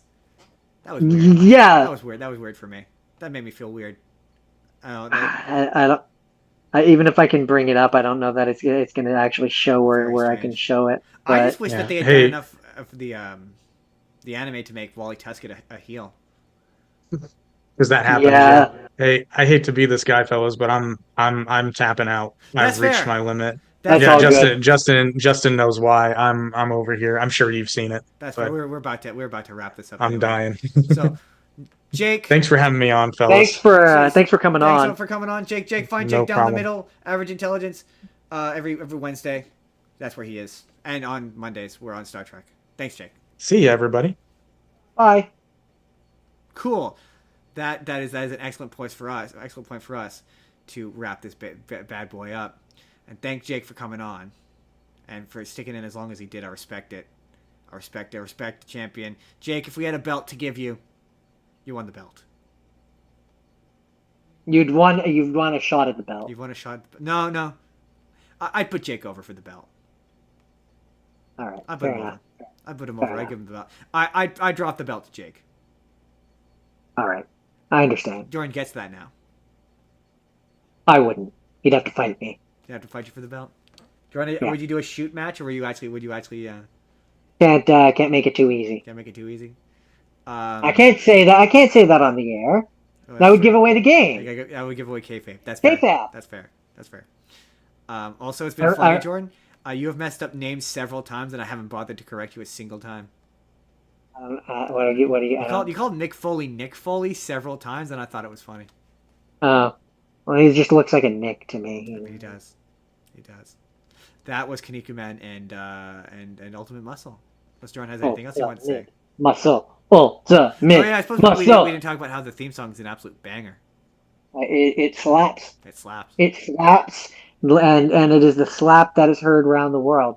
It's true. That's right. I referenced back to an earlier thing. Boom, baby. Boom. Boom. Perfect way to end it. I'm doing that podcast thing where you're like putting on your jacket and you're getting ready to end it. No. So where can the audience find you, Justin? Jordan, we got to talk about next week first. Oh yeah, right. Next week is Valentine's Day. We're doing Love and Junk. Boo! Love and Junk, Jordan. Boo! A romance movie. Boo! I'm gonna probably do Brokeback Mountain. You would. I know I would. I've always wanted to watch that movie. Maybe I'll pick things about people who don't want to be in relationships. Anti Valentine's Day. I mean, Singles Awareness Day. I mean, there's gotta be some fun Valentine's Day movies out there that are anti-Valentine's Day. Yeah, so that's what I'm gonna look for. Valentine's Day special next week, folks. That's about Singles Awareness Day. Singles Awareness Day. We already promoted. Go check out Jake, as always, in all the areas he's in. Where can the people find you? I do Minecraft Monday every Monday on my Twitch. Zetsgore187. And I'm here. I am on TikTok. I'm Justin Spurr. We are on Spur the Moment P on TikTok. I am You can email the show at itsjustinsbusiness@gmail.com if you want to be on the show or talk about the show or support the show or even just want chat. I'll chat. I'll email back and forth with you. You can join the Discord, although nobody's on Discord. You can. There's all sorts of links in the description. If you want to see last week's episode, which was I don't remember what it was, but it's going to appear in the box on the left. What was last week? What did we do last week? I don't know. I don't remember. I suppose the only way that anyone can know for sure is by going and watching that video. Clicking the box on the left will take you to the last episode. Yeah. If you click the box on the right, it's going to take you to a random video that YouTube thinks you're going to enjoy. Hit subscribe if you haven't already. Animal movies. Yeah, that's right. Cute animal movies. That's the box on the left. Click subscribe if you haven't already. How many videos do we put out a week, Jordan? One every day. Look forward to a slew of professional wrestling videos coming out next week. Professional wrestling videos coming out next week. Hopefully I managed to have enough content to stretch it out to 6 videos. We'll see. This was kind of a chaotic mess, but that's fine. That's what we come to expect. Quality podcasting from Jake. Anytime we do anything with Jake, it's always chaos. For the best. I mean, we enjoy some good chaos here. We enjoy some chaos. And you could just leave this video a like, leave a comment. Tell us what you know about professional wrestling. And Or Ultimate Muscle. Or Ultimate Muscle, or Kanika Man. But we will see you all